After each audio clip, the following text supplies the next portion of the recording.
Varian understood that he had no chance of resisting her power, whatever it might be. So, instead, he used his silver powers and channeled them directly into his brain. He had already lost his memory once, more accurately, it had been sealed off. Now, all he had to do. I found them on a corpse in the inner space. There was a fierce space storm, and I was lucky to get it. The corpse was then blown away, and I never found any traces. Where exactly? Varian frowned and clutched his forehead. His eyes slowly went out of focus as he said, I don't know. I was kidnapped from my home planet and thrown into a chaotic place. I managed to escape, but my memories are still messed up. When I was escaping, I found it in the inner space of the Nexus Empire.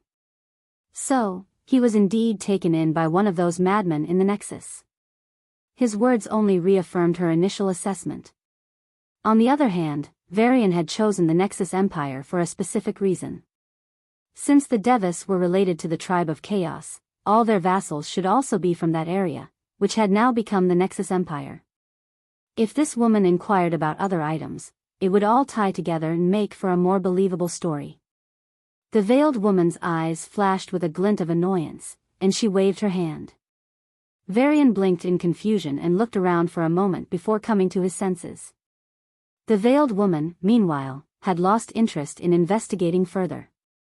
She found the ring to be special, but not that special. If it was gone, so be it. Her mission was the priority anyway. Out of the 6 materials you're searching for, I will give you 3 to satisfy my curiosity. I will also tell you where the other 3 can be found. Whether you find them or not is up to you. She flipped her hand, and 3 glowing materials appeared in front of Varian. Fragrance of death, a flower born from a billion deaths. Sands of time, a material stained with the extreme power of time. Equalizer, a liquid metal capable of making 2 different materials identical for a short period. Varian was speechless. Even though the tribes said these materials weren't very precious, only relative to the artifacts themselves, any province would pay a fortune for them. Even in the Duchy, these items would fetch sky-high prices and be held only by the powerful. And this woman was just giving them away to satisfy her curiosity. After brazenly trying to invade his privacy, now this reward. Varian was suspicious of her motives. The woman didn't care about his thoughts and stated, the water of life is rumored to be with a drug lord in Havoc. The space gem is rare, but the Havoc tribe should have at least 3. The crown of elements should be in the Duchy's treasury. Why are you telling me this? What do you think? The woman looked at him with a casual gaze, signaling that she didn't need a reason to do this. She implied that this was so trivial for her that she didn't even need a reason. Varian wasn't so sure. Even though she acted like she didn't care and it made sense that she shouldn't care about these materials at her level, something still felt off. I have one question, Varian said, looking at her with a neutral gaze. This isn't an interview. The woman stood up and walked to the exit on the other side. How strong are you? Why? You want to call a powerhouse to beat me up? The woman didn't turn around but asked in a mischievous voice. Varian's lips twitched, and he shook his head. I want to fight you one day. A silence settled in the room before it was broken by a peal of loud laughter. Pfft, ha ha ha ha ha. The woman clutched her stomach and laughed. Until now, she had remained so solemn and mysterious that she evoked fear and anxiety. But now, she laughed so carefreely that her previous image was shattered.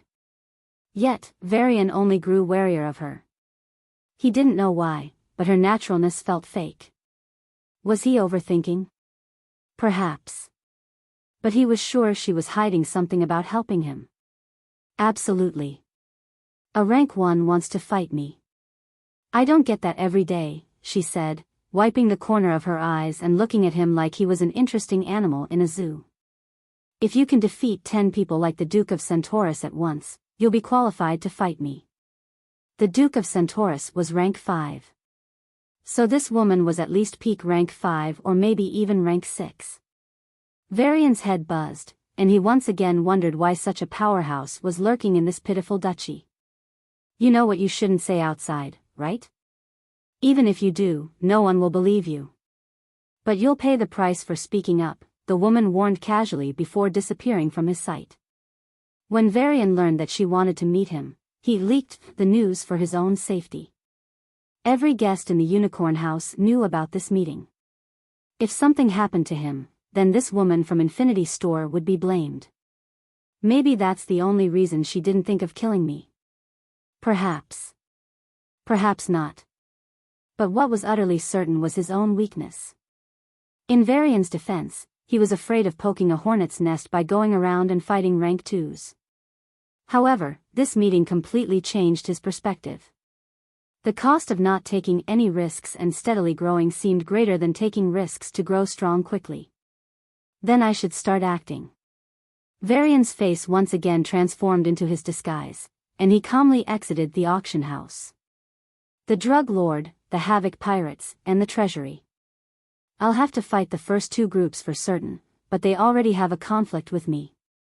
It feels unnatural for the materials to be in their hands. Varian looked at the Infinity Store in the distance and clenched his fists.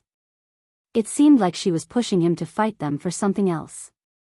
But what benefit would that give her? And why couldn't she do it herself? What was she planning? Even if she did have other motives, the 3 items she gave him were genuine. Even if it's a trial, he had to jump in. He had no other choice. Varian headed straight to the center of Yubik's poor side. Hoping she didn't lie, he decided to strike the palace of the drug lord's mafia. In the guard quarters near the palace. Hey, hey! Someone kicked Koa on the back, and he came to his senses from his high. Anger flaring, he turned around and glared at his colleague. Why the fuck are you? Your shift starts in 10 minutes. Don't be late. The man dropped his armor and jumped onto his bed, slipping into a sweet sleep. Fuck. I can't even have a good time in peace. Koa put away the drug packets into his storage ring and started to put on his armor. But his head suddenly grew dizzy, and his vision went blank. Varian silently infiltrated the drug lord's palace. Using his powers simultaneously, Varian had no trouble remaining hidden from the guards. However powerful the drug lord might be, the guards were, at best, high awakeners, level 9s, and a handful of sovereigns.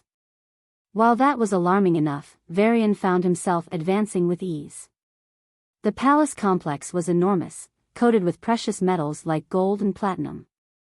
Even the tiles on the floor were so valuable that a family could live off one for a year by selling it. At first glance, it didn't feel like the residence of a drug lord.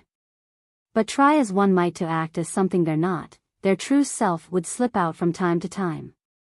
For Varian, the most striking thing in this palace was the staggering amount of hunt. All the curtains, though mesmerizing and colorful, seemed to be made from the skins of wild beasts. Many weapons hung on the walls, all crafted from the horns and spines of monsters.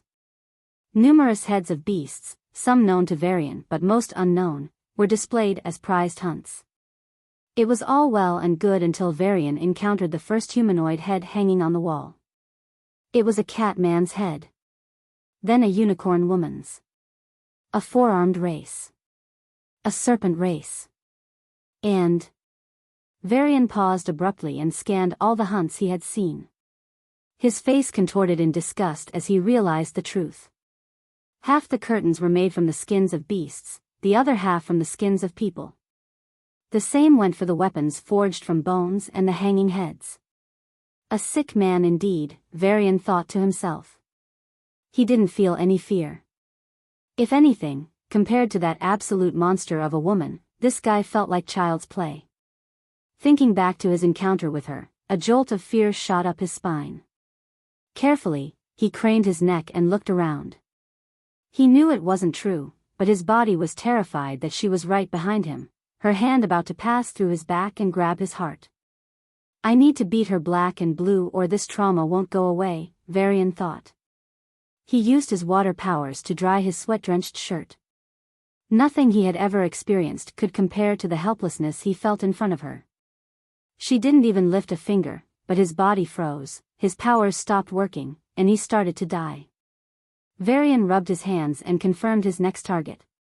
The palace was divided into 3 sections: the compound, the outer part where the drugs were sold, the quarters, the inner part where the important members of the drug gang resided, and the temple, the core part where the drugs were stored and where the drug lord lived. The guard he was disguised as could only enter the quarters.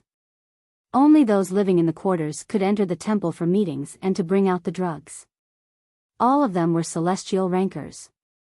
The treasure he wanted, the water of life, should be in the treasury with the drugs. After extracting useful information from the brains of some sovereign guards, Varian fabricated a fake memory in their minds and left the complex. But before he did, he added a special drug he brought from the market to the latest wine collection that was about to be delivered to the quarters. Poison against poison. Diamond against diamond. Drug against drug. Ha! Tristan. What happened? Inside the temple, Drug Lord Hex exhaled a long puff of smoke and asked. Tristan, a middle-aged man with 3 eyes, squinted his third eye in the direction of Varian before shaking his head. It must be my illusion. It felt like someone was using mental power here. There's no one else here, Hex responded. You are the only 3-eyed in this city. Hex injected the crystalline drug powder into his arm, and his body began to relax. What Hex implied was that if any other race used mind power, they wouldn't be able to hide from the 3-eyed. These people had a notorious reputation for their extraordinary mind powers, especially when they reached the celestial rank. I guess, Tristan nodded and said. The scientist we commissioned to modify the drugs has disappeared. There are no clues as to where he went. It's almost as if he vanished right then and there. There are no signs of a struggle, no trace of his aura, not even a drop of his blood. He vanished. He's dead. Killed very expertly. Hex's face, no, the face mask he was wearing, began to come off, revealing his true, wrinkled face. Tristan's 3 eyes shook at the sight, and he looked away. Hex adjusted his skin mask back, and Tristan turned to him again. Why dead? I can't find a trace of any powers there. It's all empty. Maybe he just escaped. You don't know that old fool, do you? No, only 5 years since I joined here.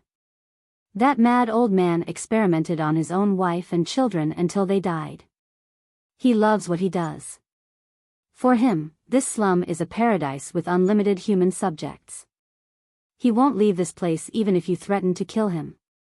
Tristan's eyes flashed with disgust, and it showed on his face. Ah, come on. None of us are clean here, yeah? Hex said in a mocking tone. You killed your own master because he tried to rape your wife and fled every area because of the bounty on your head. But guess what? Your wife already remarried, and your kids are calling some other guy their dad. Sometimes, maybe all the time, a wife and kids are just not worth it. They're a stupid burden. I don't think you'll ever understand, boss, what it feels like to have a family, Tristan said, shaking his head. Ha ha ha ha ha. A family? I have my siblings with me. They're more than enough. We don't need any outsiders, Hex laughed. Tristan shook his head and walked out with a large box of drugs. As he was about to exit, Hex said, about that madman, bring all the subjects he was experimenting on. They might know something. That bastard. My wife isn't like that, she must have been forced. I cannot doubt her. Tristan drained another cup of wine, reflecting on the day's events. He wouldn't usually drink so much, but this wine was good. After every sip, he wanted another, and then another. Even though some of them tried it now and then, not everyone here was a drug addict. Tristan definitely wasn't someone who liked drugs. He joined only because he had nowhere else to go. After killing his master and escaping, he was pursued by many. So, he killed them all. The blood on his hands was staggering, and only a drug lord was daring enough to take him in. But that bug face, what does he know? He's a degenerate. Tristan's curses grew wilder with each drink. Varian sat in the corner of the room, watching with a look of interest. The drug would indeed make one more intoxicated and addicted, but only if their emotional swings were high enough. Still, after tonight, the wine would be investigated, and the truth of an infiltrator might come out. So, tonight was the only chance. Varian carefully directed packets of mental power around Tristan. These weren't blatant mental suggestions easily detected by Tristan but fleeting thoughts. Under normal circumstances, Tristan would have noticed the manipulation immediately. But now, he slowly fell into the trap and began to spiral into deeper layers of thought. Ironically, performing this on a pure body awakener or a morphed awakener, mystic or famine, would be much harder, as their bodies developed an instinctive resistance to mental attacks. On the other hand, spirits fought mental power with mental power. While they were the hardest to defeat with mental power, in a drained state, they were sitting ducks for mind attacks. Don't let a man insult your wife, even if it's your boss, the voice in his mind said. She loves you, and you can't even protect her dignity. You aren't a man. You deserve your situation. No. Tristan screamed, his nose snotty and eyes teary.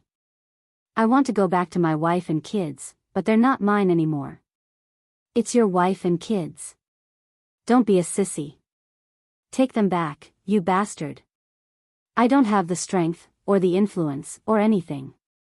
I can't fight a rank 2. I'm just a pathetic rank 1. It'll take a decade before I reach rank 2.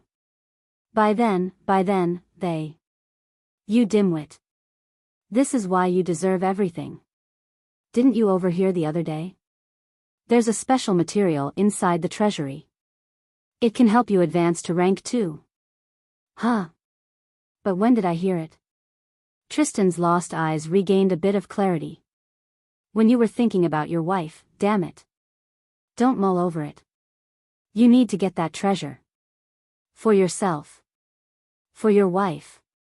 I must. Tristan walked to the treasury with shaky steps. His eyes were still blurred, and he was still drunk. Looking at him like this, the guards between the quarters and the temple allowed him to pass after he drunkenly threatened to tear their minds apart. For security, they sent one guard to accompany him in case something happened. As the guards saw them off, Varian used the power of order to form a barrier around them. Since it was a higher order power, the guards weren't able to sense it spreading around them.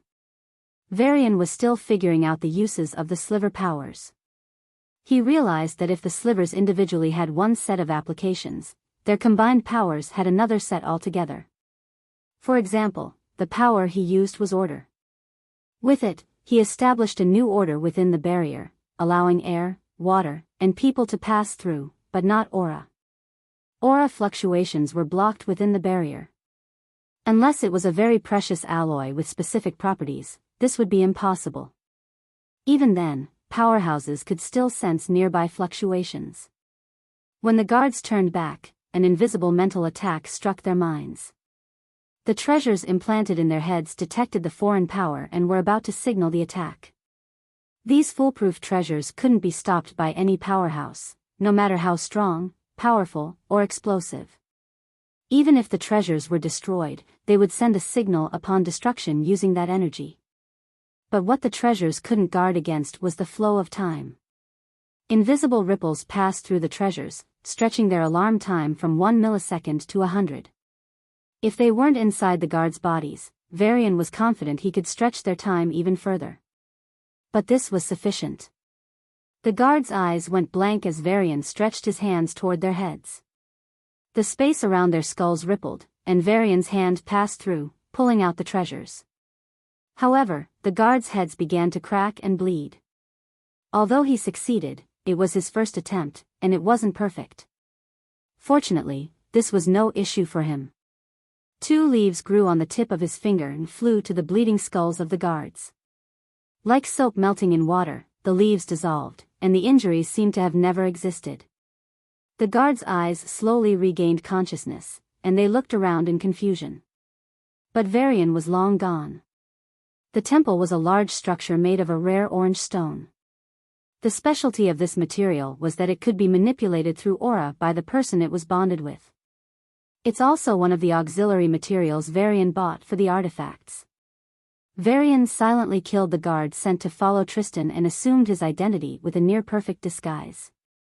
There were a total of 6 rank 2s in this complex. 5 of them resided in the quarters, while only 1 resided in the temple. Needless to say, this individual was the big boss. The treasury is this way. Tristan muttered to himself, turned right, and reached a metallic door engraved with special patterns. As he inserted the key, a large room filled with thousands of stacked drug boxes came into view. There were also several compartments, one of which caught Varian's eye. A small crystalline bottle containing shining water. The water of life. But before he could make a move, the space shook, and a man appeared between Tristan and the room. He had a young face, but his skin was saggy, and his life force seemed old, like that of a man in his 60s. The man slammed the doors shut and roared with an annoyed expression, "Tristan, what the hell are you doing at this hour?" "Shit." Varian clicked his tongue. This was the ideal plan, but it had only a 50% success rate. No one knew when the big boss was on the other side or when he was staying in. So, Varian had to gamble that his infiltration would occur when the big boss was absent. The gamble failed. B-boss Hex. Tristan's eyes regained clarity, and his mind raced. Without hesitation, he explained everything. Brainwashing you with a mind awakener? So, he's a spirit? The tiles under Hex's feet cracked like a cobweb, and the entire complex began to shake. Varian gulped and hoped this would end with a punishment so he could get out of this man's sight. Hex was slightly stronger than those deputy directors. Varian was weaker than him, but he was certain he could get away. However, their battle would give away his location and make him a target for more people. No one likes a powerhouse with an unknown identity and past. Even the Duchy would start to move if he became high profile. Issue an order to search every inch of Havoc. Hex shouted into his magic stone bracelet and exhaled deeply. Varian stood far away, keeping his head lowered, playing the obedient guard. Never mind that. Since you're here anyway, let me show you something. I found a clue about the guy who killed the old scientist. Hex's words made Varian's breath catch for a moment. Hex waved his hand, and the building's walls began to shift. A little girl, around 8 or 9 years old, with a small lizard tail, in a school uniform, appeared before them. Dried tear marks were visible on her face, and her frail hands bore burned scars. She couldn't stand properly and collapsed, her legs bleeding heavily from deep cuts on her ankles. No, it wasn't a cut. They had let a wild animal bite her flesh. Marin's eyes were filled with pain and fear as she looked at them in horror. What did I do? Varian closed his eyes and cursed himself. In his plan, after the auction, he would return to the slums and start cleaning up people related to the old scientist. Since it would involve killing many drug dealers, Varian wanted to do it in one go, framing someone else so the case wouldn't affect Marin or her family. But that woman's actions had scrambled his mind. His eagerness to grow stronger had pushed the cleanup plan to after the theft. As a result, Marin. Please, I just want to study. Marin's voice was weak, and her throat was dry. She couldn't even speak properly as her vision continued to blur from blood loss. Study? Why should rats like you even dream of that? Hex sneered and raised his hand.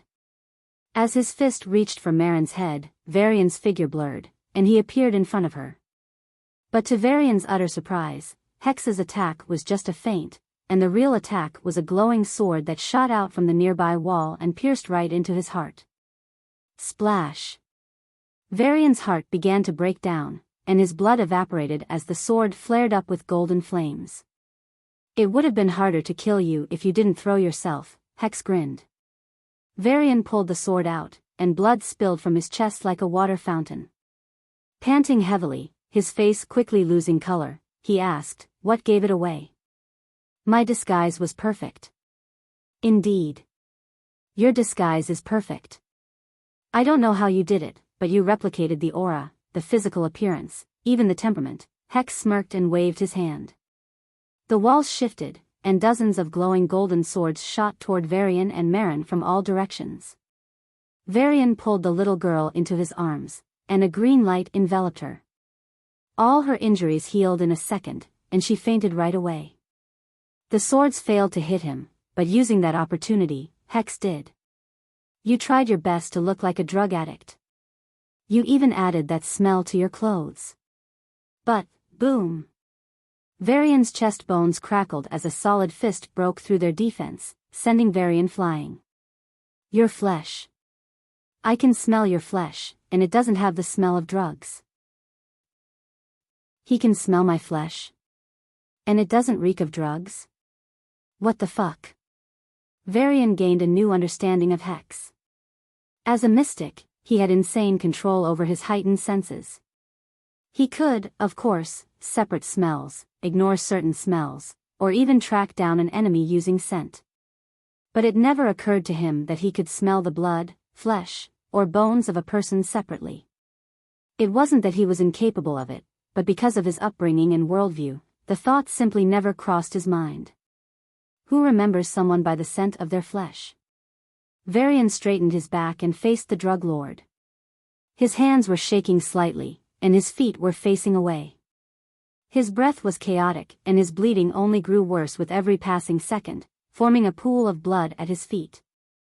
Still pretending to be strong when you're so scared? Hex noticed Varian's subconscious movements and grinned wildly. As a result, he confirmed that Varian had no way of turning things around. To think you managed to put up a fight with my siblings and live to tell the tale. Hex chuckled as he slowly extended his palm. The walls began to fold, and new glowing swords slowly emerged, pointing at Varian. W8. Varian shouted, his eyes erratic and his breath chaotic.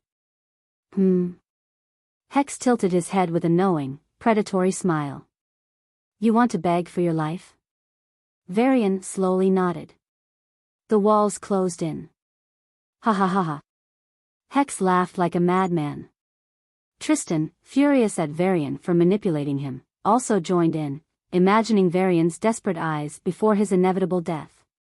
While the two reveled in the situation, small strands of white power left Varian's feet and sank into the ground. Then the strands quickly spread and entered the walls around them. The nature of the walls began to be overwritten.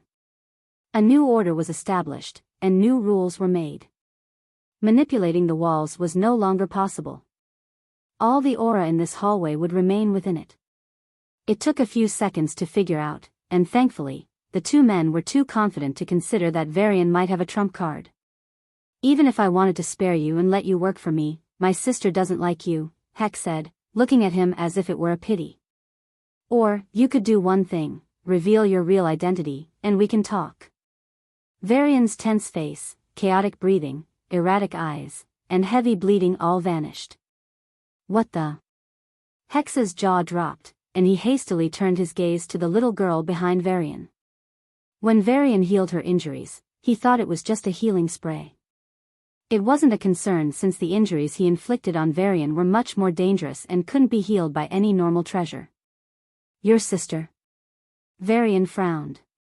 Hex's face didn't resemble any woman he had encountered so far. Wait a minute. Hex's facial skin was moving unnaturally. This bastard is wearing a skin mask, and the smell of the skin and his own flesh doesn't match. Varian gained a new understanding of this specimen. Even then, his enmity so far had been with only one woman, one of the deputy directors of StarSafe, Helga. Helga. Shut up. Who the fuck are you? Why are you still okay after taking so many enhanced swords? Hex stepped back and assumed a defensive posture. Tristan wanted to run away but ultimately decided against it. Running away at a time like this would be seen as betrayal and warrant him an unpleasant death. Me? Varian's lips curled into a smile, and his bones crackled. The encounter with that woman had really scared the living daylights out of him. He needed a release. A desperate release. I am the one responsible for who you are today. Bullshit. Hex instantly denied Varian's words. When he and his siblings were kidnapped and tortured, they were indeed watched by those beasts. But he didn't remember anyone like Varian. Maybe he was there, Hex wasn't sure. When you went through hell, I was there, watching you, laughing at your plight. Varian's famine senses swept through Hex's body, and he noticed the deformities within the drug lord's body. His skin was not growing properly, and his flesh was out of place in many areas. Of course, none of these changes were significant enough to be apparent to a normal person. But for a famine who could see, smell, and taste life, it was clear with just a bit of focus. When those things bit you, tore your skin, and fed on your flesh, I was there. Varian took a step forward, and his lips curled into a distorted smile. Hex's expression grew ugly, and his face mask began to fall off, revealing a scarred, old face. You were with them that made my life hell. All of us triplets suffered. Hex growled but subconsciously took a step back. Yes, and I should have had you killed back then. Varian raised his hands, and space began to fluctuate. Hex waved his hands to control the walls and shoot the swords. But the walls didn't move. They were made of a material that allowed such manipulation, yet they didn't respond at all. Why? Hex's face contorted in rage. Since he could fight his siblings and hold his ground, Hex didn't want to fight without the support of the sword system. The space began to twist and weaken. Aren't you a mystic? Why do you even have the power over space? And you're just a rank 1 in both, how could you fight my siblings? Hex took another step back, his face panicked, while secretly summoning an item from his storage ring. Varian answered him with a middle finger. Hex thought he was fooling him and buying time, but he didn't know it was exactly what Varian wanted. Thanks to the space fluctuations, the space opening under Marin was treated as just a normal space crack, not an entrance to a synthetic world. I'm taking a big risk by letting him perform that attack, but this is the only way to ensure Marin won't get caught up in the fight afterward. There's no other way. Even though he seemed to be in absolute dominance now, if they start fighting, it would take at least 30 seconds. By then, the aftermath of their fight would kill Marin. Exactly when Hex retrieved the item, Varian sent her away. Got you. A dazzling brilliance erupted from the glass shard. Hex pointed at Varian, and an overwhelming energy, complemented by crackling lightning, shot toward Varian. Its power exceeded rank 2 and was capable of instantly killing him. Varian built up a barrier with the power of chaos as quickly as he could. The golden energy beam slammed into the barrier and shattered it. Even though the power of chaos itself was enough to shake the cosmos, Varian wasn't able to wield much control over the Slivers. Nevertheless, despite being a rank 1, Varian managed to slow down the rank 3 attack for a moment. Using that window, he teleported. Boom! The walls in the path of the energy beam were blasted open, and it flew straight into the prosperous part of the Havoc. Boom! Boom! Boom! It passed through 3 huge buildings, tearing them into pieces before dissipating. Fuck. Hex's face paled as he realized the consequences. The entrance to the treasury and half of the treasury itself were erased by the energy beam. Varian appeared in the treasury and grabbed the water of life. Even as he succeeded in his mission, he couldn't help but curse. Son of a bitch. Despite teleporting, the energy beam still grazed him. The right side of his body was now burnt and smelled like cooked meat. The pain was horrendous, and even though his planty power worked hard, it couldn't heal him properly. You bastard. You ruined us. You ruined all of us. Hex glared at him with bloodshot eyes. Did I? Ignoring the burning pain, Varian waved his hand. A black light spread through the room, and all traces of Varian's space aura vanished. It was as if no one had used the power of space in the room just moments ago. What the hell are you, you monster? No time to answer. Varian snapped his fingers, and a white barrier enveloped them. Varian's body blurred, and he appeared behind Hex, meeting his fist with his own. Boom! Both of them were blown back, and the floor cracked but remained intact. Why do you have 6 powers? Hex withdrew his bloody fist and tried to escape. Varian's speed suddenly multiplied as his time flow changed, and he slammed his head straight into Hex's. The power of lightning and water covered his head like a crown and struck Hex's skull. Gotcha! Hex's head began to bleed. But Varian was in a worse state, his own skull cracked from the collision. Hex wanted to retrieve another item, but Varian grabbed his other hand and, without a care for his injuries, slammed his head onto Hex's again. Boom! Boom! Boom! Witnessing the fight, which was more primal and brutal than anything he had ever experienced, Tristan's legs softened, and he slumped to the floor. Their heads began to crack open like coconuts. With each collision, Varian took more damage, but thankfully, his powers began to heal his head much faster. However, he didn't give them time to heal much before slamming his head into Hex's again. It was like watching 2 bulls fight with their horns. No, even bulls weren't this. Boom! Gotcha! As his head rained blood and it flowed into his eyes, Hex looked up at Varian through the layer of his own blood and screamed, "You're crazy. We'll both die." "I'm not dying today." Varian's face was covered in blood, but his eyes showed no fear. "Son of a bitch." Hex tried to free himself from Varian's grip, but this madman held him tighter than any vice. Varian's feet were on his, rooting him to the floor and preventing him from escaping. He struggled to free his hands so much that Varian's palms dug into his flesh, now gripping his wrist bones directly. But he was doing the same to Varian, hoping he'd let go. The bastard didn't even flinch. A couple of powerful auras shot up into the sky of Havoc, and Varian's body tensed. He chose this brutal method to be as fast as possible, but he was still running late. Ah! Gathering all his strength, he slammed his head once again. Hex rolled his eyes up and passed out with a severe head injury.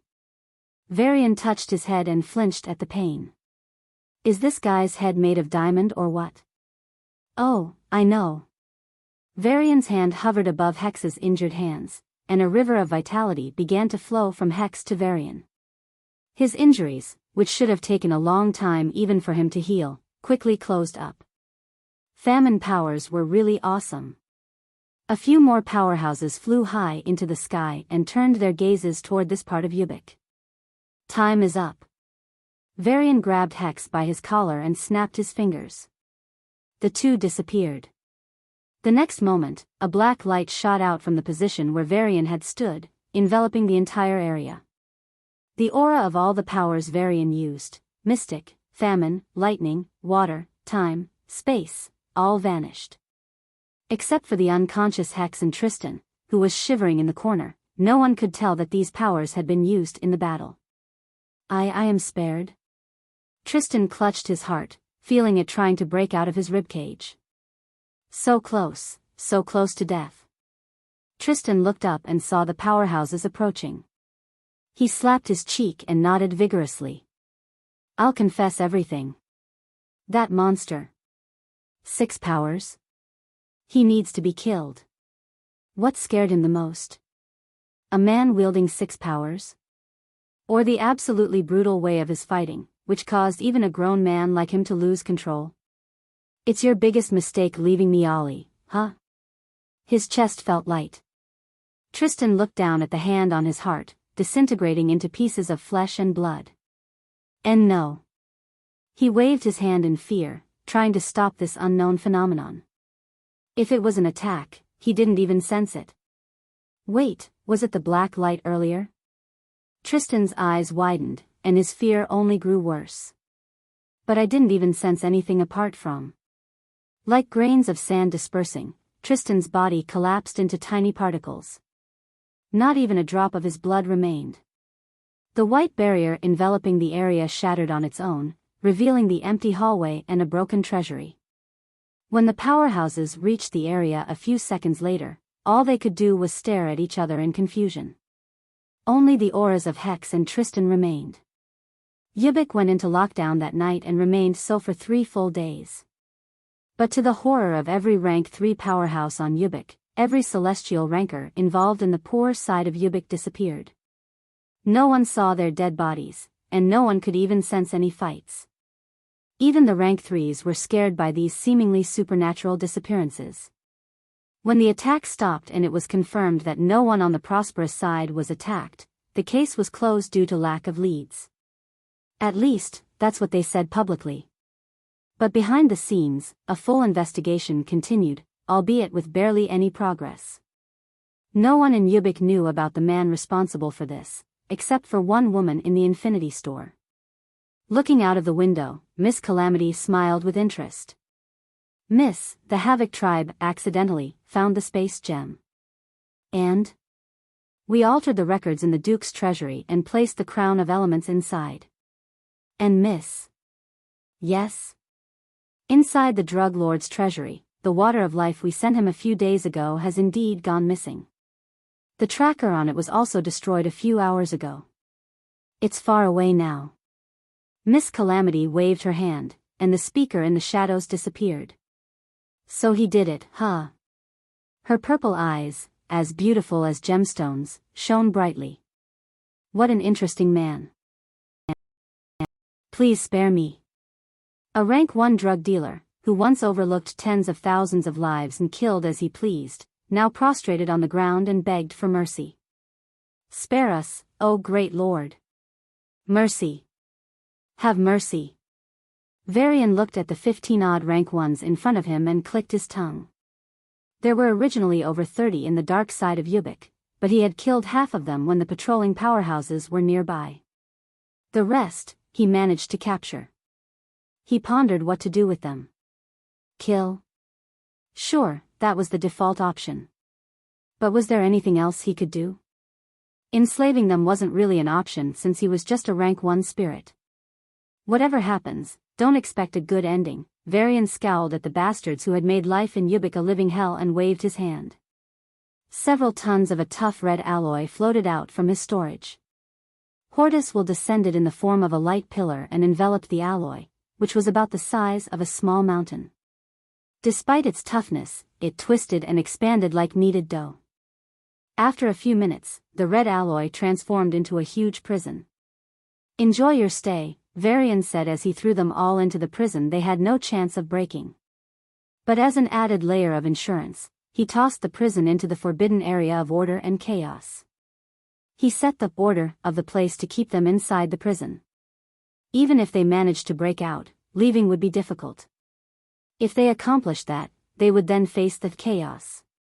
Order restricted them to staying in one place, while chaos would push them to move everywhere and keep moving without rest. What should I do with them? In the chilling room of Spring Palace, built adjacent to a beautiful forest, a pristine lake, and snowy mountains, the breeze was sometimes cool, sometimes warm, but always carried a scent of flowers. He should bring his wives and have some fun here. They could restrict their powers and climb the mountain. Sia would like that. Sarah would just ask him to watch the lake. Unbeknownst to his own senses, Varian's mood relaxed. Take care of the flowers here, increase the cover of blue and pink ones. Get the elves to take care of it. Release some beautiful animals into the mountains, the crystalloids should handle this. And the lake, make it more beautiful, more dreamy. Ask the mermaids to do the job. Go above the expectations, not below. Why yes. The attending maid, Matriarch Helena, nodded in confusion. It was shocking enough that he brought 16 rank 1 celestials. But more shocking was his care for these details.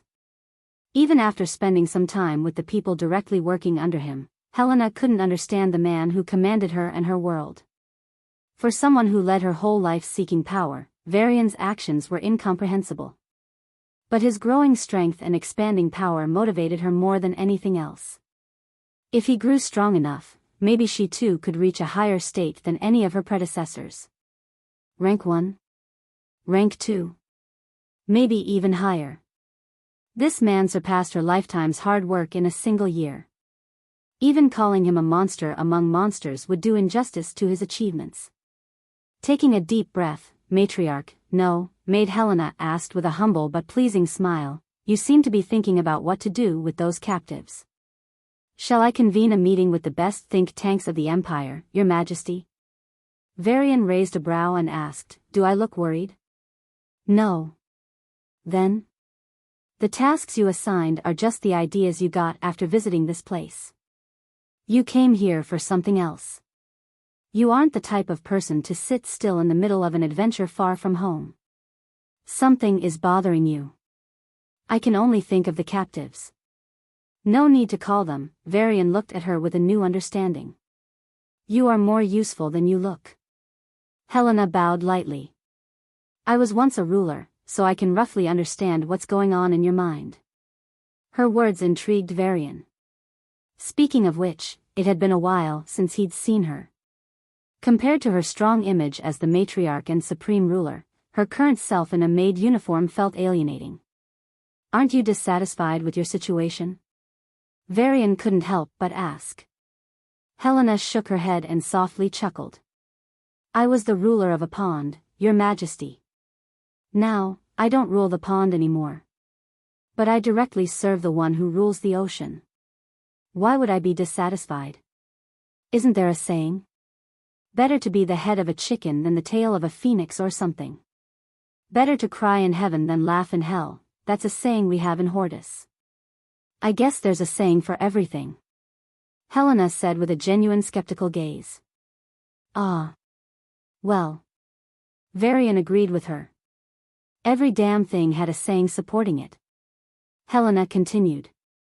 Killing them is the easiest but most useless. If you could have enslaved them, you'd have already done it.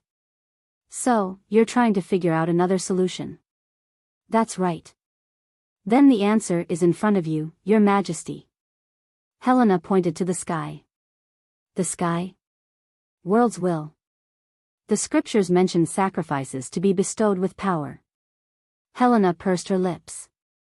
The ritual was lost during the wars. But it's not a fabrication. Sacrifices. Varian's eyes lit up, and he communicated with the world will. Compared to OOB, who was clever and functional, Hortus' world will was incredibly rigid and mechanical. It had no self-consciousness to speak of. It seems possible.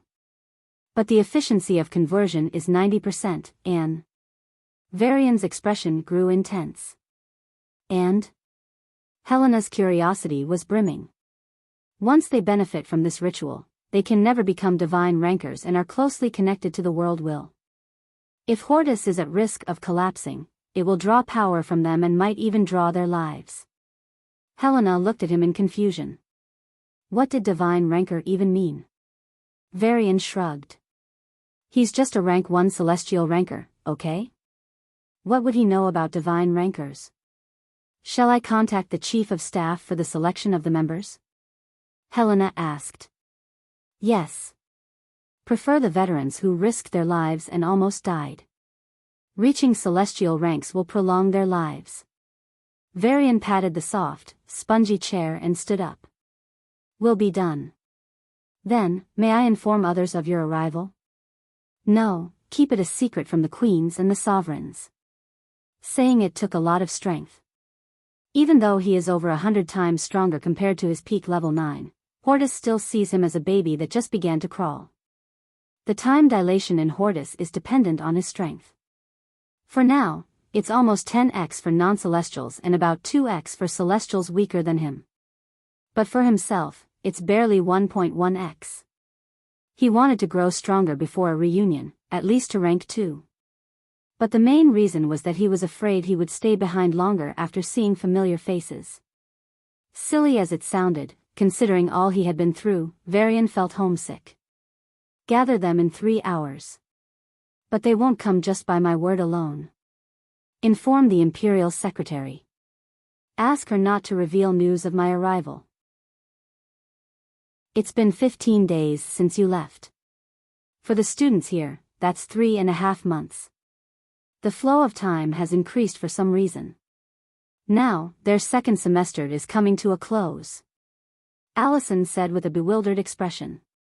Oh, that's fast. Varian was equally shocked. He had only started the academy 2 or 3 weeks before he left, right? They're about to finish their first year already? You have no idea. With the new ingredients from Hortus and the ruins, alchemists and scientists from all races have joined hands to create groundbreaking potions. We've not only recovered the strength of the pre-war civilization but also surpassed it slightly. Allison's eyes were glowing brightly.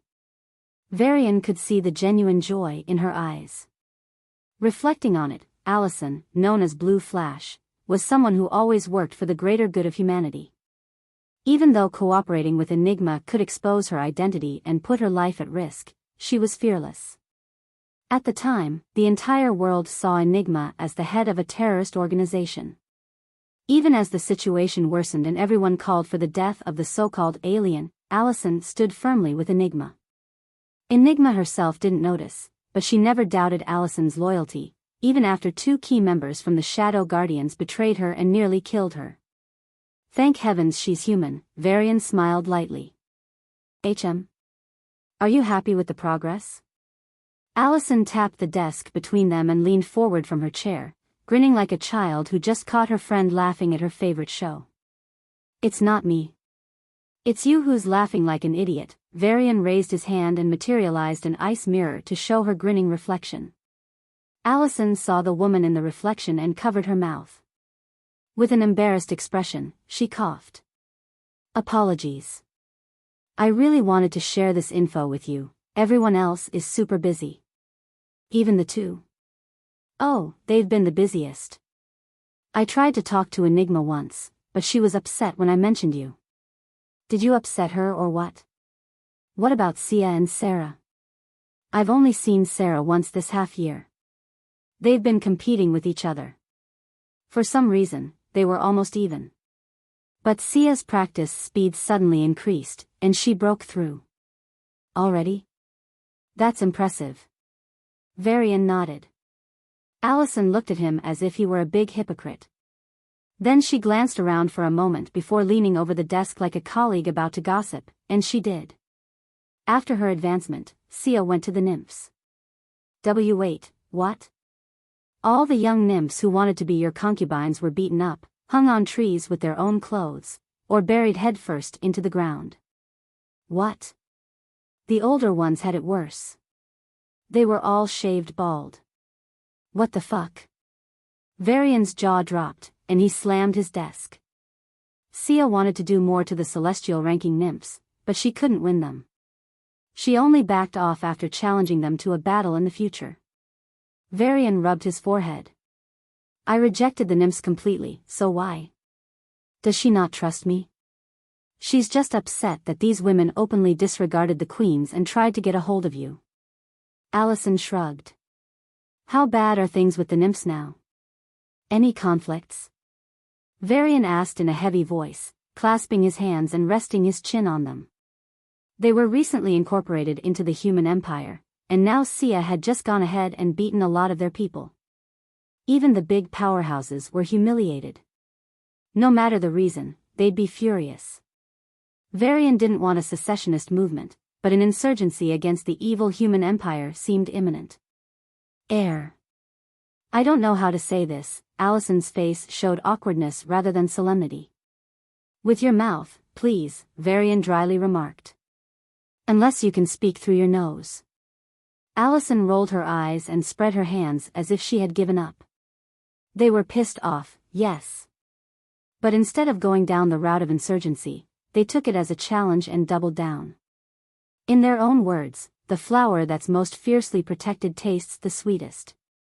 The more you defend, the more we attack.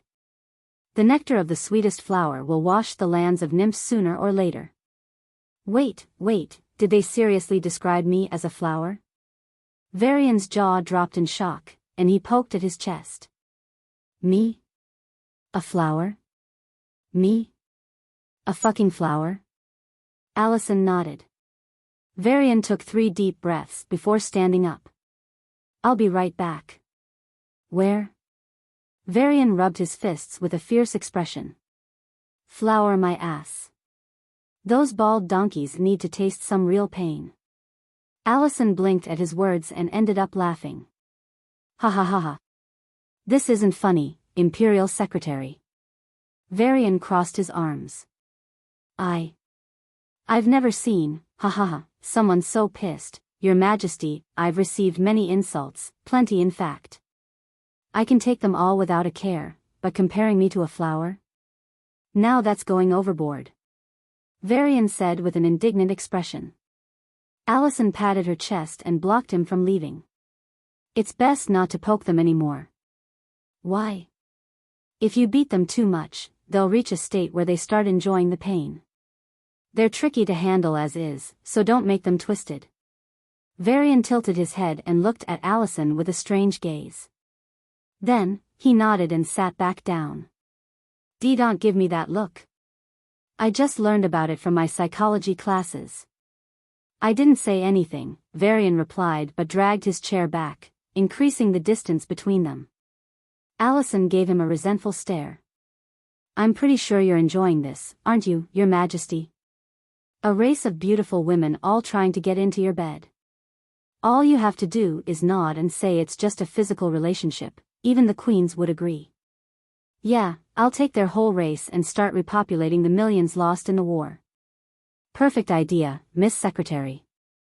Varian clapped, his voice dripping with sarcasm. Allison's lips twitched. Couldn't she ever get one over on her boss? Now that you mention it, if your essence is sold, I'm sure millions, no, tens of millions would become mothers. You could indeed repopulate. We did have major losses, after all. Varian looked at Allison's long blue hair and grinned. Looks like you want a bald shave from Sia, too. I didn't say anything. Allison raised her hands in surrender. But the population is indeed an issue. You said you'll return after the ritual, so I'm not sharing anything serious. But something should be done about the population. Even though the policies are in place, the people are too traumatized by the war to have children now. Looks like I'll have to sacrifice myself and proceed with the nymph population plan. Varian tapped the table with a serious expression. Allison widened her eyes. Just kidding. Varian laughed. Allison snorted. You obviously like the nymphs fawning over you. I've studied men's psychology. My psychology is that if I have a choice, I'd rather stay at home even if the nymphs fawn over me than go outside and meet that scary woman. Varian's body involuntarily shuddered as the feeling of death in the presence of that veiled woman resurfaced. The whole nymphs episode was just an amusing drama for him. But that woman. Varian touched his heart, and it indeed skipped 3 beats. Let's go. Work is calling. He snapped his fingers, and they teleported from the Spring Palace to the forbidden area of spacetime. An airtight red prison came into view. Varian tapped the air, and a hole appeared in the prison. 16 powerful rank 1 auras shot up into the sky. What? Allison hid behind Varian and looked at the prison with a pale face. S16 cells, holy heavens. I'll call for an evacuation. And prepare spaceships to take survivors out of the solar system. Shoo. Varian patted her like she was a child and gestured for her to check the prison once again. Allison calmed her throbbing heart and slowly peeked into the prison through the single hole. The 16 rank 1 celestials were all sprawled on the ground, their bones twisted and their postures in strange alignments. Hiss. Allison sucked in a breath of cold air and looked at Varian like he was some ghost. You beat them all? Or who? You? Varian asked back. Arg. Being your secretary will be the death of this old lady. Allison screamed, but her shoulders relaxed, and her chaotic breaths normalized. Wait, you had me call 16 veterans of the body path and 16 on backup. Is it for this? Allison looked at him with wide eyes. Indeed, Varian nodded and snapped his fingers. A beam of light fell from the sky and swallowed the red prison. Then, the 16 drug dealers went unconscious and floated into the beam. Varian snapped his fingers again, and the 16 veterans waiting near the Spring Palace also appeared in the light beam. The space-time forbidden region and the order chaos forbidden region shook. Invoking some of the deepest laws of creation, the powers of the drug dealers were slowly stripped away and planted into the veterans.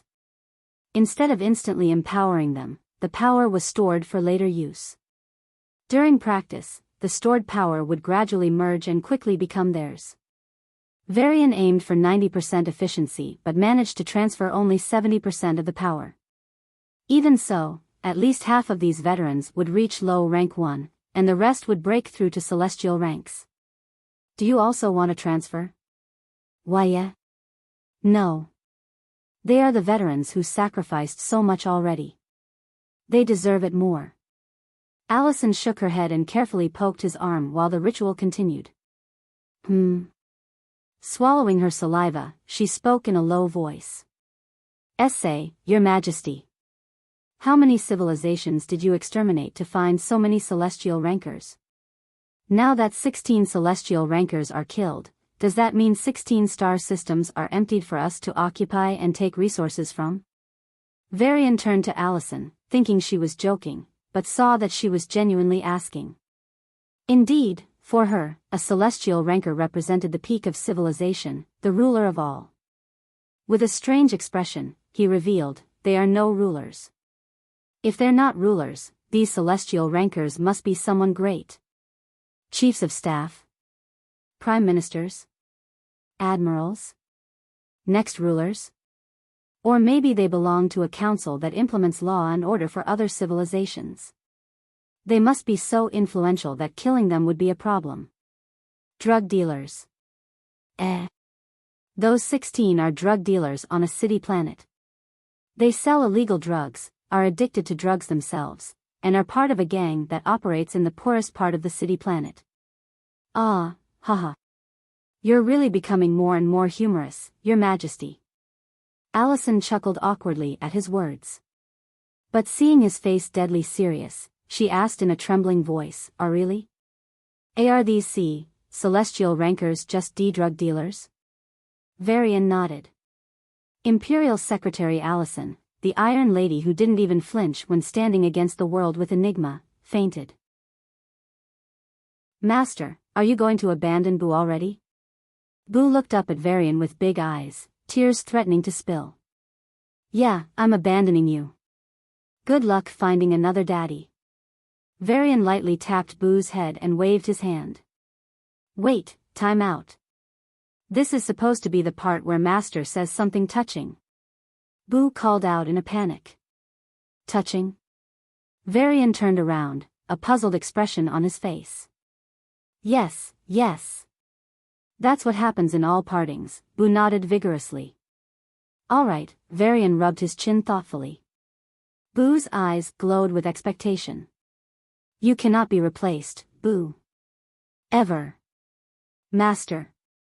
Boo looked at Varian with teary eyes. I mean, even if I go to your manufacturer, they won't give me a replacement. They apparently stopped your model already. Boo's mouth dropped open in shock before he bit Varian's leg like an angry puppy. Even if what he said was true, did he need to say it now? Master is a bad meanie. Okay. Varian patted Boo lightly and pointed to the heap of precious materials he had bought with the money from the auction. That was the money used for the main materials. But since 3 of them were given by that woman and the remaining 3 didn't require payment, he had used them all for Boo, bringing him some really cool stuff. This was all in accordance with a super design OOB had pulled from the Devis records to manufacture a cosmic ship or, more aptly, a cosmic ghost. Work with the design, take the help of the craftsmen and researchers, and get in shape, Varian said with a kind smile. Next time I see you, I want to see you in a grand ship. What? Boo stuttered at the unexpected kindness. Varian looked at Boo's small frame and chuckled. Bulk up, kiddo. Even after Varian passed through the space gate, Boo kept staring in his direction for a long time. In the clouds of Hortus, an enchanting woman stood still, like a fairy in a painting. Adorned in an elegant, long black skirt and a mesmerizing pink top, she exuded a dangerous charm. But even that charm couldn't hide the frown on her brow and the sadness in her beautiful brown eyes. His Majesty was busy, Allison said with an apologetic smile. Busy? Sia chewed on her lip and looked at the 16 glowing warriors below. Compared to the old men and women who had been on the verge of death when they arrived, there were now only young men and women. He's too busy to meet his wife, but not too busy to create a bunch of celestials. Sia smiled at Allison. Do you agree with his actions? Allison didn't expect to be dragged into this and raised her hands in surrender. I'll have to draw up a plan to allocate proper work for them, Your Majesty. If you'll excuse me. She fled faster than a rocket. Don't scare her, Enigma's voice sounded in her mind, a bit reproachful. Yes, ma'am. Your good friend won't suffer, okay? Sia apologized with a casual expression, but her frown only deepened. Sia looked at her hand and closed her eyes. In the depths of her being, in the endless darkness, she could hear it, a sigh, a growl, and a chuckle. She could feel the great being sleeping inside slowly trying to open its eyes. The closer the being got to awakening, the more frantic Sia's divine paths grew. Even though Sia also took the potion from Varian and acquired the so-called primal union body, the blessings of the Devis to their heir ensured that she grew faster. This allowed Sarah to catch up with her despite starting behind. However, once this phenomenon began, the dynamic reversed. Each day, Sia would gain more memories regarding her powers, and her progress would accelerate a bit more. It was less about growing stronger and more about regaining lost power. Compared to the phase before this change, her current speed had at least doubled, and it was only increasing day by day. Should I tell him now? Sia channeled her powers. A veil of darkness covered her face, drawing all nearby matter into it like the mouth of a devil, growing denser. There's still some time. Varian is busy with something else. And you felt it too, right? His feelings. Enigma didn't agree. I did. Sia clenched her fists. The gravity around her distorted, slowly twisting the flow of spacetime. Our shared link fluctuated greatly. He's scared of something or someone. I could only catch a glimpse of what he felt through my spirit powers, but it was. Sia's face paled as she recalled the sensation. Her body froze, her blood stopped flowing, and even her soul seemed to dissipate. It felt as though someone had sucked out her vitality, as if they'd just inserted a straw into her being and drained whatever kept her alive. She was in a better state compared to Sarah, who had fainted outright. Sia couldn't even begin to imagine what Varian had actually experienced. What being did he face that made even him so helpless and weak? I promise one day, I'll take revenge for making him go through that. Sia's spirit power swept through the entire Hortus. All beings shuddered as they felt an invisible thread linking their lives in someone's hands, like puppets connected to a puppeteer. If Varian were here, he'd be surprised. Sia had reached high rank 1 in her 3 paths. However, Sia felt that she was not growing stronger, but merely regaining lost strength. The sensations told her she was just retracing a path she had forgotten, like a swimmer reacquainting herself with swimming by diving into the pool after many years. You fox, why did you run away? Come continue the fight. Sarah's voice rang from Sia's bracelet, and a sigh escaped her lips. Here she goes again. A space door opened near Proxima, and Varian stepped out into a neighborhood with no spaceships. This time, the bastards at the Research Institute didn't mess up and corrected the errors. 11 Celestials are still on Hortus. Aren't you worried they might act against your intentions, Master? OOB flapped its little wings and perched on Varian's head. Nope. They have no such intention. I checked their souls.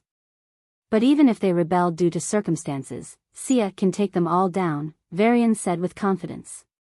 Not everyone is a monster, no, even monsters aren't like you, Master. OOB softly beat its wings against Varian's forehead and complained. I don't know about that, but, Varian's gaze shifted toward a glowing dot in the distance, Proxima Spaceport. Varian retrieved a communicator and sent a message to someone with his coordinates. Then, he planned his next move. He had obtained the Water of Life from Hex, though he couldn't understand why a drug lord would have that item. The remaining 2 artifacts were the space gem in the Havoc tribe's possession and the crown of elements in the Duke's treasury. Both were tough to track, but he had to start somewhere. What next? Infiltrate the tribe and steal the space gem from their treasury? It worked on Havoc because Hex was only a rank 2. But Havoc? Sure, they were running a drug business and remained one of the big dogs in the Duchy's underground. But how could they maintain their drug trade without substantial power backing them? The Duchy had tens of thousands of Celestials, though most were rank 1s, with a few hundred rank 2s and a couple of dozen rank 3s. Officially, there were 2 rank 4s, and unofficially, maybe 2 more. In this situation, it's just weird that the Havocs could still maintain their independence. They should have been devoured long ago and enslaved to work for the Duchy. But that didn't happen. This meant there was someone strong enough for the powerhouses of the Duchy to consider. From the rumors and information he gathered from the drug dealers, the Patriarch was only a rank 3. But if the highest power in Havoc was just a rank 3, there were more than 3 families in Havoc alone that could have devoured them. That's why, to deal with the Havoc tribe, he... Boom! The space nearby shook as a man in a golden coat and black pants with a red overcoat arrived. Baldur, the director of Starsafe, Proxima Branch. You. Baldur looked at the familiar face and chuckled in disbelief. To appear in front of me again, should I call you brave or reckless? As he spoke, his aura exploded like a nova and enveloped Varian. A heavy pressure fell on his chest, as if an entire planet had just been dropped on him. It was a pressure that would have previously caused Varian to struggle. But now, he just grinned. There's a thin line between bravery and recklessness, which is called calculated risk. I walk that line. No, I actually live on it. Baldur's eyes carefully noted Varian's reaction to the pressure, and he slowly withdrew his killing intent. This man didn't even flinch under the pressure. So, he must be sure of surviving. But why? What's his background? Did he learn about Baldur's real identity and come to threaten him? That would be a mistake. Because no matter how big a mysterious man from the Duchy might be, Baldur was far above him. Still, Baldur wanted to know what he was getting into if things went sour. Speak. I have a good deal for you, Varian said with a sincere expression. I don't want any deal with you. Just get out of my sight and don't come near Proxima ever again. Baldur said with a dismissive wave of his hand. Varian ignored the rejection and continued, I need to loot Havoc's treasury, and you will help me handle their powerhouses when the time comes. So, you also did drugs? Baldur seemed to genuinely believe his guess. In return, Varian snapped his fingers, I will give you this guy to fully control your 2 deputies. An unconscious, bloodied, and heavily injured thin man appeared between them. His skin was saggy, and he reeked of drugs. Baldur took a moment to recognize him. Drug Lord of Havoc, Hex, right? And the brother to your twin deputies, Helga and Hagen. They must be in a frenzy since a few days ago with the news of his death, yes? Varian said with a sly smile. Baldur nodded reluctantly, his eyes still on the unconscious Hex. A mysterious powerhouse had killed Hex. The murder itself wasn't a big deal, but it had been done right under the noses of Havoc's powerhouses. To make matters worse, the culprit made every single drug celestial dealer in Havoc vanish over the next 3 days, despite heavy patrols by the rank 3s. Even a rank 4 like Baldur wouldn't have been able to pull it off so smoothly. Baldur was sure that the guy who couldn't even defeat his deputies was nowhere near rank 4. So, there must be someone else behind him. That someone is his confidence in facing me. Baldur scanned the surrounding space for clues but found nothing. The triplets are still closely bonded. Threaten them with Hex's life, and they'll obey you unconditionally. Varian revealed his findings from the question and answer session with Hex. A very informative session indeed. Do you think I'd need their support? Baldur scoffed. Yes. There are things you have to do here, but can't do openly, Varian said, his gaze piercing Baldur like a hot dagger. It might be illegal or harmful to the Duchy, I don't care. But you need ultra-loyalists for that. That's why you're playing director now. The space suddenly lit up with a furious red light, drowning Varian in it. When the light faded, Baldur was grabbing Varian by the neck, growling like a wild beast. What do you know about me? Death seemed just a snap away. Varian contemplated hitting Baldur with a surprise chaos power to throw him off balance and teleport back to Hortus for safety, but decided to continue the risk.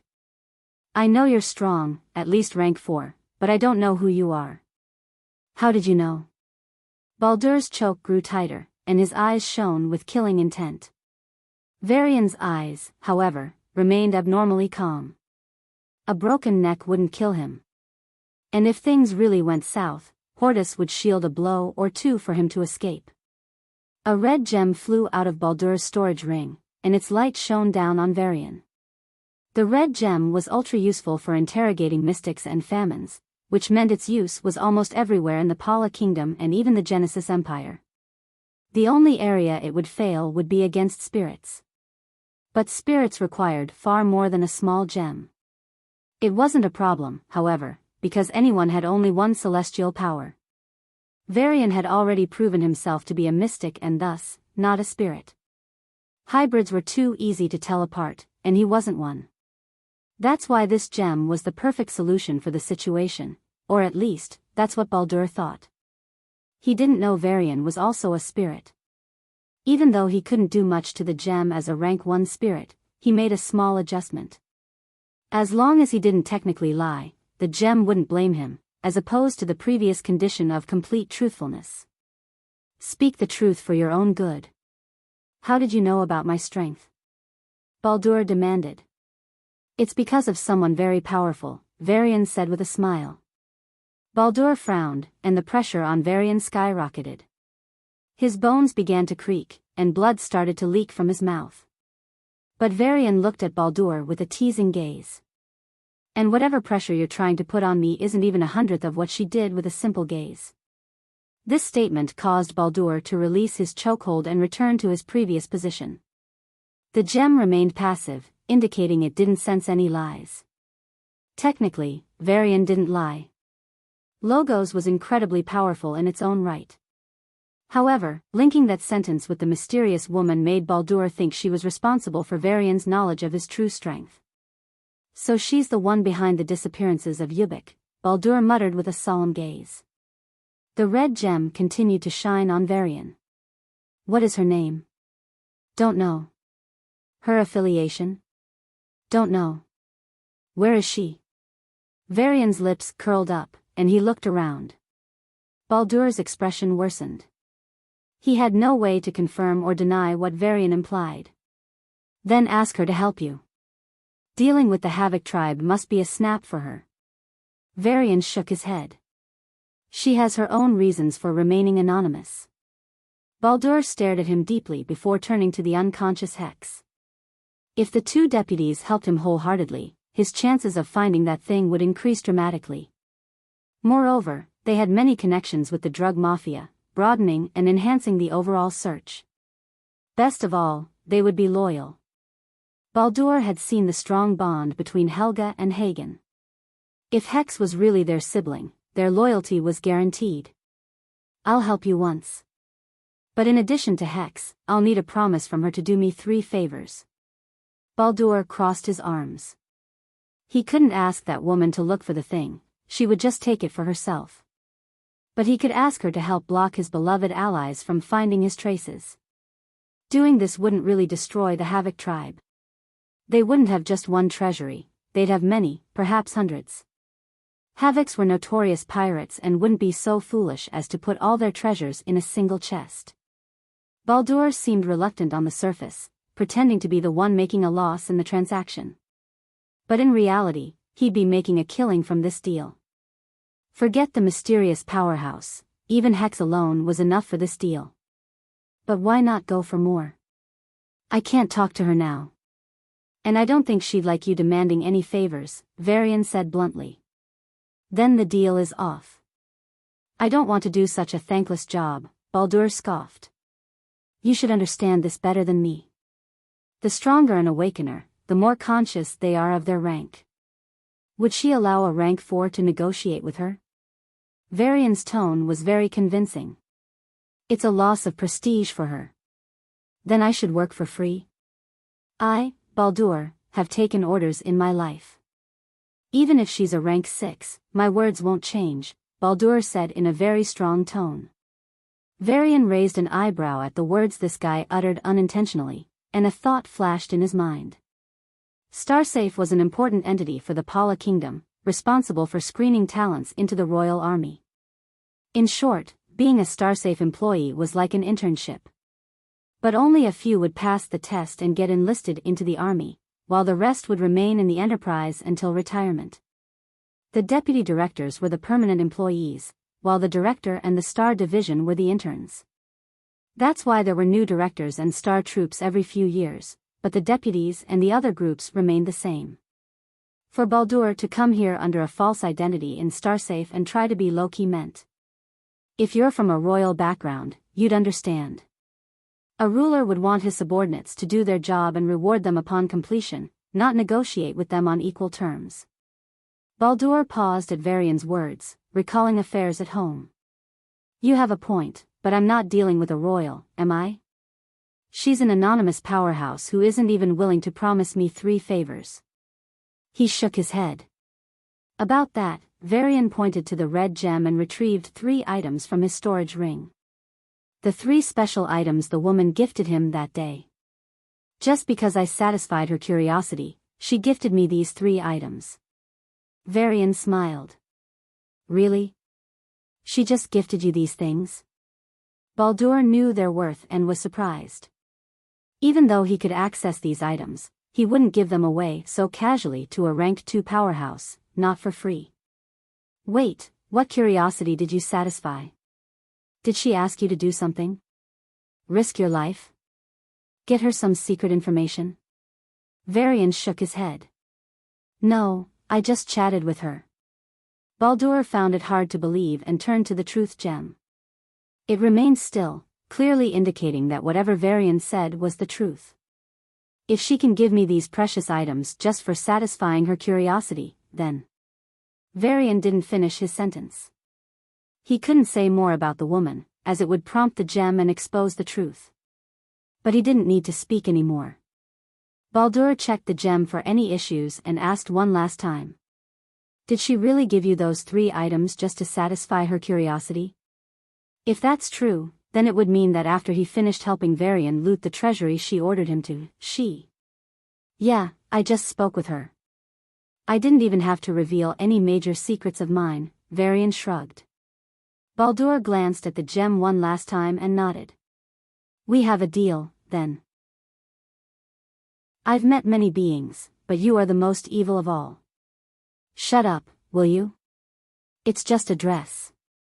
Just a dress? Baldur looked at his attire in the mirror. His clothes were old, tattered, and riddled with finger-wide holes.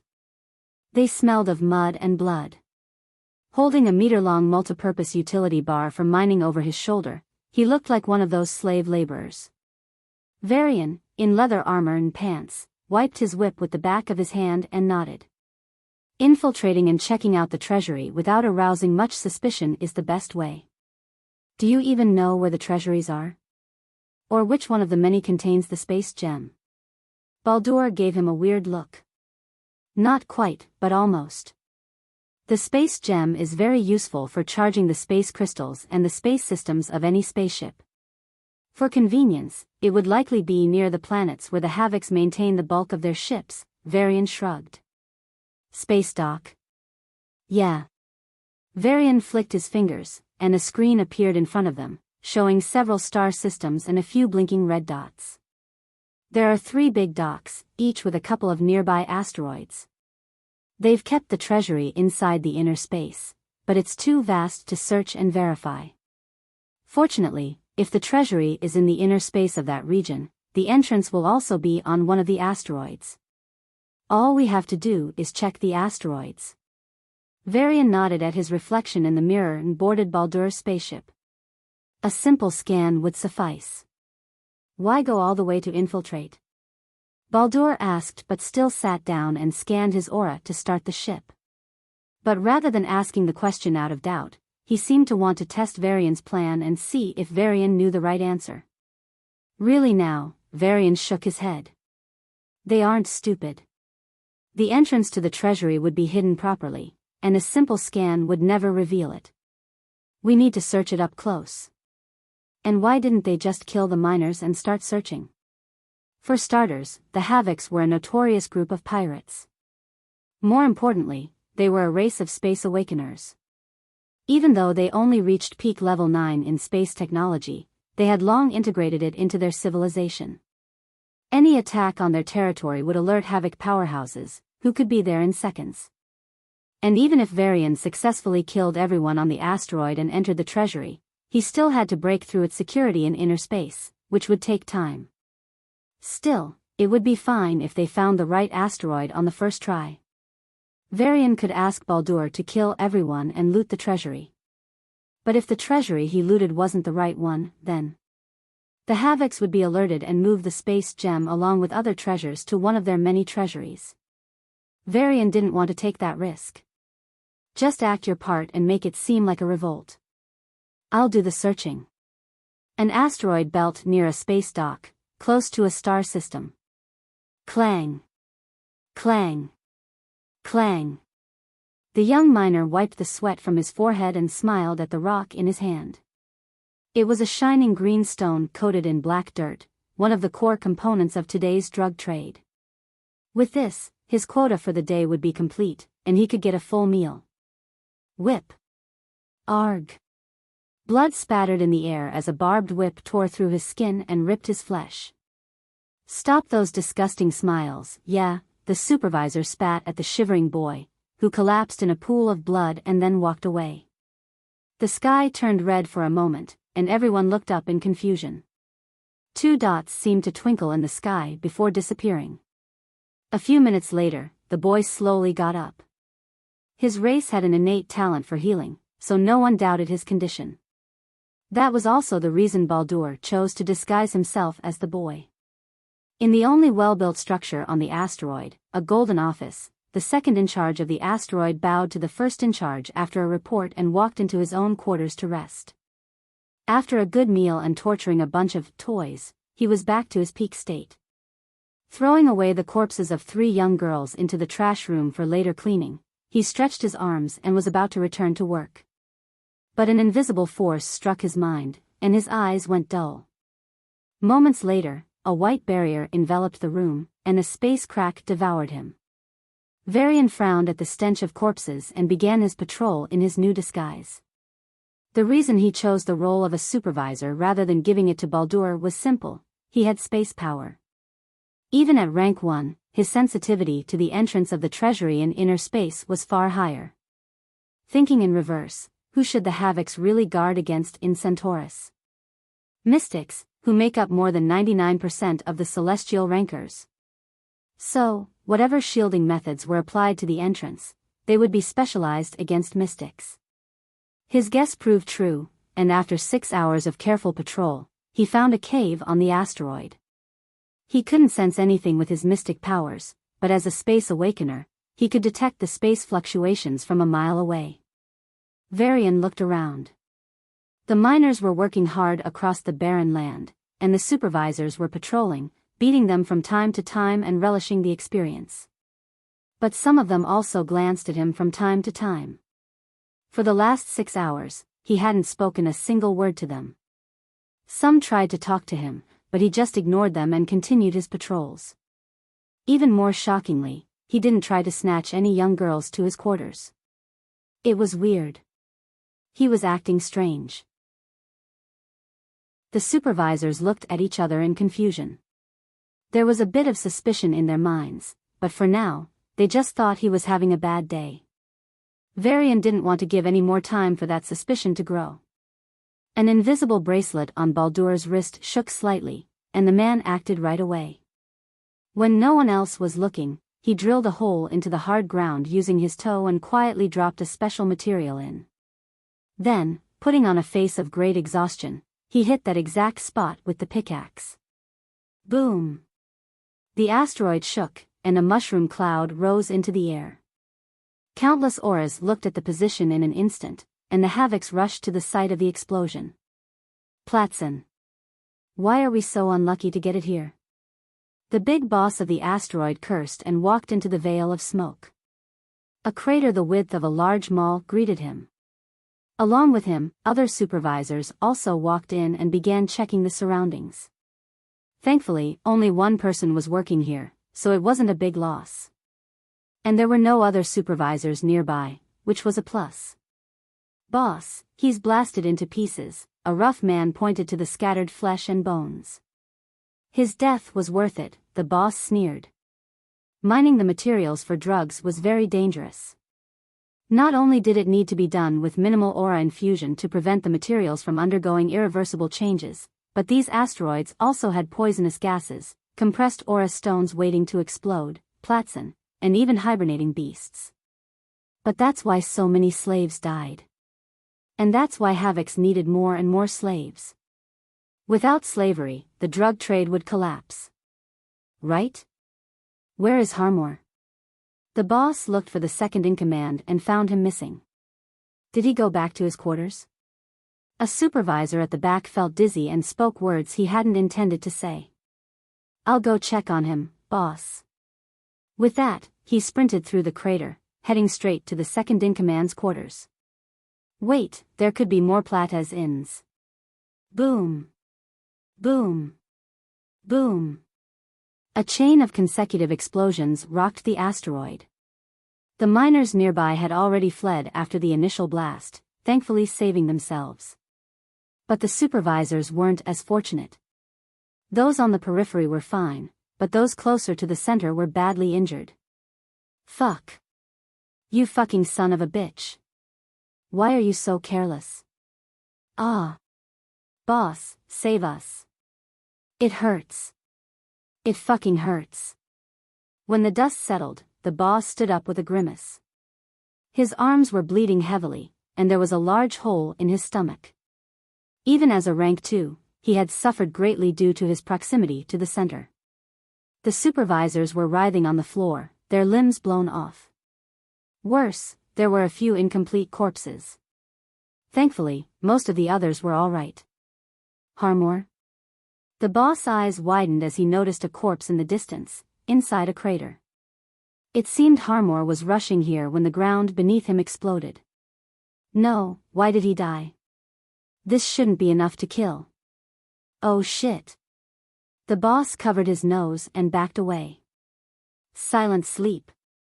A deadly gas capable of instantly killing a celestial rancor. No. No. Arg. The boss screamed in anger and fell to the ground.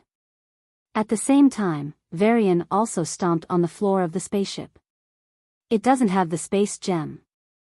There are 2 more left, Baldur said. But with this incident, any abnormality on these asteroids will be exposed. If I don't find it on the second asteroid, then I'll just barge into the third treasury, Varian said. The only reason for playing it safe was to avoid alerting them and to let them transfer the treasuries away. If 2 out of 3 were wrong, the third one would definitely be right. There are 2 accidents involving Platas in asteroids near the space dock. The investigation team, ranked 2, has already reached the location. An old golden-skinned male with a long dark golden beard bowed and reported the situation. There are no accidents, Nihor, the Patriarch of the Havoc tribe, sneered and walked out of the palace into the space transmission hall. A few men and women, either golden or red-skinned, slowly emerged and followed behind him. Patriarch, young Master Netches requested you to approve the invasion. Until this matter is over, ask them to put it on hold. Nihor's expression slowly hardened. The transmission hall lit up, and the space began to fluctuate. But young Master really insists. Why should the invasion be delayed because of an attack on our asteroids? The old man, Netch's maternal grandfather, asked with a grim smile. Old fellow, have you gone senile? Nihor looked at his father-in-law with disdain and pointed to the rank 2 warriors following behind him. I'm not taking them on a vacation. Someone attacked us despite knowing the danger. They are prepared. They are confident. But the Plates were real. It could just be a coincidence. I hope you're right. If you're not, we will face a terrifying enemy, Nihor laughed, but killing intent began to leak out of him. There will be an attack on the third asteroid soon. Let's go. Celestial rankers were already pouring into the third asteroid. The surrounding regions were under high patrol, and all mining activities were suspended. In a few minutes, the treasuries would be moved away. Havoc thought the first asteroid was an accident. But the second? It must be planned. Can you really deal with that many and enter the treasury? Baldur stretched his arms and asked with a relaxed smile. For a rank 4, no matter how many rank 1s or rank 2s came, it was child's play. But not so for someone of Varian's strength. At least, that's what Baldur assumed. This isn't part of the deal, but if you ask nicely, I can help. Baldur smirked. Varian didn't even bother to answer him and just jumped out of the spaceship. An intruder. Rank 2s, get closer. Activate the defense formations. Varian's body glowed with brilliant starlight, and he shot forward like a rocket. However, before he had moved 100 meters, the space around him solidified. Although Havocs were dual awakeners, their spatial abilities always capped at peak level 9. Despite the efforts of dozens of Havocs, they couldn't stop him. But their attacks were not meant to stop him. Ting! A tower on the asteroid lit up, and based on the spatial signatures, it locked onto Varian's body. The space stones inside the tower turned to ash in an instant, and an invisible wave struck Varian. Gotcha! The space around Varian cracked like a mirror hit with a stone, and his movement instantly halted. He stood still, like a painting in a portrait. Then, blood spilled from his body. On his perfect form, thousands of cuts appeared, as if sliced by the most precise blade. Even with Varian's exceptional healing capabilities, the cuts refused to close due to the unstable space around them. Every moment, he lost copious amounts of blood, and it showed no sign of stopping. Even with his tremendous vitality, if this continued for a few more seconds, Varian would fall into a great weakness. If I can't heal the cuts, then I'll just... Varian controlled the blood flow in his body, and the bleeding stopped. But before he could make a move, a large circular formation lit up on the asteroid. All the Havocs poured their elemental power, whether lightning or fire, into the formation. Dozens of circles with mysterious patterns illuminated, and the formation glowed. A lightning eagle and a fire bull emerged from the formation, each with power between rank 2 and rank 3. The space around Varian suddenly flashed with golden and red light. Then, it exploded with the brilliance of 100 suns. The lightning eagle and the fire bull jumped into space and reached Varian's position in the blink of an eye. Every Havoc waited for these beasts to deliver the final blow. But what they didn't expect was that, despite some deep burns, Varian seemed mostly fine. What the? He didn't even bother to fight the elemental creatures, he just ran across the asteroid. The lightning eagle and the fire bull chased after him. However, for some reason, Varian's speed suddenly increased, along with every other parameter, thanks to his time power. But except for him, nobody on the scene knew. So, in their eyes, despite the elemental creatures trying their best, Varian ran freely. And just after 2 seconds, his lips curled up, and he dashed toward the asteroid. Stop him. Joint attack. Havocs began to rain tremendous explosions of fire and lightning on him. For a moment, space lit up with spectacular fireworks. Varian expertly dodged these attacks and ran straight into an ordinary boulder. Oh no. That's the space fluctuated, and Varian disappeared into the boulder. As the world around him shifted, Varian found himself facing a room floating inside the inner space. The treasury. But unlike the previous 2 treasuries, this one had a guard. I was waiting for you, on the order of the Patriarch, the old woman with pale red skin said, grinning a toothless grin and waving her hand. Varian's body temperature spiked. The blood in his body boiled and began to evaporate. At the same time, his skin began to wriggle and twist under the high temperature as all moisture left him. I hate these attacks, Varian spat. But you can do nothing about it, the old woman sneered. A mystic like him had no way of countering her power. The only way would be to kill her. But she's a peak rank too. Since no one is here, I can surely do something. Varian's body temperature started to cool, and water appeared, entering his body.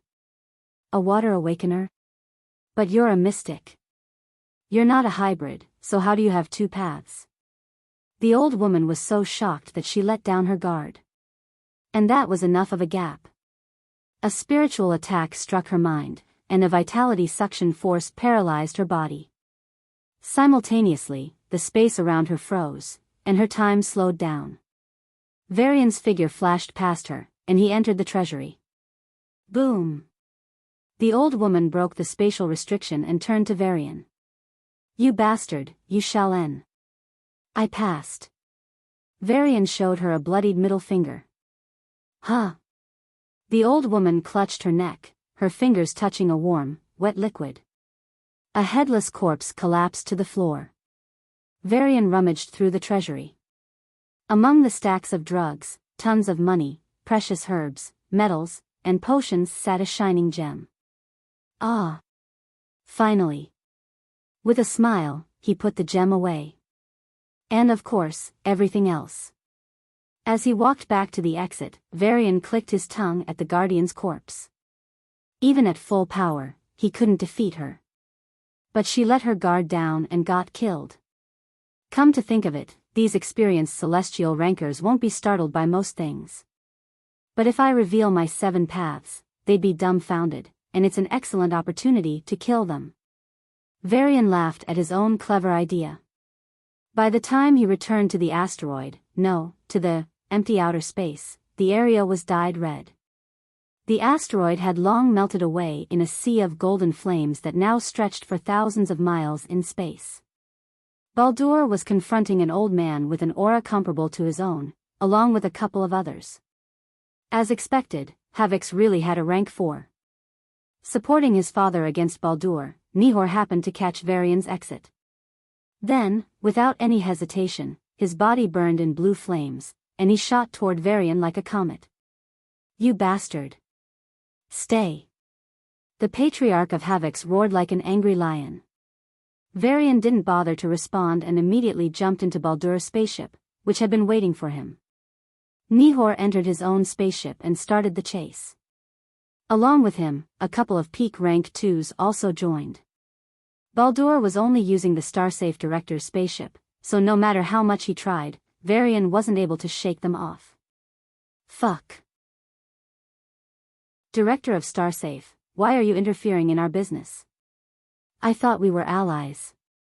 Havoc Ancestor, a rank 4 awakener in energy, waved his hand.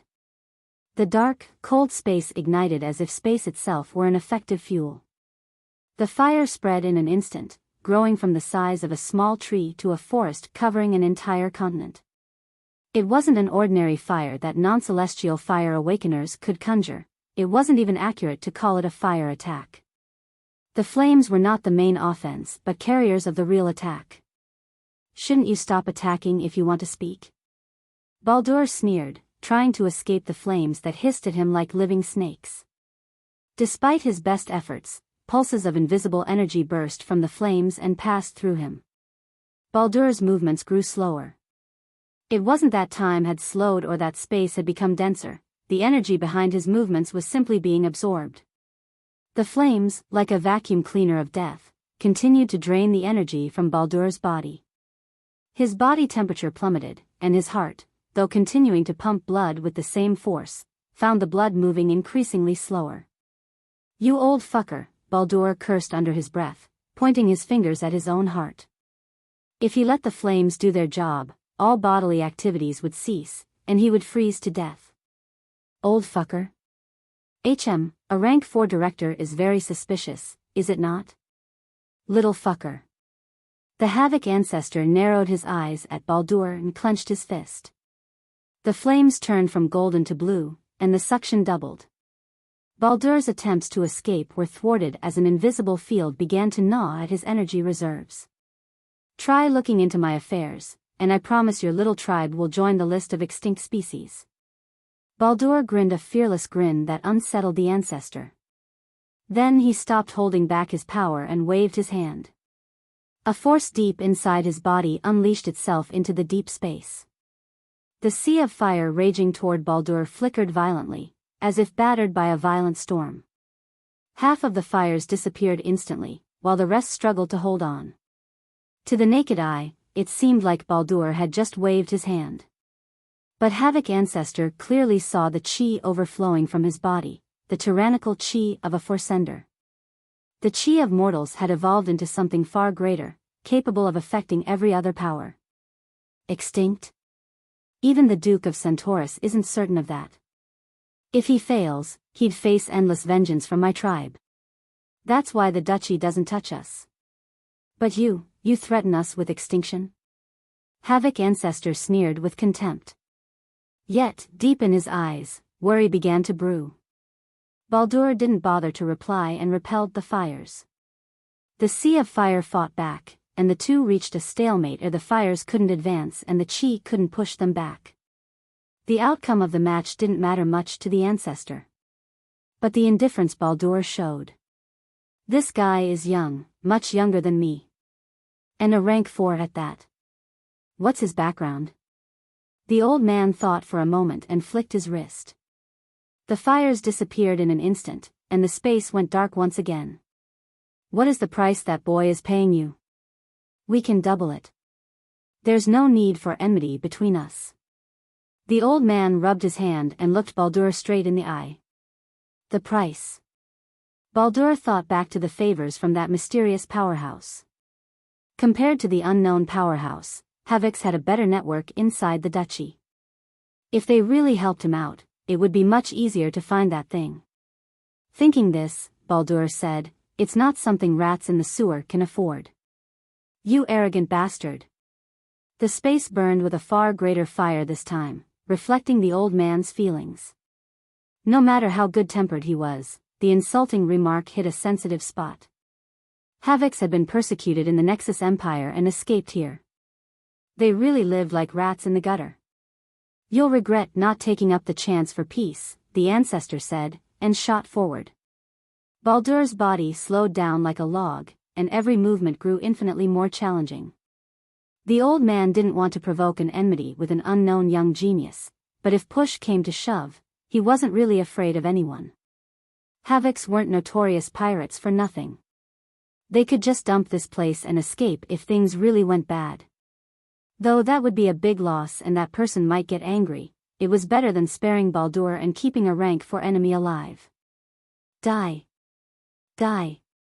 Varian grabbed the armrests and braced himself as the spaceship rocked under the energy explosions. The spaceship had already entered the layered space between outer and inner space and was pushing through that region. But even then, the Patriarch's and Havoc powerhouse's pursuit didn't stop. Warning. First line of armor on the tail is damaged. Repair it urgently. Boom. Varian wanted to open the entrance to Hortus with his celestial space powers and escape, but since he was already moving in this chaotic space, any such movement would be difficult. Warning. Second line of armor on the tail is gone. The critical engine components risk being exposed. Correct the situation immediately. Mad dogs. Absolute mad dogs. Varian cursed under his breath and slammed a button on the spaceship. Instead of moving through layered space, it went deeper and broke into inner space. Once he passed through the large white barrier, Varian was faced with an inner space surprisingly filled with ruins. Too many floating remains of houses, roads, palaces, temples, and more. These couldn't have come from a city, it must be the remains of an entire planet. In the previous war, the Centaurus Duchy lost many planets. Perhaps this was the wreckage of one ravaged by a celestial space awakener. Various thoughts flashed through Varian's mind, and he quickly made a decision. Just a second later, Havoc Patriarch and others broke through the boundary of inner space. But Varian was gone. Inner space was gray, chaotic, and filled with chaotic spatial currents like a wild storm. Even the near-endless debris didn't change the gloomy atmosphere. If anything, it only made it worse. Search. Find that bastard at any cost. Nihor roared and personally led his own ship. As spaceships designed by a race with an innate talent for space, Havoc's ships remained sturdy and comfortably searched for traces of Varian's spaceship. But even with their best technology and power, they found no clue. Varian had indeed appeared here with his spaceship. But then, he seemed to have just disappeared. A few minutes later, Nihor and the Rank 2 powerhouses stepped out of the spaceship and dispersed in different directions. To think I'd have to hide like this one day. Varian crouched on a large floating rock in inner space. It seemed to be the remnant of an old academy, with random paintings and scribblings on the walls, reminding Varian of his school days. Where the hell are you hiding, you rat? Patriarch Nihor scanned the chaotic inner space with his hyper-energy sense. Though not as effective as space sense, it should still be able to find a Rank 2. Unless it's someone who can hide their aura perfectly, like Varian. Search. Search every inch of this place. He couldn't have gone far. He was right. Varian wasn't far from them. If they searched thoroughly, he would be caught. System, do you think I can take on a Rank 3? That'd be a quick and painless death. Excellent choice, host. I'm glad you don't have a body. If people regularly talked to you, they'd be so pissed off. Varian shook his head. The floating classroom he hid in drifted aimlessly among the nearly endless debris in the chaotic space. It had been 2 hours, and they still hadn't left. It would take weeks to thoroughly search everything, but they showed no signs of giving up. Didn't I just take 1 space gem? Why all the fuss? Didn't you have 2 or 3? Varian complained inwardly, restraining his breath even more. Nihor and the 6 Rank 2s were quickly scanning through the debris. 1 Rank 2 was slowly approaching him.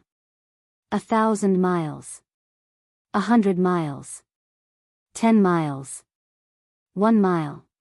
With a creak, a lightning Havoc threw the door to the classroom away and checked inside. Huh. His eyes met Varian's, and they stared at each other for a second. As he was about to contact others, a white light shot out from Varian's eyes into his. You lost your communication skills. Varian tried to construct a new order within this Havoc's body. If surroundings could be controlled with new laws of order and chaos, surely a person's body could also be influenced. It's just. The lightning Havoc opened his mouth to say something but ended up sneezing. Once. Twice. Thrice. He tried to touch his bracelet, but his fingers always slipped by. Law of probability? Varian didn't quite understand but kept himself busy setting up the apparatus for a safe escape. He just needed 2 more seconds. Boom! The lightning Havoc's aura blasted through the classroom's wall and shot into space like a golden pillar. Damn! Varian wanted to punch him in the face. But this was the best he could have done. He couldn't just impose arbitrary restrictions without paying the price. And making him shut up for a short while was already the biggest thing he could do. That rat. Havoc Patriarch's soaring energy blasted away the space currents as the Rank 3 made his way toward Varian at an astounding pace. He seemed 100,000 miles away 1 second, but in the next, he was just 10,000 miles away, and in the next, just 1,000 steps away. Fucking D, Havoc Patriarch raised his hand, and blue flames filled the space like a mini-galaxy. The elliptical sea of flames burned brightly and was about to engulf Varian. A few more seconds. Something shocking, something that'll stop him from killing me instantly. Varian gritted his teeth as the flames fast approached. All energy seemed to be sapped out of his body, and he couldn't even lift a finger. There was no escape. He couldn't even strike back. But... boom. Boom. Boom. 7 tyrannical auras shot out from Varian and reached the Havoc Patriarch.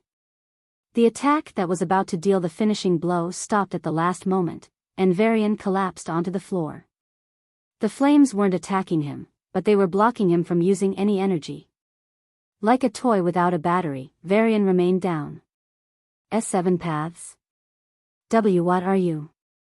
Patriarch Nihor's gaze toward Varian changed drastically. The 6 rank 2s also gaped at the unbelievable. Must bring him alive and dig out his secrets.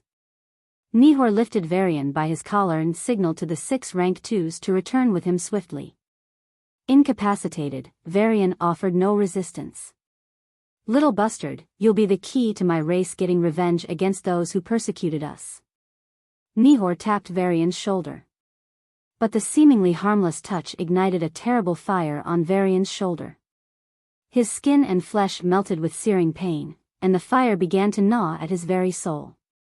Varian's eyes began to bleed as his blood grew hotter and hotter, quickly reaching a temperature comparable to lava. Even if his blood was special and his body resilient, deprived of all action, Varian couldn't do anything as his own blood began to melt away his body, causing horrific pain. Cry. Wail.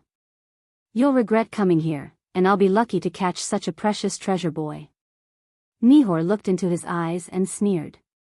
He expected Varian to cry, glare, or close his eyes in pain. But this guy. Heh. He. Varian frowned at the pain but kept an annoying smirk on his face as he stared at Nihor. Have you gone insane from the pain already? No, you've gone blind from, hiss. Varian sucked in a breath of cold air at the pain and smiled at Nihor. Greed. What are you? A beam of light shot out of Varian and enveloped all the spaceships. Before anyone could respond, they all disappeared. What greeted them was a new world, a new sky, and a new land. An evergreen forest with species of trees he didn't recognize, and birds and animals he had never seen. They were in inner space just a moment ago, and now. Where? Nihor looked around in vigilance. His 6 peak rank 2 subordinates were also checking their surroundings and exploring it with their senses, trying to make sense of the bizarre situation. For some reason, their senses seemed to be working fine, but the responses they were giving were ridiculous. As celestials, their sensing range extended beyond the surface area of entire planets. But now, they couldn't sense the end of this forest. He disappeared somewhere. We need to catch him. He'll know the way out, Nihor said, and the 7 Havocs marched together in pursuit of Varian. An hour passed without any results, then 2, 3, 4. Arg. Nihor's patience reached its limit, and ignoring all potential dangers, he simply attacked the forest.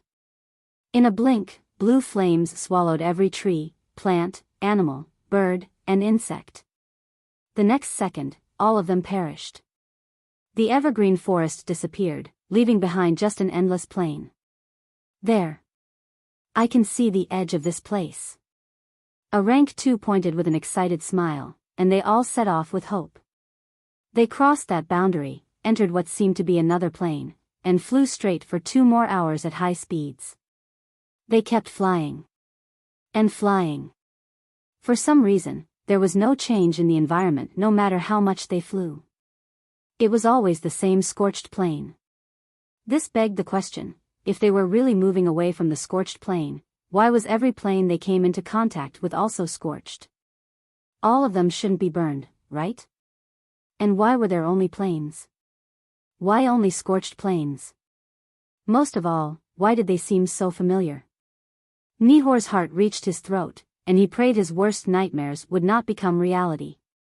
But this is the piece of cloth I threw an hour ago. A rank 2 pointed to a bright red cloth with a trembling finger. Let's go, Nihor said, pulling them forward. This is the fragment of my belt I tore off in frustration 3 hours ago. Another rank 2 pointed to a designer metal piece on the ground. Nihor gritted his teeth. Let's go. But it didn't stop. This is the button of my, this is the lump of hair, this is the paint arg. Stop it. Fucking stop it. Nihor growled at them like a wild beast. The Havocs flinched and grouped together instinctively. Forget it. This space is weird. Just forget it. Let's go upward. Nihor said, and they all nodded eagerly. They flew from the ground and into space. But for some reason, no matter how high they flew, they couldn't get into outer space. Instead, they always ended up on a scorched plain. From their point of view, they were moving up, but it was like they were astronauts coming from space and encountering the scorched plain every single time. The group of Havocs tried everything they could, east, west, north, south, up, and down. In the end, they all agreed on the only solution they could think of. Boom! Boom! Boom! The scorched plain exploded as highly energized lightning and firebombs were unleashed relentlessly. An hour later, Nihor took his group and traveled into the underground tunnel they had created. Finally. It was a long tunnel, but there was light at the end. When they emerged into the light, what greeted them was a very familiar forest. An evergreen forest with species of trees he didn't recognize, and birds and animals he had never seen. Oh God! Even though Hortus seemed like any normal synthetic world, the terms synthetic world and normal were oxymorons. It appeared to exist in the inner space like its peers, but in reality, it was a separate spacetime and exhibited the characteristics of a distinct cosmos. Like every other synthetic world, it was extremely useful for transporting armies across interstellar distances. However, its usefulness far surpassed this by allowing the Lord of the World to bestow powers upon others and even forcefully strip them away. Synthetic worlds were exceedingly rare and typically found only in kingdoms or empires. They stood as living testaments to an ancient power that reached the pinnacle of all divine paths. Opening up a separate spacetime field? Possible. Creating new life and death cycles? Certainly. Constructing a new order and chaos within a domain? Yes. But accomplishing all three simultaneously? No one, not even the most powerful entities of today, could forge something like a synthetic world. All these synthetic worlds were failed experiments. Hortus was the only successful product. That's why, even though its lord was currently only a rank 1, Hortus could challenge even a rank 3 powerhouse. Why? Why did it revert back to before? Nihor touched his clothes and muttered in disbelief. His wrinkled clothes, worn from travel, were now back to how they looked when he first appeared in this place. My broken belt got back together? The scratches on my arm. The 6 Havocs also realized that they hadn't just stumbled upon another evergreen forest but had somehow reverted back in time. The Havocs collapsed onto their knees and looked around with dread. Where the hell had they ended up? No, we can't give up, Nihor urged them. It shouldn't be possible for this prison to do this endlessly. We just have to crack the limit. His words filled his subordinates with hope, and they all resumed their escape once again. It's funny, isn't it? I said I'm sorry. Varian bowed his head sincerely. No, it's very funny to watch them get played in a loop they can never get out of. Yeah, Varian nodded. Like the Twilight Zone, forbidden ground of life and death, or more precisely, the experimental ground of life-death, the region they were thrown into was the experimental ground of spacetime. It's very funny to watch these haughty guys break down. Varian smiled as he stared at the screen, showing the chaos slowly driving them crazy. And it's also very funny to come here and leave without visiting me. How the hell are they related? You're being unreasonable. Varian looked at Sia with a dumbfounded expression. Yes, I'm being unreasonable. Bite me, mister, Sia grinned at him with a wild gaze. Don't think I won't dare, woman. Varian's expression turned serious. Did she really think he'd be bullied? Woman? Oh, good. Very good. Looks like someone forgot his wife. What's next? You got a new girlfriend? Sia crossed her arms and squinted at him with a dangerous smile. You look beautiful even when you're angry. Varian pressed his lips to hers. Sia wanted to argue and rebel, but in the end, her shoulders relaxed, and she closed her eyes. After a few minutes of reuniting, the two parted and looked at the screen again. So. Sia felt embarrassed for giving in too easily. Was she too weak to fall for his sweetness? But when he was like that, she didn't really want to quarrel anymore. She decisively changed the topic. You're already strong enough to hit rank 2s. Do you really need the artifacts? Varian pinched her soft cheek as if she had asked a stupid question and replied, the artifacts boost is relative to my rank. So, no matter what rank I am, they will always be really helpful. That's the primary reason he's so willing. Instead of being useful at rank 3 and useless at rank 6, they would be important throughout. He could already fight across a rank. But now, he might be invincible in the next rank and even able to put up a fight against someone 2 ranks higher. For others, it wouldn't be much of a change. But for Varian, it's a world of difference. With artifacts, he could fight at rank 3.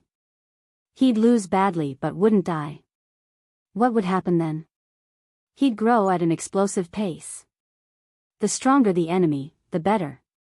Once the artifacts were made, his speed of improvement would reach new heights. You are going to grow even stronger and faster? This is crazy. Sia exhaled deeply. I married a monster. A monster indeed, Varian grinned with a mischievous expression. Not that, Sia's face flushed, and she glared at him in embarrassment. Then I have to prove myself. Stop. I can't bear it alone. Sia backed off like a frightened rabbit, looking at him with apprehension. Wait until Sarah ends her seclusion. Tisk, weakling, Varian said with a face of mock contempt, just to infuriate her. Excuse me? Sia bit his shoulder like an angry cat, her eyes fierce. Who are you calling weak? A girl who backed off from a match she knows she can't win. It's not just being weak, it's also being cowardly. Varian's words sparked her pride. Sia knew he was just joking, but she still didn't want that title. Moreover, those nymphs made it clear they were all vying for her husband. In anger, she beat them all up. And now, she was backing off in front of the very man she fought for? Why you, damn it. Come on. Let's do it. Varian glanced at Nihor and his group one last time. He'd use them for the ritual soon, but Nihor needed to weaken to at least late rank 2 first. Anyway, his session with Sia would take a day. By then, Nihor would be drained dry, and the ritual could proceed. Let's go, cutie. Varian laughed, and the two disappeared into the depths of the palace. One more round. Varian flipped Sia and held her up by her hips. Arg, I am dying. Sia groaned, involuntarily letting out powers of darkness, gravity, and mind. A veil of darkness covered Varian's face, but he didn't mind and kept moving. But suddenly, he felt something change. The skin was still as soft but had a different texture. The weight changed slightly, but his super senses were very clear on the change. More importantly, the sensation completely changed. It was as if it wasn't Sia but someone else. Wait a minute, Varian stopped moving and dispersed the darkness covering his vision with a trembling hand. Staring up at him was Enigma, her face flushed and her eyes moist. Fuck. Varian hurriedly pulled out and left her hips. Arg. Enigma felt a jolt of pleasure up her spine, and her toes curled. She bit her lips, trying to hold in the moan but ended up letting it out. As her body shuddered, without Varian holding her up, Enigma limply fell on the bed, naked and sweaty. Ignoring the beautiful body in front of him, Varian sat on the bed and opened his mouth. He wanted to say something but was too overwhelmed to do anything. What the fuck is this fuck? On the other hand, Enigma stared at the ceiling for a moment before shifting her gaze to Varian. The silence gnawed at her soul and made her restless. Slowly opening her lips, she said in a faint voice, We should treat this as if it never happened. As if. Varian sighed. Since he was facing away, only his back was visible. But Enigma could picture his face. What kind of expression did he have now? Annoyed? Angry? Enigma wondered. No, shouldn't she be wondering what she should be feeling now? Thrown into this situation so suddenly. Why wasn't she angry at Sia? Why was she staring at him, as if waiting for something? Enigma slowly placed her hand on her chest, feeling her heart thumping hard. First of all, Varian waved his hand, and the next second, the two were cleaned and dressed, now sitting in a different bedroom. Varian brought his hand closer to Enigma's face, and she tensed up, closing her eyes. But when she felt a gentle tap on her forehead, she opened her eyes, disappointment showing on her face without her realizing it. Ah! Why am I here? Sia, or rather, a phantom of Sia, appeared on the chair next to Enigma. Where are my clothes, and what's happening? She covered her naked phantom body and glared at the two. Varian crossed his arms and stared at her in silence. Enigma, not knowing what to do, followed his lead. Sia stopped acting embarrassed and sat on the chair with her legs crossed. The power of spirits is convenient, isn't it? It can connect with souls and allow you to view me as a phantom. And it allows me to connect with Enigma and push her out in my place. But why? Varian sighed and pointed to Enigma. I don't even know what to say to her. It's hella awkward. And I feel terrible for Sarah. I didn't like this surprise. Because you're both pieces of wood, Sia said, pointing at them with a defeated expression. And Sarah came up with this idea even before our wedding. You girls are crazy, Varian said, dumbfounded. Enigma nodded furiously. Her face, usually indifferent and cold, still showed traces of the heavy blush from just a few seconds ago. Sarah is crazy. And clever. She's scheming to break up my time with you into two, Sia said, like a detective who had uncovered a big conspiracy. Oh, please, Varian rolled his eyes. But seriously, I think Enigma likes you. Sia shrugged. Sarah thinks so too. Do you? Varian looked at her with surprise. Do I? Enigma opened her mouth in equal surprise. This is why. Sia covered her face. Thinking that a girl likes you is a delusion 99.999% of the time. But this was one of those ultra-rare cases where the hunch he was pushing away turned out to be right. Sorry, this won't work now. Enigma's breath stopped for a moment before it grew disordered. The faint smile on her face disappeared, and her aura became chaotic. Sia, too, looked at Varian with disbelief. What did you just? I see, Enigma's voice was heavy. No, Sia looked at Enigma's pale face and her clenched fists. Even though she didn't realize it herself, she was trembling, and her eyes were slowly growing moist. Enigma looked at Varian with a cold and indifferent expression. She had seen him laugh, cry, fight, and grow from a little boy to the ruler of his race. Since waking up from that endless darkness, she had grown up with Varian. He was her childhood friend that she could never meet. She didn't know if she liked him, but she felt close to him and wanted him to smile and be happy. That's all. She had been used to being in the background all the time. So, this should be fine. But why? Enigma's voice was cold and indifferent. It's fine. I never said I lee. He didn't mean it that way, Enigma. Your hurt reply will only make things worse. Sia stopped her from going down a road of misunderstanding. Enigma turned her gaze away from Varian and looked into the distance with a lost expression. What was she expecting? All the experiences she had with Varian were one-sided. He never saw her cheering him up when he was in a school competition.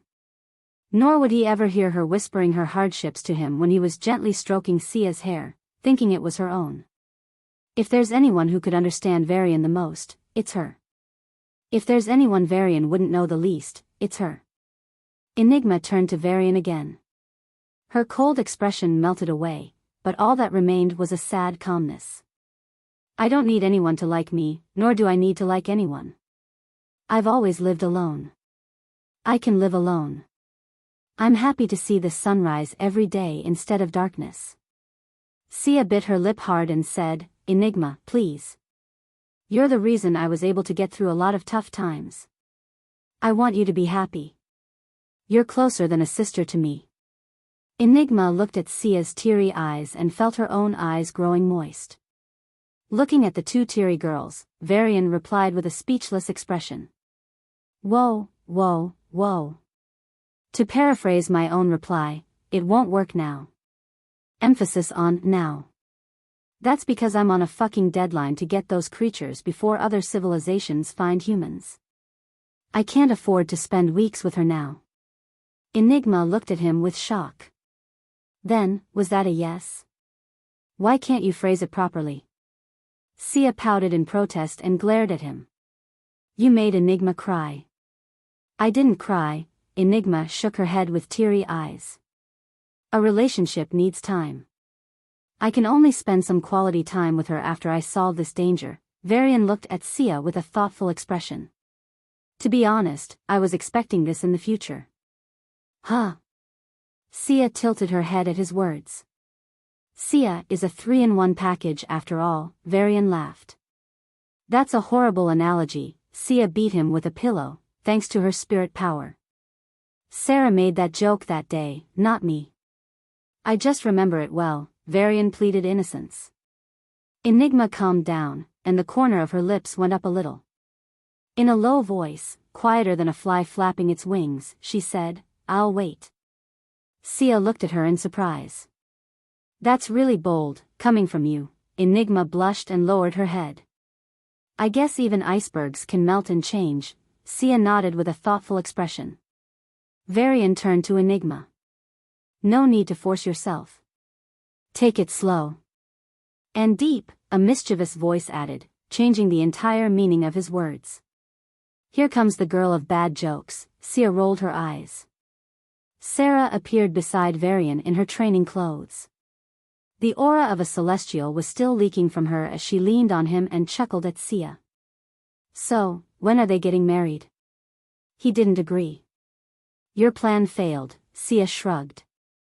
So next week, wait, what? Sarah turned to him with a look of astonishment. Wait, was there any misconception about me here? Did you think I'm a pervert who'd say yes without a second thought? Sarah and Sia nodded initially with innocent expressions, but then quickly shook their heads. What the? Varian clutched his broken heart. Sarah elbowed him in the ribs. Don't act innocent, mister. You're smiling on the inside. I'm not, Varian said with the most honest expression he'd ever given. Do you believe him? Sarah asked. No, Sia replied instantly. Come on. In the end, Varian congratulated Sarah on her breakthrough and made her admit that he was a gentleman. Sia joined in the ceremony, and the three had a short synergy session. When they returned to the Forbidden Zone, Nihor and his gang were on the verge of insanity. 2 of them were fighting each other, and 3 were contemplating suicide. Only Nihor and a peak rank 2 were fine, though even they were terribly exhausted. Now is the time, Varian said, snapping his fingers. 7 beams of light from the sky enveloped them. Since Varian was still 2 ranks below Nihor and weaker overall, he couldn't create a rank 3. However, he could make 3 or 4 rank 2s. He decided on a more efficient approach and used his power to strengthen the rank 2s. Royal Secretary Allison, Grand Admiral Bali, Chief of Staff Kevin, Prime Minister Irene, Chief Counselor Van Hoff, and the unexpected Evander Steelheart all gathered on the military grounds, confused by the urgent notice to appear there. Each had their own thoughts about why the notice was issued. Bali, war? Irene, did the Zions find us? Van Hoff, did the foreign races rebel? Kevin, are we getting some new treasures for the military? And finally, 2 special cases. Allison, work? More work? Most work. Evander, I finally got my grandchild? The 4 distanced themselves from the crazy 2 and waited. Before they could get into a discussion, 6 lights from the sky enveloped them, and the ritual began. Exactly 6 hours later, the human empire gained 6 peak rank 2s. The emperor, responsible for this, left for the final material of the artifacts. It was a lonely journey, but one only he could take. Hello, Kyle? Kyle? Respond to me, damn it. Baldur slapped the communication bracelet with an irritated expression. It had been 2 days since the infiltration ended. While Baldur managed to kill the Hortus ancestor and everyone in the vicinity, he lost track of the mysterious man named Kyle. Initially, Baldur thought Kyle had not survived under the pursuit of Patriarch Havoc and his henchmen. However, the Patriarch had not returned even after 2 days, not even sending a message. Baldur was slowly realizing a bitter truth: he had been duped. The good news was that he wasn't alone in suffering. Across the Duchy, many people, powerful and weak, young and old, male and female, were grieving. The drug empire carefully built by the Havoc tribe suddenly lost its most powerful figures and crumbled like a house of cards. No one knew how the news was leaked, but all the major powers in the Duchy smelled blood and rushed to divide the great drug empire. Surprisingly, the Duke himself made a move, occupying the asteroids and planets crucial for drug production. This single move changed everything and ended the faction war before it even began. The once invincible drug empire that had parasitized Centaurus collapsed with a whimper. While drugs wouldn't completely disappear due to the significant stockpiles, production was now minimal. After declining for centuries, the Centaurus Duchy finally saw some progress, though it was still far from regaining its former glory. However, not everything was positive. The 10th princess, the business genius who managed unicorn enterprises and recently auctioned exotic items, disappeared. Her marriage to the Prince of Barracks province was imminent. Additionally, while many Havocs were hunted down, many managed to escape. Some radicals remained and issued an ultimatum, along with some very brutal videos. If you do not come, these 2 will die in the most brutal way. It was a young boy and a middle-aged man, Ash and the captain, the 2 people Varian first met outside the solar system. They kidnapped Ash before he joined the military academy, while the captain was intercepted on his way back home. Any rational person would think Varian would walk into an obvious trap for the sake of 2 strangers. That's precisely why the plan was conceived by a group of radicals. The rational Havocs, who formed the majority of the survivors, began their voyage for their new home. Young master, the fire of our tribe rests in your hands. An old man, hunched and bent, pleaded with a young man. Don't worry, grandfather. Natchez's eyes were bloodshot and brimming with hatred. But his expression softened slightly as he asked hesitantly, but do you really want to stay? Even if you succeed in your revenge, once they can confirm your threat, they'll finish you off. Of course, I know. Only death awaits us down this path, the old man smiled fearlessly. But I cannot live without avenging this. Natchez clenched his fists and glanced at the young and old around them. All their faces were pale, scared, and angry. They were the elite of the elite, controlling massive wealth and power. But they had fallen in an instant. Though he had always been arrogant, Natchez felt a sense of grief toward his brethren, and towards his father. That bastard needs to pay, Natchez recalled the young man's eyes, and his blood boiled with fury. Grandfather, I hope you succeed. If you don't, then...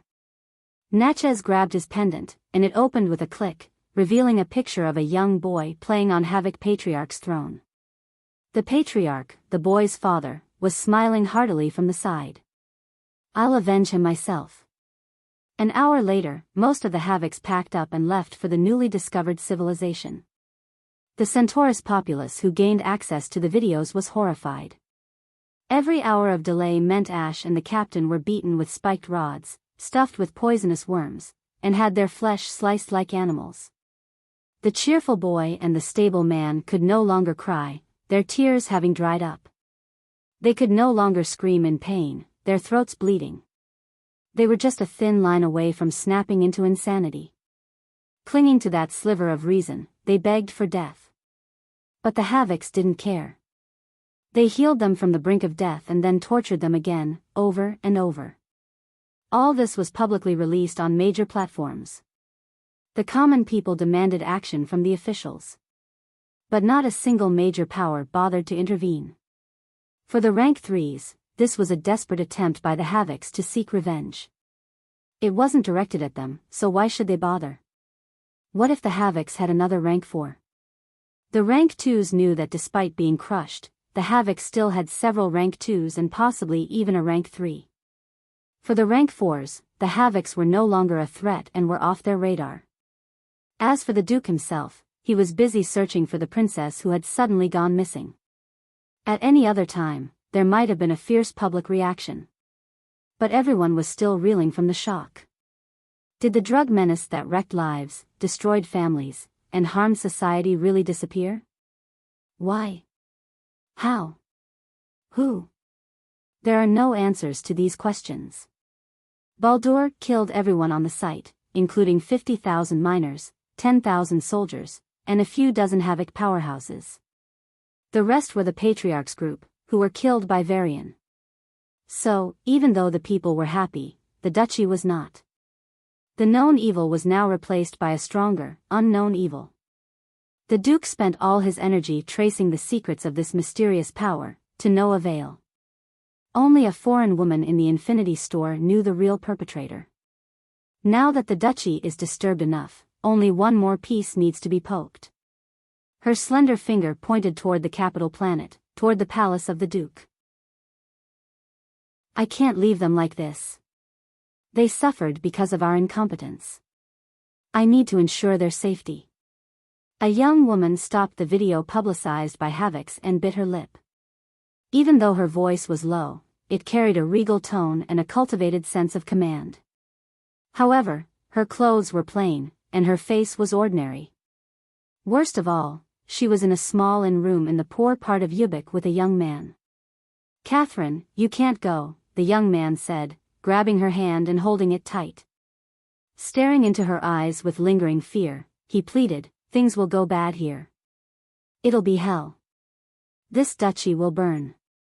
Let's just go somewhere far away. You always say your barracks province is plotting something, but you don't have any idea what's going to happen or how. Not even a clue, Catherine said, looking at her fiancé with a disappointed expression. Prince Theoron of Barracks lowered his head and sighed. No one knows except a handful. But my father, he doesn't like Centaurus. If his plan comes to fruition, I can't think of any good that'll come out of it. Again, what's the plan you're speaking about? How did you even know it? I don't know, I can't remember, Theoron said, shaking his head with a bitter smile. It's just a memory lingering in my head. I must have seen something I shouldn't have, and my memory must have been erased. Catherine fell silent. She liked her fiancé, but this was absurd. Theoron and his father had disagreements, that was public knowledge. But because of these disagreements, claiming a province was conspiring against her duchy was too far-fetched. Then what? Was the conspiracy really a reality? That was even more impossible. No matter how low Centaurus had fallen, it was still above and beyond what a province like Barracks could match. The duchy had tens of thousands of rank 1 celestials, a few hundred rank 2s, and a couple dozen rank 3s. Officially, it had 2 rank 4s. Unofficially, even she didn't know. How could such a duchy be conquered by a province that didn't even have 1,000 rank 1s? So, no matter how hysterical Theoron seemed, she couldn't take his words seriously. She believed that he had lost bits of his memory for some reason and ended up interpreting it in the wrong way. Theoron, I've hidden from the public for 2 reasons. 1, to meet you and check your situation. 2, to finish off some corrupt ministers who supported the drug lords. But now, it looks like there's a 3rd reason: find a good medical practitioner to stabilize your mental state.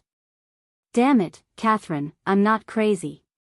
Theoron held his head and said with a hysterical expression. Catherine crossed her arms, and her voice grew impatient. Fine, you say we should go somewhere. Go where? How? Vanishing in the duchy is one thing, but moving away? Even if we leave for the 50th Duchy from here, we will still be found.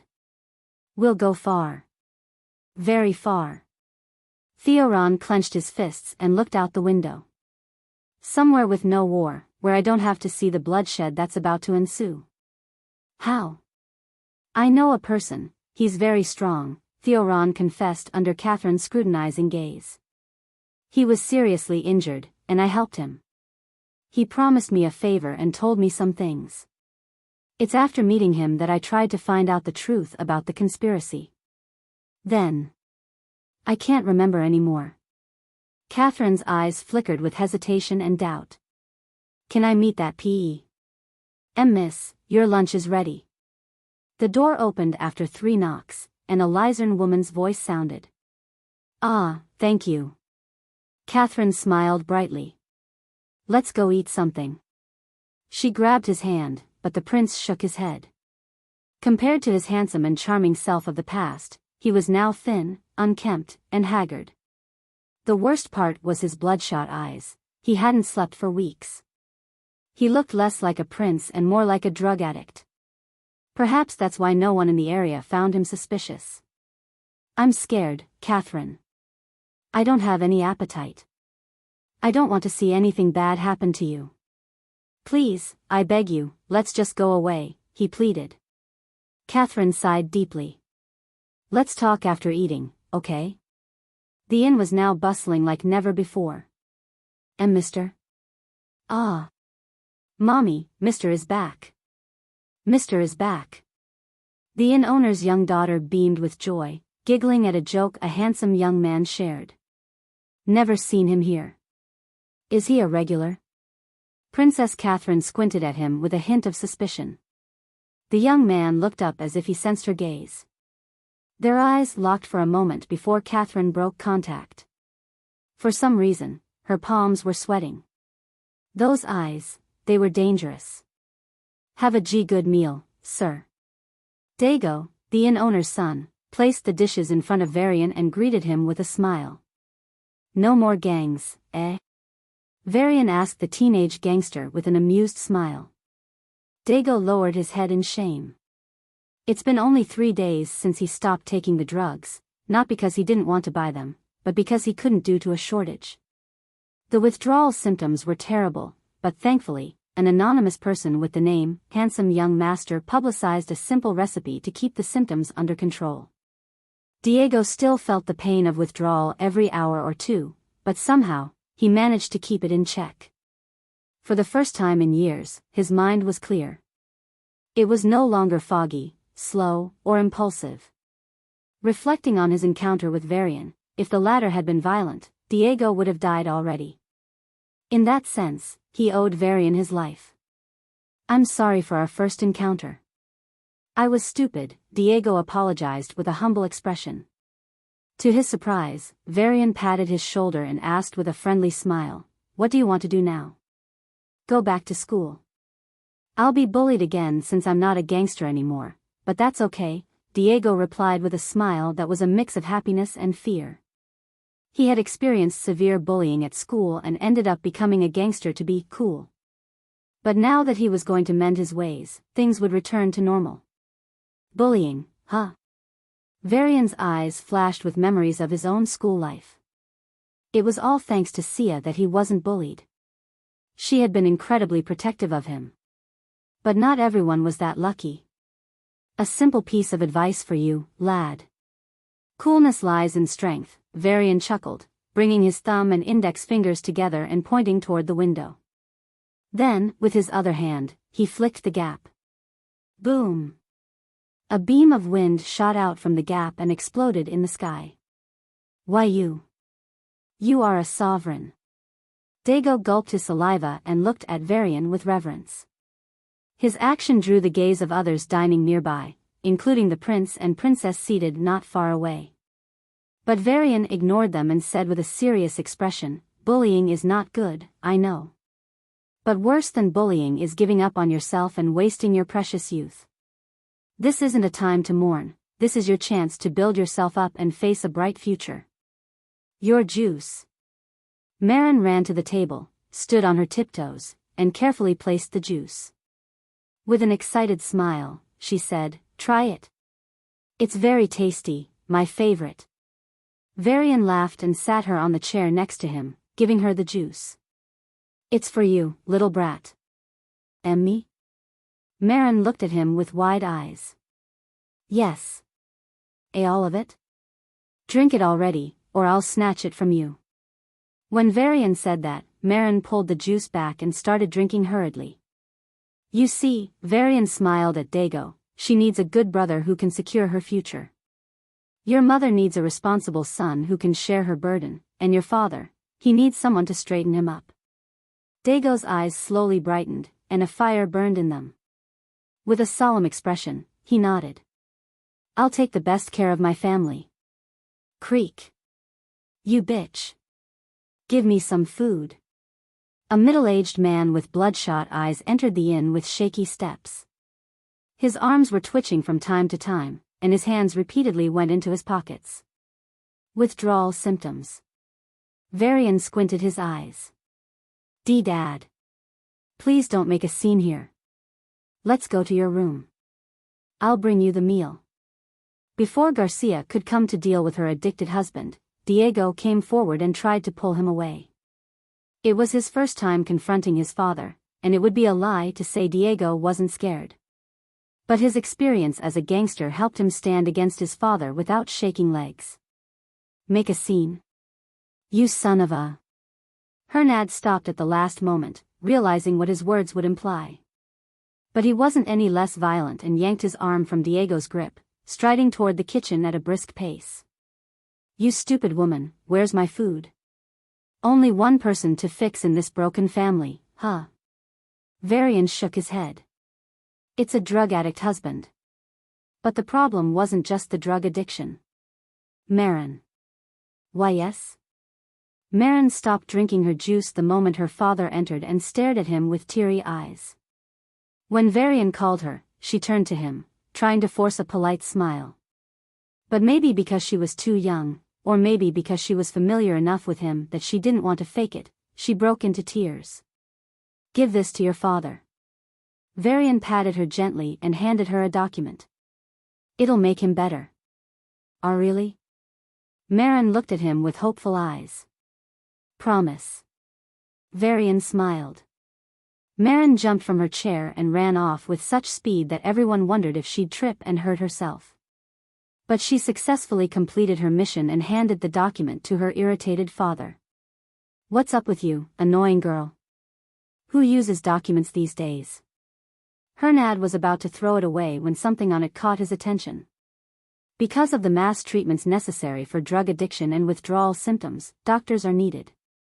Considering that Dr. Hernad was a brilliant talent, as long as he could prove to the Council of Yubik that he had overcome his addiction, he would be eligible to retake the medical examination and regain his license to practice. Deadline, 3 months. Hernad's body froze, and he slumped onto the floor powerlessly. He wanted to share the good news with his family, but all he saw was his pale wife, distressed son, and scared daughter. Hernad's breath caught for a moment, and his eyes slowly regained their brightness. As the realization of how he had treated his family settled in, extreme regret filled his heart. Pa. Pa. Pa. Hernad slapped his cheeks so hard that they started to bleed, but he didn't stop and continued to beat himself harsher than anyone would. Gracia came to her senses and grabbed his hand, but the other hand kept slapping himself. It was his 2 children who held his hand and stopped him. Feeling their warmth after a long time, Hernad cried like a little child. "Please give me a second chance. How do I even get into the Duke's treasury?" Varian thought as he enjoyed the family reunion, chewing on his food. A young couple caught his attention for a brief moment, and Varian's brows knit together. Male? Rank 1 famine, female? Rank 2 mystic, these 2 were also in hiding. But was it Garcia's good luck or bad luck that 3 celestials ended up in the same inn? "I could try robbing, even though the security is high, but I'll need Baldur's help." Varian contemplated whether he should ask that guy for help. But Baldur should have realized he'd been fooled. He could meet and convince him that he'd been in a situation that prevented their meeting. Still, that man would be very vigilant this time and most likely wouldn't let him get away. Robbing wouldn't work, and Varian couldn't think of anything else. It was a dead end. As he tried to find a solution, the faint whispers of the couple reached his ears. "I need to go. They're suffering because I failed. Please, we can't stay here. That man will take us out. I love you, I really do. But for such a big thing, I need some proof. Give me some time, I'll show you the proof." The two were quarreling for some reason. If Varian had to guess, they both ran away from their families. Of course, thousands of teens run away from their families every year, but a rank 2? Princess Catherine. Varian was certain of her identity, and his eyes flashed with a thought. He didn't need to sneak into the treasury and snatch the item. The Duke could just give it to him if he. Princess Catherine stood up with a determined expression and left the inn. The young man seemed like he wanted to follow her, but after a mental struggle, he gave up and returned to his room. Varian waited for her to create a gap before slowly getting up. This shouldn't be hard. Who is the perpetrator of these attacks? Who can kill a rank 4 powerhouse? In the Grand Palace of the capital, the Duke raised the question to the highest members of the Duchy. There was a strained silence in the throne hall. Only 3 people were in the room, the 3 rank 4s of Centaurus, contrary to the official count of 2. The Prime Minister and Grand Admiral were publicly known, but only a handful of people knew about the 3rd, Chief of Intelligence, Akira, the youngest rank 4 powerhouse of Centaurus. "It's that prince in Starsafe," Akira said calmly. "Oh," Duke Cassius nodded, frowning. Baldur thought no one knew about his arrival. He did cover up well, but someone from his own faction had informed Cassius about his identity, so that in case Baldur got into trouble, the Duchy could ensure his safety. Isn't that prince trying to keep a low profile? Why risk exposure by killing the Havoc ancestor? Cassius asked, puzzled. Indeed. He wouldn't want his political enemies to find out. Since he arrived, that prince has been traveling throughout our duchy. He's searching for something or someone. Akira's voice was heavy and worried. So, killing the Havoc ancestor will help him find that thing or person. Cassius tapped the armrest of his throne and narrowed his eyes. There's no connection between the Prince of the Kingdom and the bereaved pirates who fled from the Nexus Empire. And why attack now? He had plenty of opportunities before. There must be another factor. A third party. Akira's voice grew solemn, and her expression was cold. Everyone on the site was dead. There's no clue for us to fall back on. But, a screen popped up, showing Havoc's torturing a teenager and a middle-aged man. Havoc's believe the person who met these two is responsible for their loss. Evidently, someone did sneak into their treasuries and steal something. The protective mechanisms were recently broken. The hall fell silent at those words. For the prince to attack them now meant that this third party convinced him somehow. Havoc didn't dare to seek revenge from the prince but targeted this third party instead. But who is this guy? And how did Havoc even know it was him? Akira, keep a watch on that place. When that guy appears, capture him, Cassius ordered. As you wish, Your Highness, the woman bowed lightly. And Prime Minister Zed, how are the preparations for Princess Catherine's marriage coming along? Cassius asked. Almost done, Your Majesty. But the princess. She's on Yubik. The girl ran off for some reason. Anyway, it's the last few days before her marriage. I'll get her back soon. But Your Majesty, Prince Theoron is missing, Akira said with a concerned expression. Then his brother will marry her, the Duke said without a change in his expression. He has plenty of them. Neither the Grand Admiral or the Prime Minister found this unusual. Political marriages were the norm in influential families. Only an upstart like Akira would feel uncomfortable with them. The princess is on Yubik for some reason. We lost her trail in the city but can confirm that she didn't leave the planet. Beep.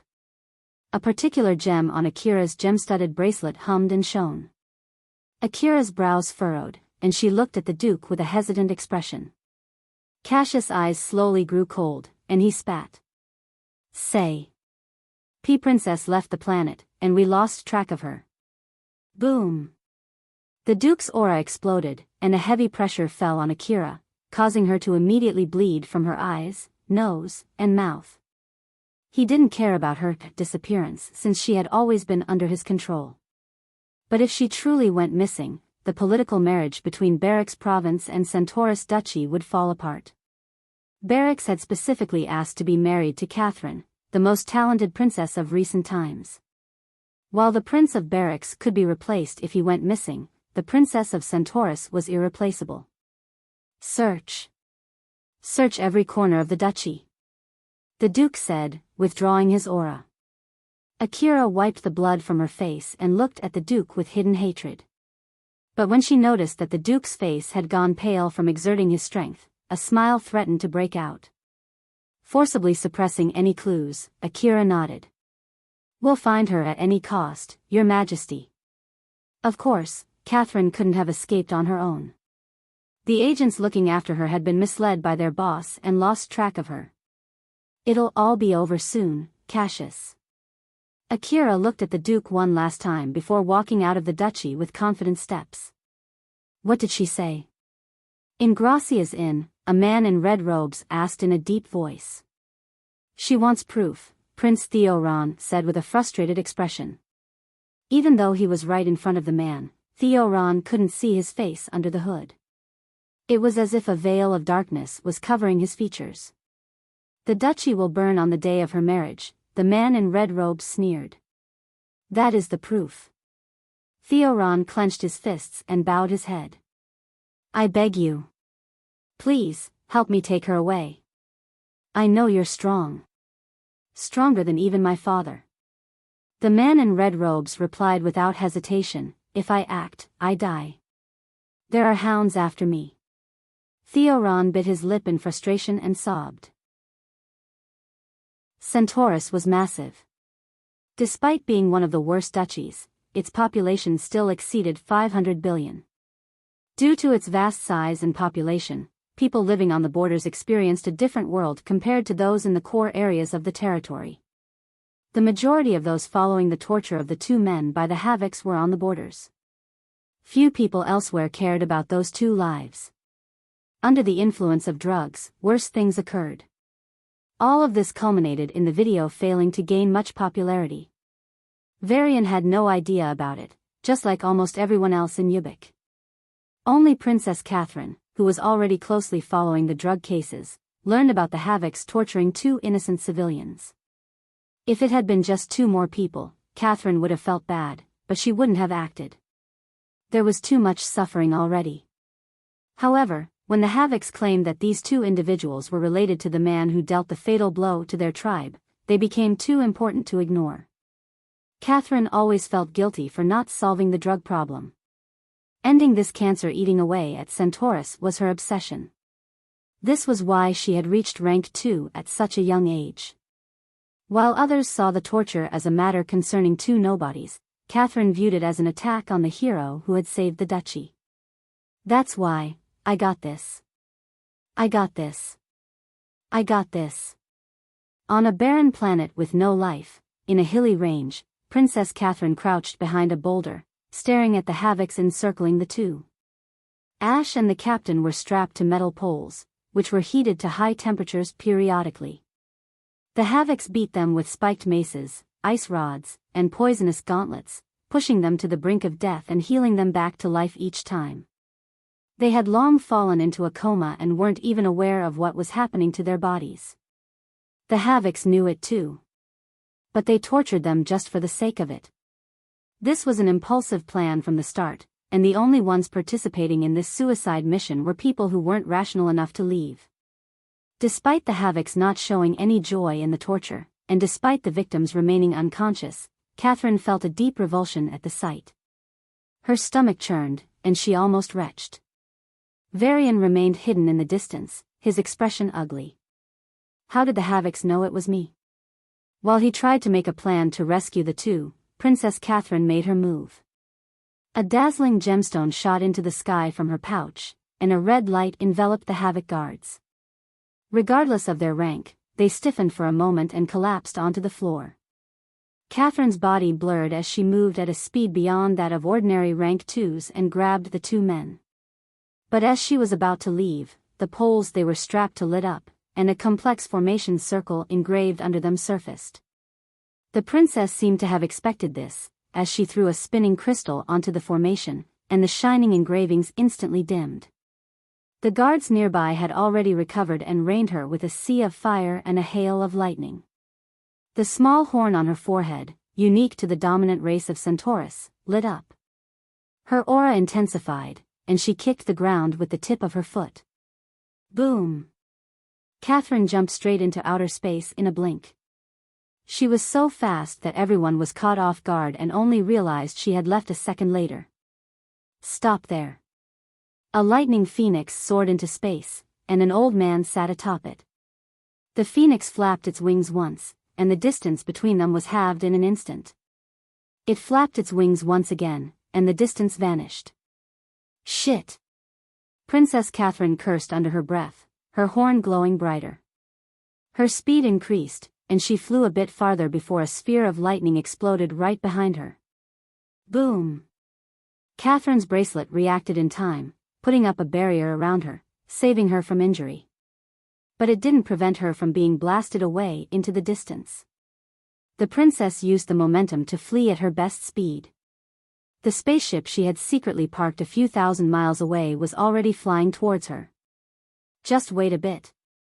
I got this, Catherine said to the two men who had just regained consciousness.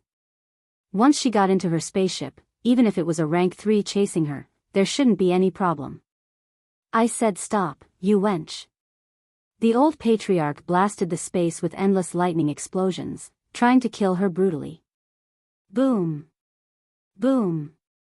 Boom! But her bracelet continued to protect her with barriers. However, each barrier was more fragile than the last. Oh shit! The energy reserves in her horn ran out, and Catherine's face paled. Her bracelet could block 1 or 2 more attacks at most. But she could no longer run away and was now even a bit weaker than a normal rank 2. Is that it? The end of your escape?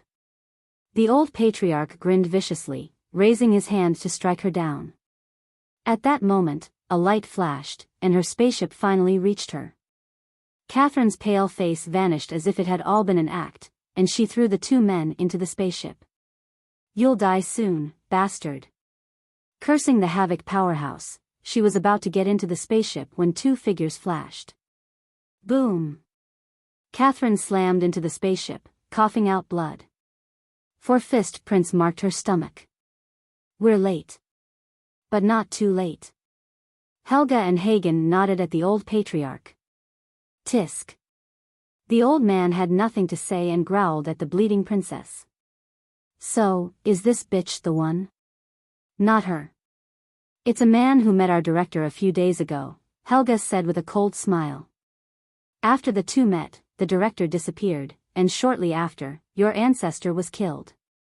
That same man also had a conflict with us initially. It was a big mistake that we didn't kill him when we could.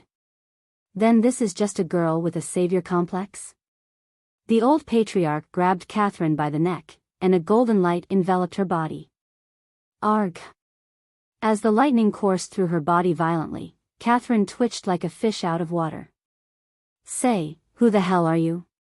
A rank 2 with that many treasures?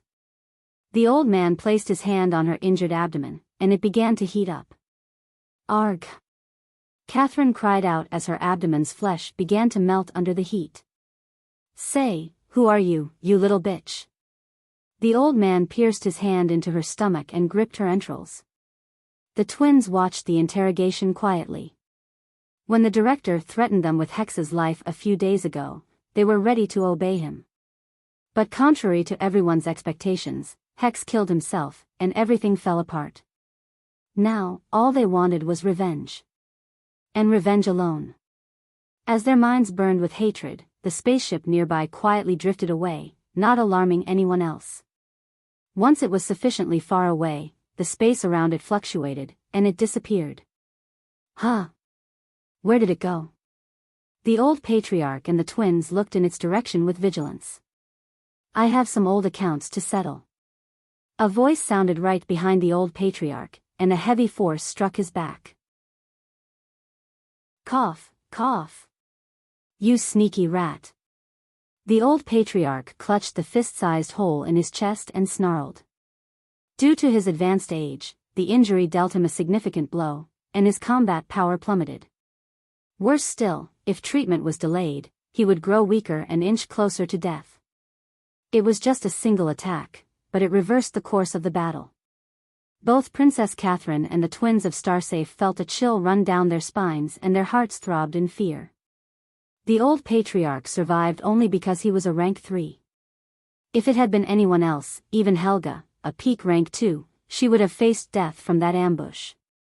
Fortunately, the target was someone else. Unfortunately, it was the strongest member of the team. But Helga wasn't in a mood to worry about the implications. Her gaze was fixed on Varian as if she were frozen in time. Her lips bled from biting them hard, and the dozens of pupils in her eyes turned bloodshot with seething hatred. The space around her shook violently as her aura went chaotic, and she pointed a trembling finger at the man responsible for her brother's death. It's him. He's the one who killed my brother. He's the one who plotted the destruction of the drug empire. I should have killed him when I first met him. He always reeked of that disgusting savior smell. In the end, tears streamed down her face, and her bloody lips twisted into a distorted smile. Hagen, too, stared at Varian with undisguised hatred. It went beyond the anger over the death of his brother and the destruction of their drug empire. No, the twins hated what Varian represented and stood for. A savior. The same savior who never appeared when they were tortured by those beasts masquerading as humans. The horrifying experiences the 3 children endured broke them in irreparable ways, pushing them down a path they never imagined. Perhaps deep in their minds, they hated themselves. Helga had always wanted to be a good astronomer when she grew up, hoping her eyes would see the wonders of the universe. But now, her eyes reflected the pupils of others she had translated. The young girl's dream of becoming an astronomer was long dead, and only a twisted monster remained. Maybe that's why she hated the so-called heroes. No one saved her, so no one deserved to be saved. If there was no fairness in this world, she would create it by giving equal suffering, one drug at a time. As the space heated up from the tremendous aura Helga was emitting, Princess Catherine fixed her gaze on Varian, her nervousness evident. It's him? She never expected to meet the hero who accomplished what she thought was impossible. She had asked her father, Cassius, many times to take action, but he rejected her requests, citing the risk of uncertainty. If the Havocs had a rank 5 or a means to exert the strength of a rank 5, the Duchy might lose its only rank 5 and be swallowed by neighboring powers. But now... Thank you for saving me, Catherine spoke in a polite tone. Varian nodded lightly and pointed to the injured old man. Can you take care of him? I need to deal with those too.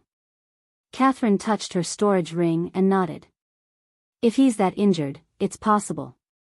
Good. Varian wasted no more words, his figure blurred.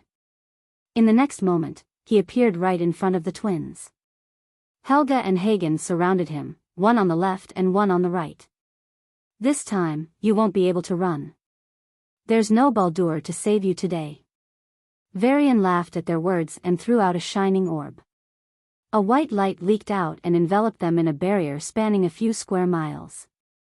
Since they couldn't detect their auras anymore, Catherine and the old man thought it was an isolating treasure, but it was just the order and chaos powers disguised by Varian. Run? Varian stretched his arms and cracked his knuckles. His aura shot up like a water fountain from a hot spring, revealing his new strength. Why you? Weren't you just, boom? Boom.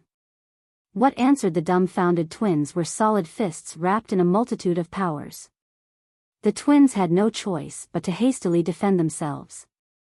Even then, the sudden attack and its intensity caught them off guard, sending them flying. Varian chased after them, continuing to rain down torrents of punches. The twins looked at each other with disturbed gazes, the madness in their eyes overflowing. If they were certain of killing him earlier, now they were only 50% confident. Unless... Damn you. Damn you, bastard. Helga ripped her necklace, and all the pupils in her eyes, except her own, lit up. Collecting pupils wasn't just her hobby, it was also related to a treasure she acquired in the distant past. A powerful spiritual ripple swept through the space enclosed in the white barrier. Sensing the danger instinctively, Varian teleported away, but the ripple was faster and struck him. The moment it touched him, Varian's eyes went dull as the world darkened for a moment before returning to normal. Varian blinked his eyes in confusion and looked at his shining hands. Looking around, his heart dropped as he saw his body standing in front of the twins. Is this my soul? Fuck. Varian tried to return to his body but couldn't. Meanwhile, the twins gathered their powers and shot at him, nearly killing him in a single shot. Varian forcibly calmed himself down. He couldn't return to his body immediately, but perhaps thanks to his spirit power, he could clearly feel his connection to his body. It just felt like driving a remote-controlled car compared to driving a real one. I saved this to kill that son of a bitch. But you used it on me, you son of a bitch. Helga yelled hysterically as her fists reached his head. Varian's body, with its dull eyes, flashed for a moment and punched out. Boom. Boom. Boom. The fight between Varian's body and the twins grew more intense with each passing second. With himself in control, it shouldn't have been that hard to defeat them.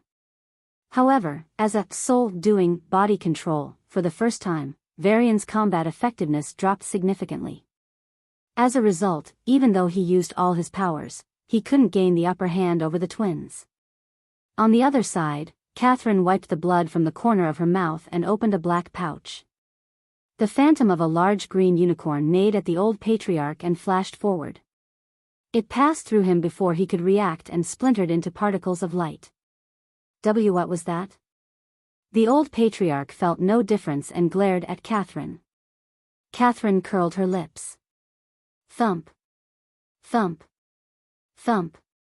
The old Patriarch's heart began to beat abnormally, and a sense of dizziness suddenly struck his mind. A searing pain gnawed at him from within. You bitch. The old Patriarch looked at the rotting flesh in the wound Varian had given him and cursed in fear and rage. The unicorn phantom was the manifestation of Famine's power. It wasn't very powerful in combat, but if the opponent had an injury, it would suck out the vitality from their body through that wound. The bigger the injury, the better the suction. The old Patriarch gnashed his teeth and pointed his finger at the princess. The princess's body twitched like a fish out of water as an invisible current coursed through her. New currents of dangerous lightning appeared inside her body as her blood, organs, and aura were manipulated to form something akin to a battery. Catherine endured the searing pain and dodged the dozens of lightning spears that almost succeeded in impaling her. Fighting rank 3 as a rank 2. Even if that rank 3 was severely injured, even if she had some good treasures equivalent to a rank 3 attack, it wasn't easy. The difference between each rank was so high that few would consider fighting across ranks. Perhaps, except for hybrids who could barely stand against a rank 3 newbie for a while as a peak rank 2. But crushing opponents of a higher rank? Only one man. Arg.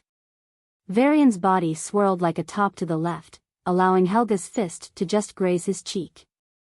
Even though it was just a graze, the skin on Varian's face split open, and his flesh was torn apart, exposing his cheekbone.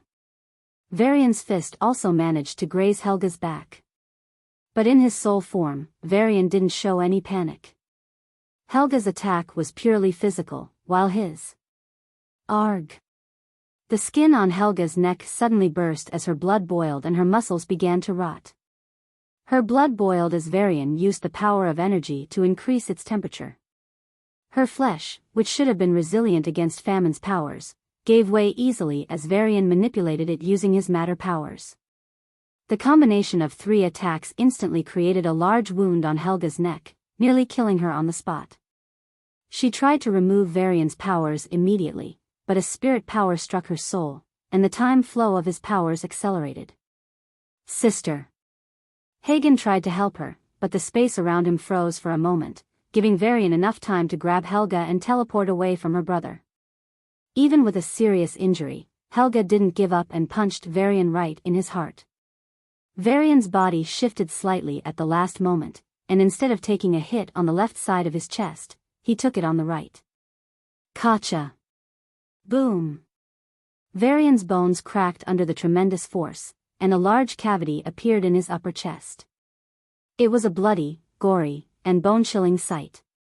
Even in his soul form, Varian clutched his chest in pain. She's still so fucking strong. Despite his surprise, his actions remained swift and ruthless. As soon as Helga's fist connected, vines sprouted from Varian's fingers and pierced through the wound on Helga's neck and numerous others on her body. Huh! Helga's body stiffened for a moment, and then she felt a strong suction pulling at her very being. Her middle-aged face wrinkled in an instant, and Varian's major injury closed up as if she hadn't just put a big hole in his chest. Famine too. Hagen, who had just reached them, stopped in his tracks, his face pale with realization. His blazing anger cooled, and he became more aware of his surroundings.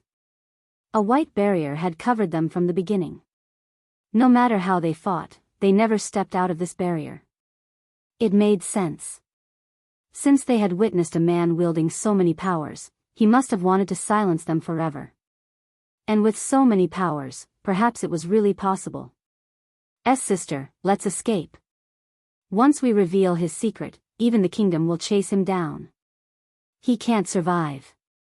Hagen yelled. Helga's eyes, now with only 2 pupils but still brimming with hatred, also calmed at her brother's words. She backed away from Varian and sneered at him with a mocking gaze. You might still live if you fight us, but once your secret is out, you're as dead as the gods. Cleverly, the twins went in different directions. Varian could stop one at most, but the second? Even with teleportation, without his soul inside his body, he wouldn't be able to do anything. Varian's body blocked Hagen from retreating. Instead of panicking, Hagen yelled with joy, "Go, sister. End this bastard's life. Make him miserable." Helga reached the end of the white barrier with an excited smile. She's here. Almost out. Just a little bit. As her fingertips touched the white barrier, it suddenly turned black. Boom. Helga, who was completely focused on escaping at the fastest speed, was caught off guard by a tyrannical, chaotic power that flooded her body. Her own aura went chaotic, as did her body and blood. Instead of flowing inward, her blood began to flow out. Rather than protecting her inner organs, her aura began to attack them. Her organs couldn't function properly and fluctuated wildly, as if someone was continuously turning them on and off. Helga's body trembled violently, and she was blown back by a powerful force. Varian dropped Hagen's headless corpse and teleported. His eyes shone with calm anger as he raised his hand. As if it were all planned, Helga's neck landed right in his hand. Gotcha. Like her own brother, Helga lost her head and ended up as a headless corpse. That was scary, to think rank 3 spirits could separate souls from bodies. Varian clicked his fingers and all traces of suspicious auras were erased from the sight, the barriers disappeared. Standing in the far distance was a bloodied Catherine on her knees, about to be roasted alive by a large lightning hand. Fuck. Varian wanted to save her, but he was too far away. A light flashed, and a woman in black appeared in front of Catherine. She casually flicked her fingers, and the giant lightning hand attack of the rank 3 old Patriarch, even though he was heavily injured, dissipated on the spot. But it didn't end there. The shockwave from her punch reached the old Patriarch and blew him into pieces. Akira? Catherine raised her head and looked at the woman with surprise. It's been a while, Princess, Akira said, but her gaze remained on Varian. Thank you for saving the princess, hero. I'd like to visit the Duke to get the treatment you deserve. Centaurus really honors its saviors. Akira Adept, rank 4. Varian checked his own status. Status, Mystic rank 1, 99/100. Famine rank 1, 99/100. Spirit rank 1, 99 out of 100. Space rank 1, 80 out of 100. Time rank 1, 80 out of 100. Energy rank 1, 90 out of 100, lightning. Matter rank 1, 90 out of 100, water. Remarks, no, don't think about it. You can't even take a punch from rank 4. Hero? Akira called out when he didn't respond, and her body flashed forward. Varian couldn't even catch her movement when she appeared in front of him, just an arm's length away. Even though it scared the hell out of him, Varian maintained his indifferent expression. He didn't know if she wanted to build a good relationship with him or kill him for her own reasons. If it's the former, he's more than happy. But if it's the latter, even though this woman was strong enough to kill him instantly, she'd know that killing an unknown person with the strength of peak rank 2 in her duchy wasn't a smart move. From what Varian had heard during his time here, it's not uncommon for entire cities, or even planets, to be punished by a powerhouse because someone important to them was killed.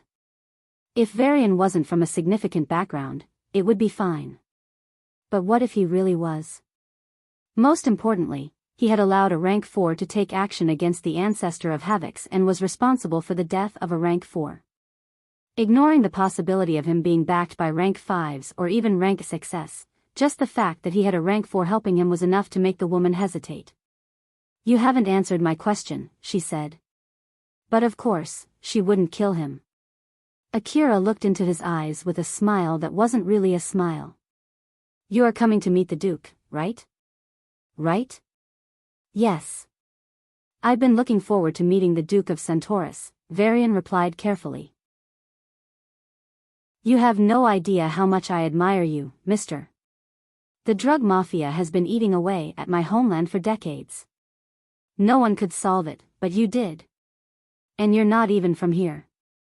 Seated right next to Varian on an exotic sofa, Princess Catherine's eyes shone like gemstones in the sunlight as she held Varian's hands tightly and chattered like a fangirl meeting her idol.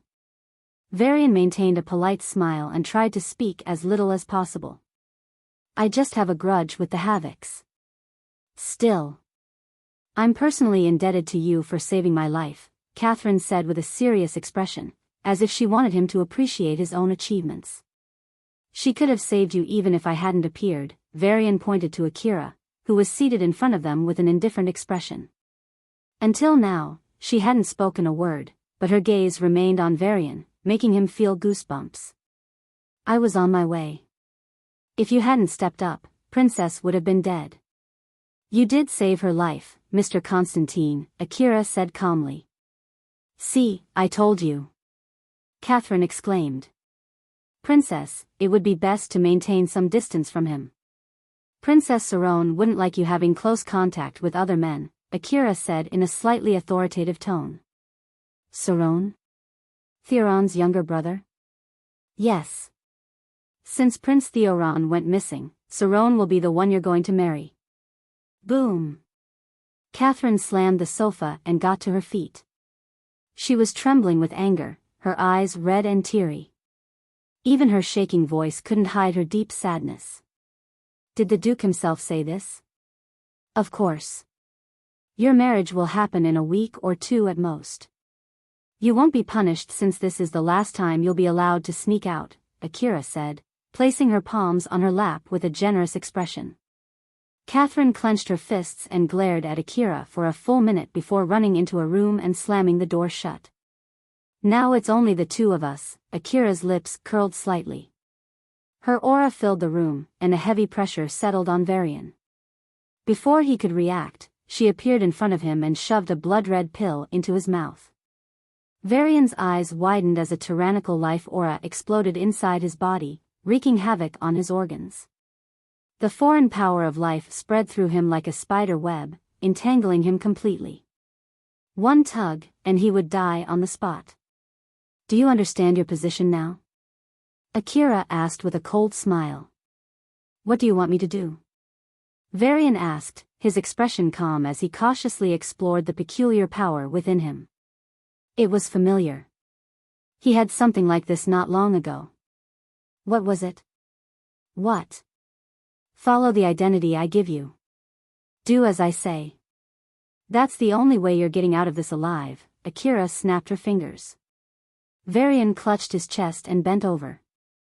A searing pain surged from every corner of his body, and he twitched involuntarily from the agony. His bright eyes grew dull, and blood began to leak from his mouth. The ordeal lasted perhaps a second or perhaps an hour. Varian only knew it ended when the pain receded, and Akira addressed him again with a confident smile. Sorry, habits from work. The people I speak with are mostly spies, and their torture usually starts with aura pressure. It seemed like an apology, but it was, in fact, an intimidation tactic. The subtext was, if you don't behave, it's going to be worse. Varian remained silent at her words. On the outside, he seemed scared. But on the inside, he was relieved, as he finally recognized where the familiarity of this life force was coming from. Life force Strand. The power inside him was very similar to the death strand that nearly killed him, but this one was much stronger. Compared to his ignorant self back then, Varian now knew that only a rank 7 could produce such strands. Of course, there was no way a rank 7 was actually behind her. But her having something related to a rank 7, like a bundle of life force strands, was very possible. She must possess multiple such pills containing the life force strands. In the past, Varian would have been helpless against this method. He was only able to deal with the death strand after reaching the peak of level 9 and using his rebirth. If he tried the straightforward method now, he should reach at least rank 5 to neutralize the life force strand. But he had a better option. The power of order and chaos slowly spread inside Varian's body and enveloped the life strand. Since he was weak, the power of the slivers he could control was naturally weak. So, he couldn't eliminate them instantly and needed to build up enough force against them. It'll take a few days, Varian frowned before sighing deeply. So, are you mentally prepared? Akira crossed her arms in her large sleeves and asked. Varian nodded. What should I know and do? I like dealing with smart people, but don't be too smart. Akira's cold face broke into a sadistic grin as she clenched her fist. The horrifying pain drowned him again, and by the time Varian came to his senses, the sofa was already wet with his sweat and blood. Who are you? Who's the powerhouse acting for you? What's your background? Akira leaned forward, narrowing her eyes like a viper. What she didn't say was that the life force strand was connected to his brain. If he lied, she could detect it. But what Varian didn't tell her was that, thanks to his spirit power, his control over his brain was far beyond normal. The moment he lied, he could convince his brain that it was the truth, a form of self-hypnosis. While pretending to be unaware of the lie detection mechanism, Varian racked his brain to concoct a plausible story that would keep him alive. If he messed up here, Akira might not kill him immediately because of Catherine's presence. Once the princess was called to the palace, he would disappear mysteriously. With his life at stake after a long time, Varian realized his mind was working a bit too well. I am Constantine, a rank 2 mystic. I used to live on planet Proxima Station, but my family was destroyed because of drugs.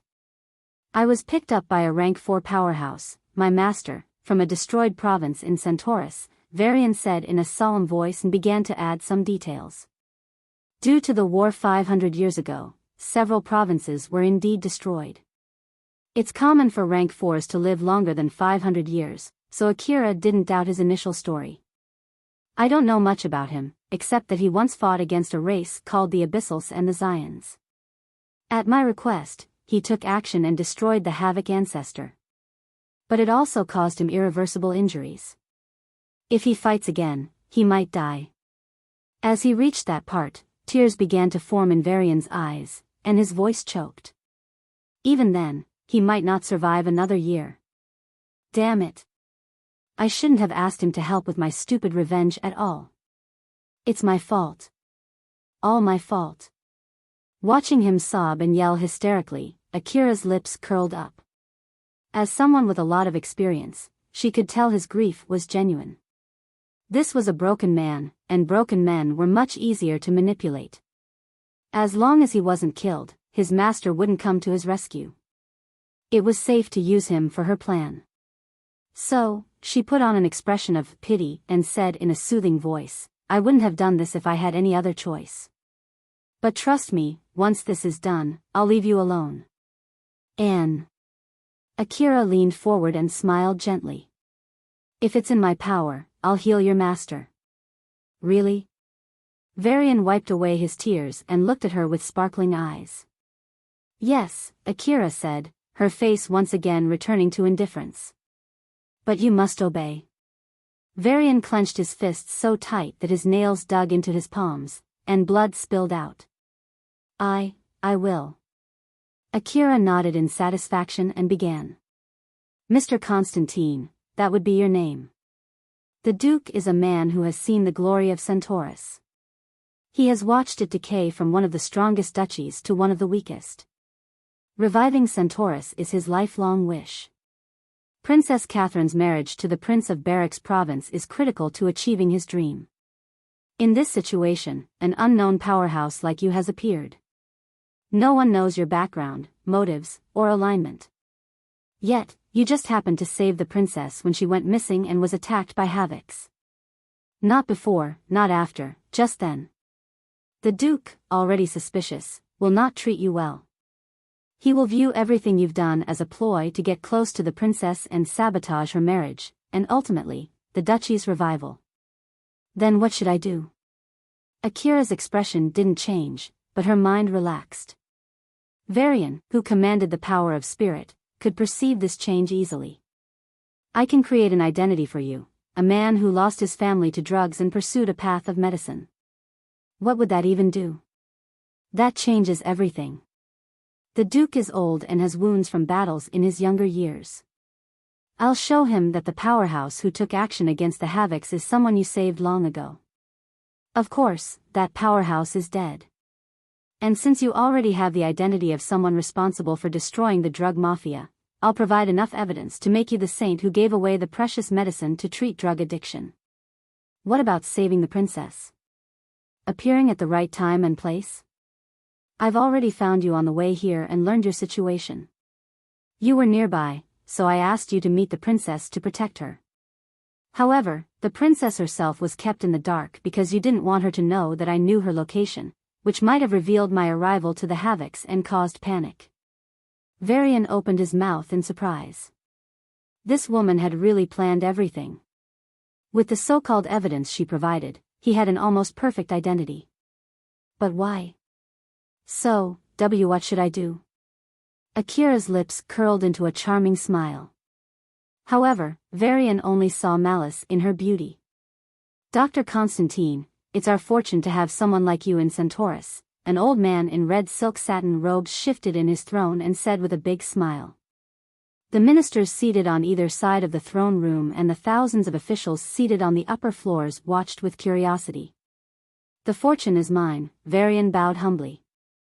Beside him, Akira, in a hood and black robes, placed her hand on her heart in greeting. Through some treasure, she was faking her rank and appearing as a rank 3. Since there were quite a few rank 3s in the throne hall, Akira herself didn't receive any special attention.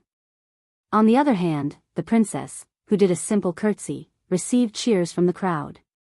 The Duke raised his wrinkled hand, and the noise stopped instantly. His gaze shifted to his daughter, and a heavy pressure fell on her. Catherine sighed softly and said apologetically, I apologize for leaving abruptly. The Duke nodded with a solemn expression and turned to Varian. His face broke into a smile, and he said enthusiastically, no matter. Your own benefactor sacrificed his life to rid us of the Havoc menace. You risked your own life to save the princess. And you spread the recipe to cure drug addiction. No need to deny your merits. All of it has been verified, thanks to our intelligence chief. You've done a great service, Akira said with a light bow. I'm only following His Majesty's will of rewarding merits and punishing crime. Duke Cassius' lips curved at her praise, but he waved her words away.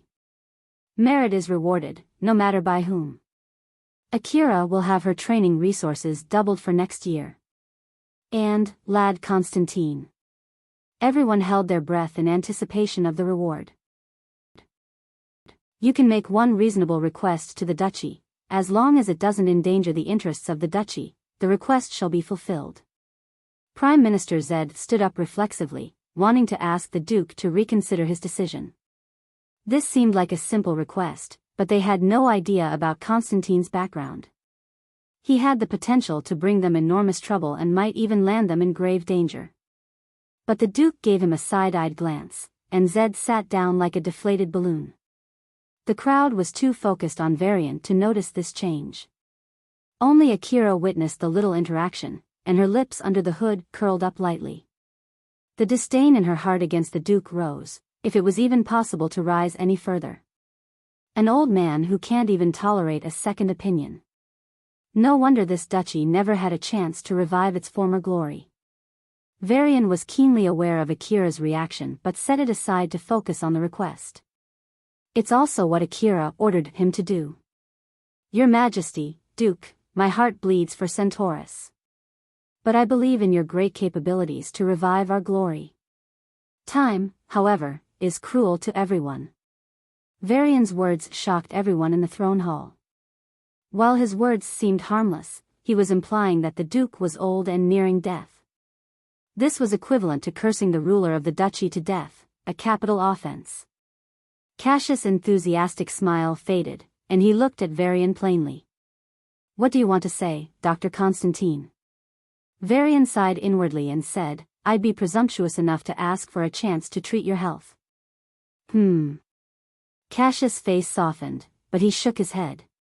Many have tried, Constantine, old, experienced, and talented.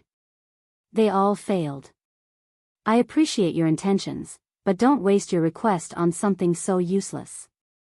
At his words, Prime Minister Zed and Grand Admiral Yara sighed. Centaurus was in a terrible state now. But at least it was internally stable. During those days, it was on the verge of implosion.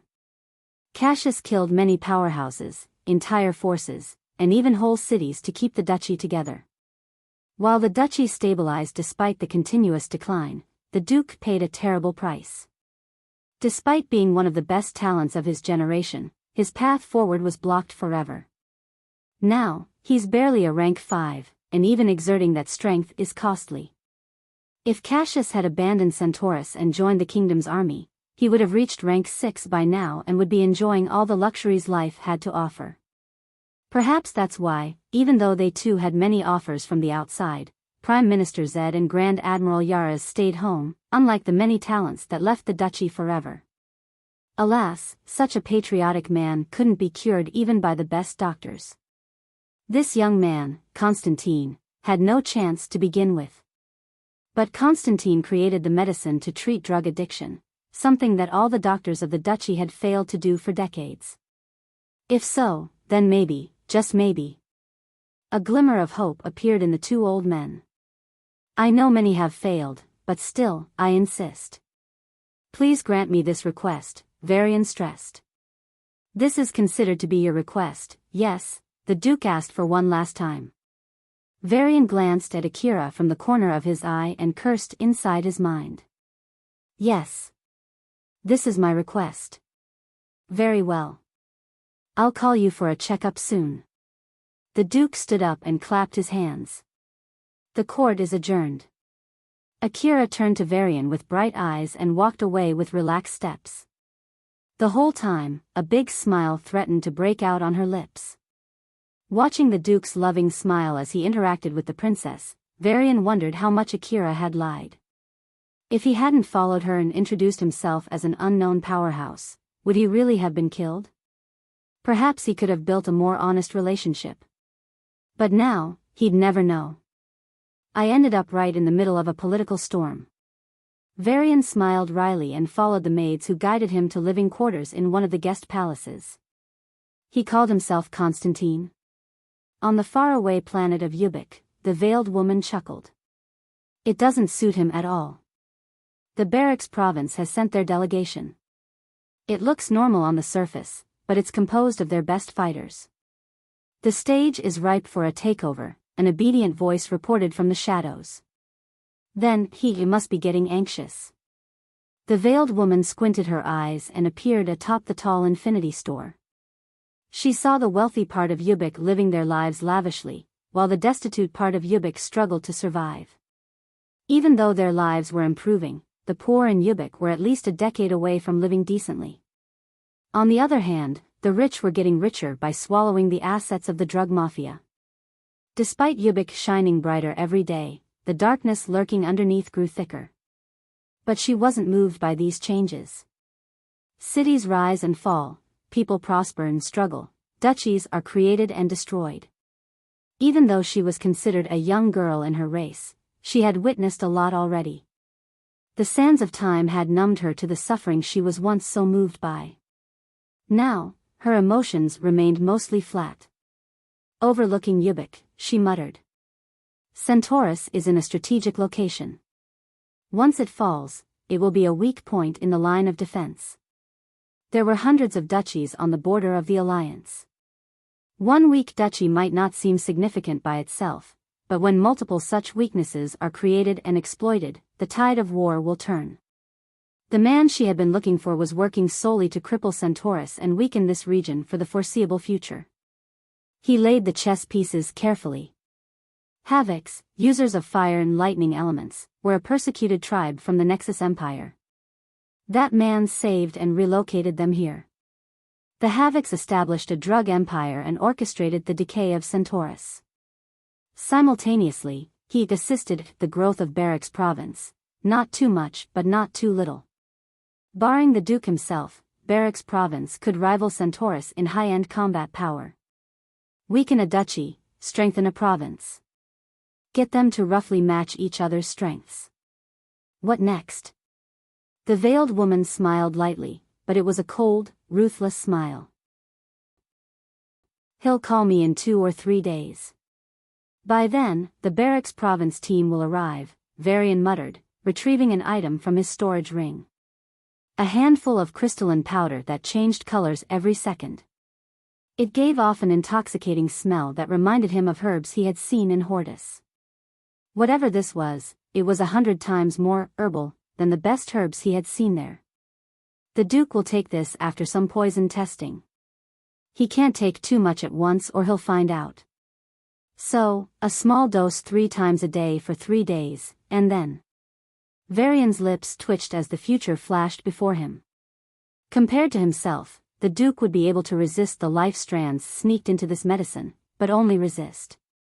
What if he had to fight while resisting? Fuck. I just wanted to ask for a treasure. Varian dipped into the large, steaming medicinal bath in his room. The maids who wanted to serve him in the bath were quite beautiful, even by his standards.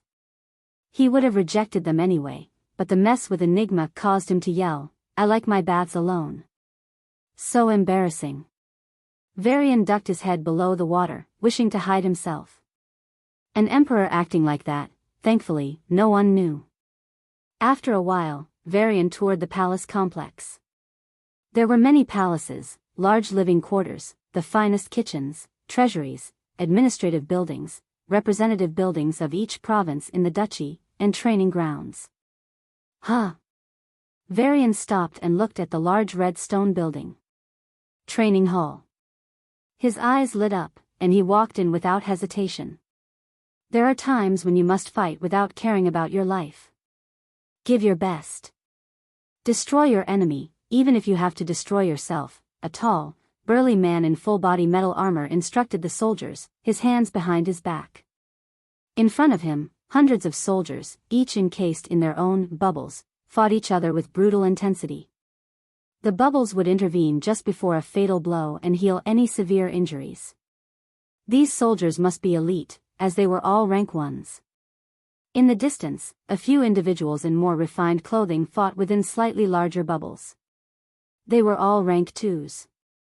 The man in metal armor supervised the soldiers for a while before moving to train a group of men and women in the largest bubble.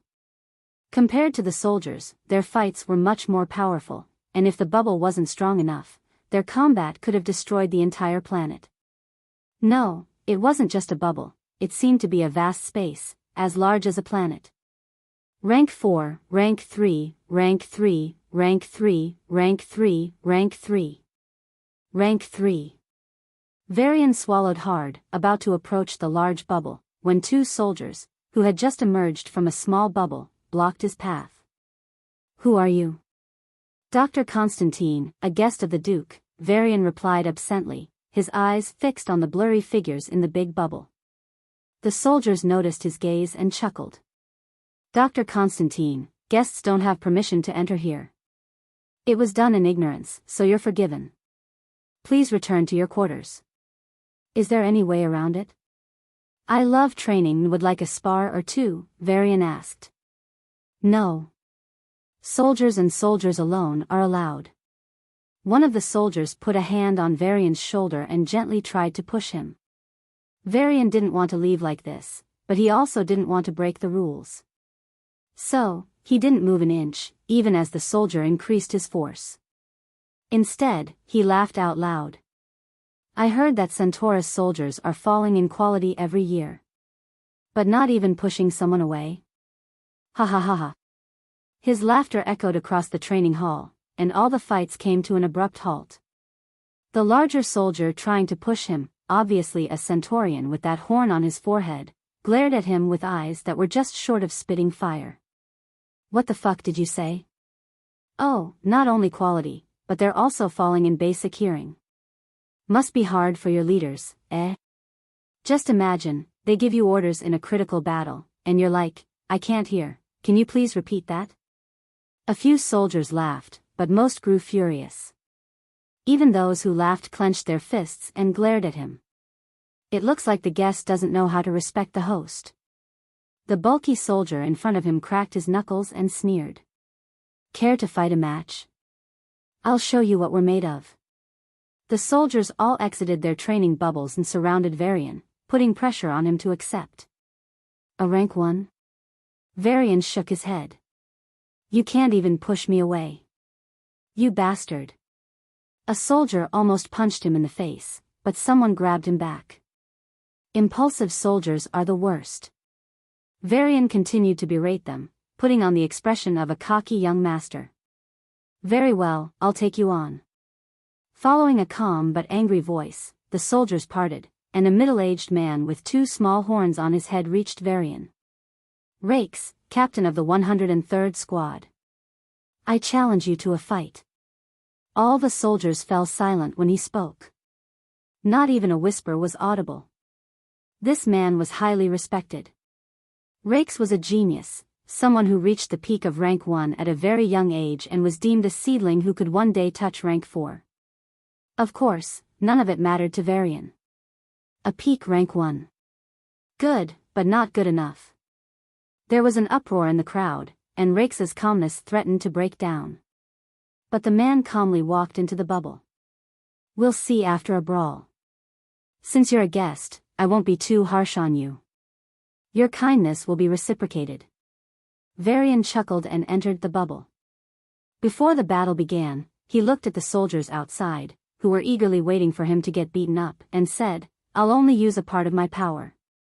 You'll be considered good if you force me to use my full power. Stop bullshitting. Rakes clenched his fist and dashed at Varian in an instant. The truth is bitter, my friend. Varian dodged by ducking down and punched upward. His fist connected straight with Rakes's jaw, and the world seemed to freeze for a moment. The next second, spitting out blood and a dozen teeth, Rakes flew in a beautiful arc and crashed into the ground. The soldiers opened their mouths in shock, utterly dumbfounded. Some opened their mouths to comment, but nothing came out. Rakes stood up on wobbly feet and tried to wipe the blood from his mouth, but it kept flowing like a broken dam. Fu or who? He asked in a funny voice. No, it was just his broken jaw. Dr. Constantine. A guest, Varian replied. But I guess I can add Jawbreaker now. Rakes kicked the floor, and his body blurred.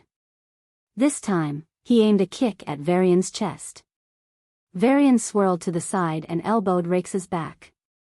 With the sound of bones breaking, Rakes crashed to the ground.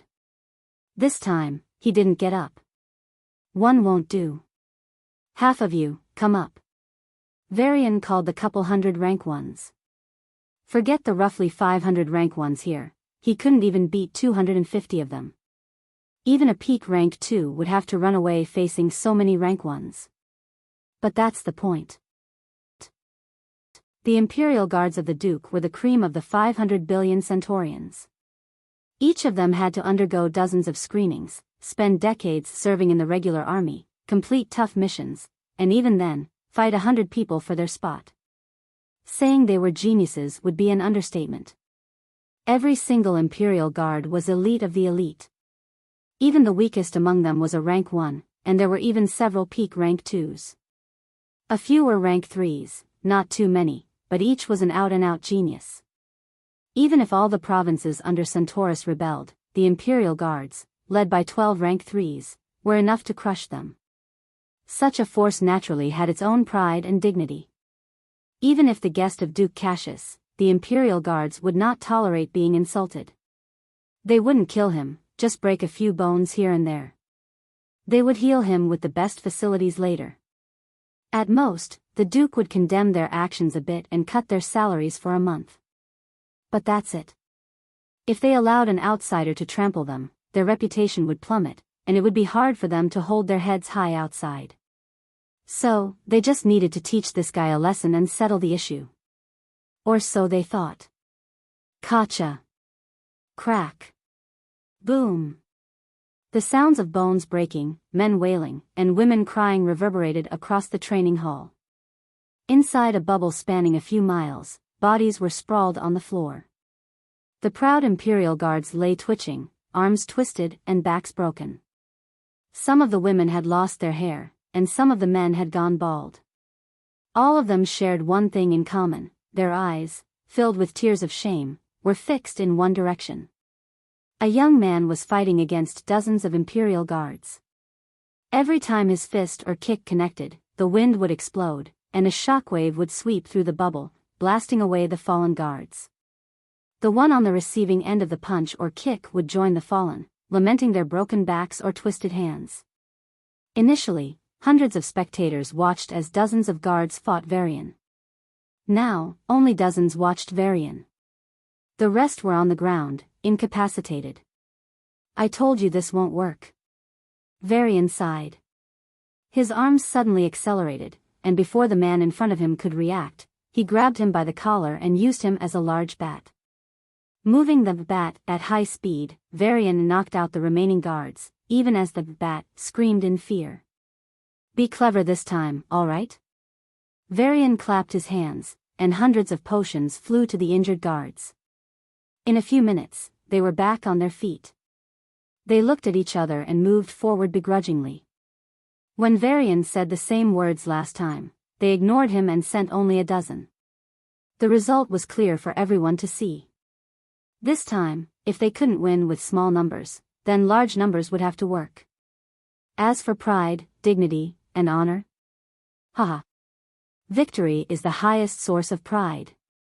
Come on. Varian raised his hands with a bright smile as 100 guards jumped onto him. In an instant, he was surrounded by the mob. The guards were so densely packed that even light couldn't reach him as they crushed him inside the human wall. Ha ha ha. Varian looked around with a smile. The guards stood side by side, forming a practiced formation. They created something akin to a human wall, but this wasn't just a wall, it was also a dome above and even on the floor. So, the guards surrounded Varian, above and below him. The formation resembled ants crowding their prey, tightly packed to kill it. Varian's mobility was extremely limited, and he faced attacks from all directions. Come on, fight. But he merely laughed, clenching his fists. Endless punches and kicks assaulted him from every side. Even with all his strength, Varian could barely make a dent in the humanoid wall. If he knocked out a dozen soldiers, a dozen more waiting outside instantly filled their places. As a result, he was trapped in the formation, fighting against the seemingly endless attacks. At least 100 soldiers attacked him, with at least 200 more outside. Within 10 minutes, Varian was drenched in blood. By 20 minutes, his bones were broken like dry twigs. After 30 minutes, he was kneeling on the ground, slamming his head into the soldiers below and punching those above. At the 1 hour mark, Varian forgot everything else and entered a flow-like state. All the blood that flowed from him dried and formed a light red layer enveloping him. If you admit defeat now, this battle will stop, Rakes, the peak rank 1 captain, said for the 10th time. Uttering those words embarrassed him immensely. A single man fought against 100 guards simultaneously for a whole hour and didn't fall. Even peak rank 2s wouldn't survive this onslaught for 30 minutes. But this man did. If the Imperial Guards still considered this a victory, they were delusional. Yet, for the so-called pride, they still had to win. Admit defeat and this will MFFF. Rakes couldn't even finish his sentence as a fist broke into his mouth, knocking out his remaining teeth. Rakes fainted on the spot and was blown out of the formation. Someone else immediately replaced him, and those outside rushed to heal Rakes. By now, even the rank 2s had stopped fighting and watched the battle with shocked expressions. The rank 4 admiral also brought the rank 3s to watch this ridiculous spectacle. As the battle continued, their surprise faded, and they wore expressions of realization. That mysterious man, Constantine, was definitely not a rank 1, as his aura suggested. Perhaps a strong rank 2, but still, to fight so many for so long. The battle went on for another hour. Rakes had his broken teeth fixed and rejoined the fight. Once again, he took the lead and asked in a commanding voice, "You have gained my respect, but you can go on no more. Accept your death, MFFF." Rakes fainted and woke up an hour later. "Oh, great warrior, this is enough. One must know their limits. Just say your def, F." Rakes fainted again and, upon waking, started sobbing. Despite his insistence on escaping, his superiors sent him back into the fray. Please, admit it already.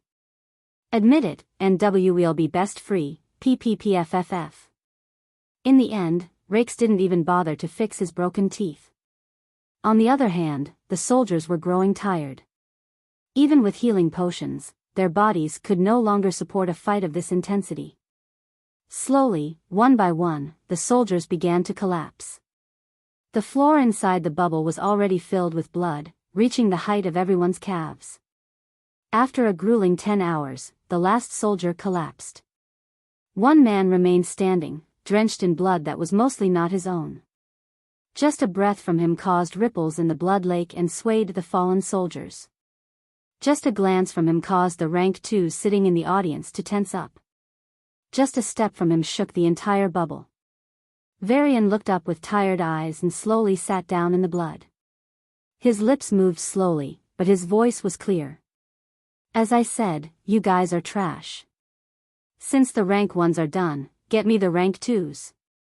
The admiral and the rank 3s looked at each other. This guy really had a screw loose. He wants to be beaten up.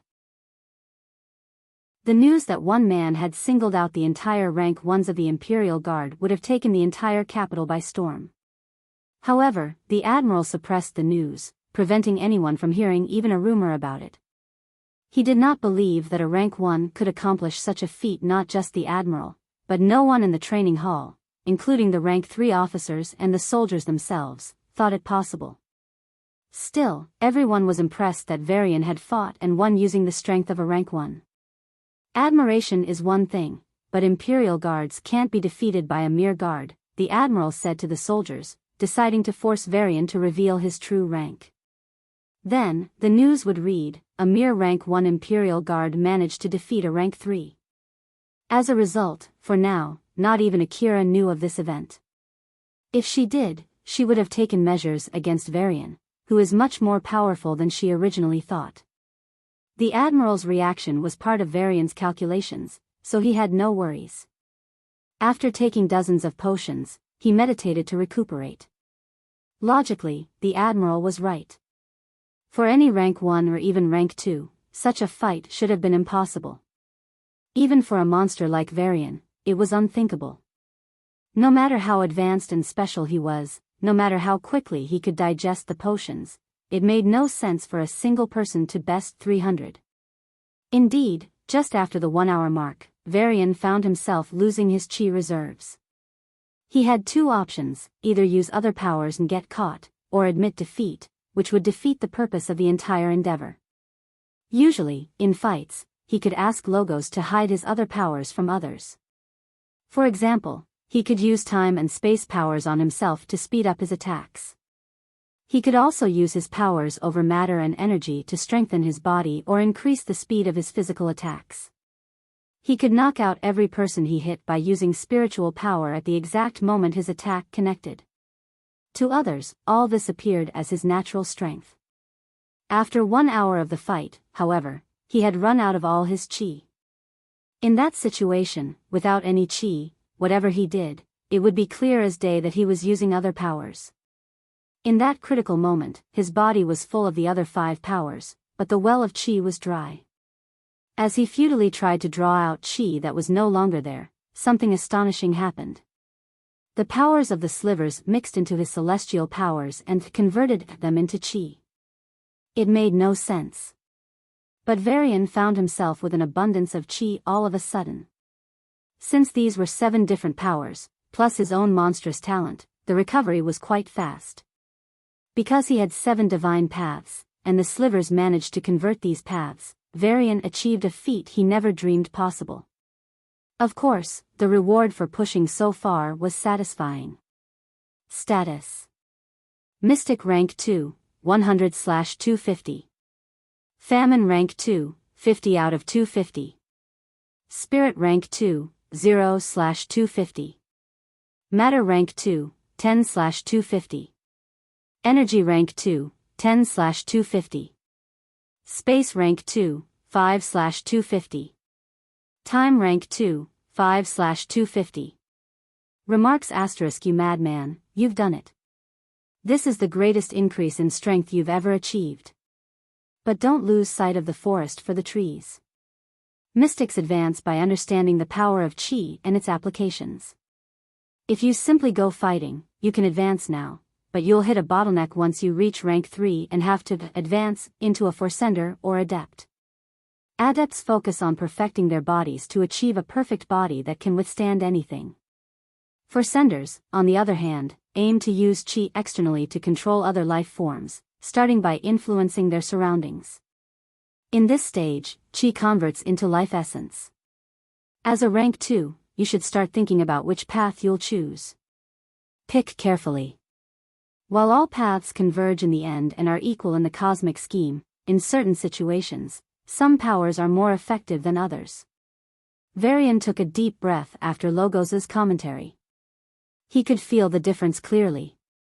Logos didn't bother with him when he was a mortal awakener, but now that he had reached the celestial ranks, it was offering advice and trying to guide him on the proper path. I'm getting closer to the divine ranks, bit by bit, Varian thought. He closed his eyes and sank into deep meditation. Now that he thought about it, he might need to take a retreat or two to delve deeper into the nature of his powers. The powers of the Sage Avenue, governors of life, death, and soul, are the most diverse, perhaps a direct reflection of the diversity of life. The powers of the Creator Avenue, comprised of space, time, and gravity, are fewer but very esoteric, requiring significant effort to gain any insight. The powers of the Ruler Avenue, consisting of order and chaos, demand observation of the cosmos to derive any real insights. Gaining insights into any of these avenues is extremely difficult. Celestial rankers must gain insight into a specific section of their chosen avenue. But even that took decades and sometimes centuries. Most celestial rankers could never pass the stage. Varian was different from the start. Due to the Slivers, his body, soul, and even origin were fundamentally different from the rest. By talent alone, he would be the undisputed first in comprehending these mysteries. This advantage was even more pronounced when it came to the ruler avenue. He could use the Slivers to gain insights. There's no better source to study order and chaos than the very Slivers that carry the essence of the universe. You're very lucky, host. Even rank 9s would kill to have your conditions. Just don't do anything stupid and grow steadily. You should be the last one to speak about that. I landed in the middle of this political storm, and something is going to happen sooner or later. You should understand, at least somewhat by now. Other Slivers might not be sentient, but none of them are dead things. By simply existing, we affect our surroundings. I'm bound to you in the deepest sense, even beyond the normal physical and spiritual. So, the order and chaos effects won't be on your body or soul but your very life. You are the Slivers of order and chaos. But I never see any order in my life. Only chaos. There is order in that chaos, host. Whatever you do, your life cannot be orderly, it cannot be stable and normal. There will always be something chaotic, great dangers and, correspondingly, great opportunities. But within these chaotic situations lies the way of order, a path forward for you to navigate. It's not safe, but it will take you somewhere. I guess I was harsh in blaming you for all the misery in my life, Varian admitted. Thinking back, he had blamed everything on the system. But now, he could see it a bit more clearly. It's like blaming fire for giving off heat and ice for being cold. Harsh? A bit. But immature? A lot. What do you expect from an 18-year-old? Varian's lips twitched. I was so young and naive back then. For your information, you're not even 19 now. No, it's already a year, but you do know that you aren't really 19, right? Staying in Hortus messed with your time period. You'll be 19 in a few days, coincidentally on the day of the marriage. What the hell are you trying to say, Logos? If your words are true, you're still an amateur 18-year-old. I take back my apology, bastard. Varian wondered if this system was masochistic. Otherwise, why did it always provoke him when he tried to be nice? Did getting kidnapped for so many years in that tight place twist you in some way or what? Please do not measure this system by your bedroom antics. It's an insult so harsh that this system feels the urge to knock your head. Unlike the other times, this time, Logos' voice was soft, and anger was evident in that tone. Varian didn't know if Logos had any gender. But the voice made him visualize an angry young woman, in her early 20s, glaring at him. Even if she tried her best to keep an indifferent expression, her embarrassment was apparent with her blush. Stop imagining whatever you're imagining. The smile on your face says it's something bad. This system is so great, but you're ignoring the system's rant. Varian laughed hard. Why is he laughing? Is he alright? Did our boys hit him so hard he went insane? He's a guest, and the Duke owes him a favor. If he really went insane, that would be problematic. Admiral, you should have said that earlier. What do we do now?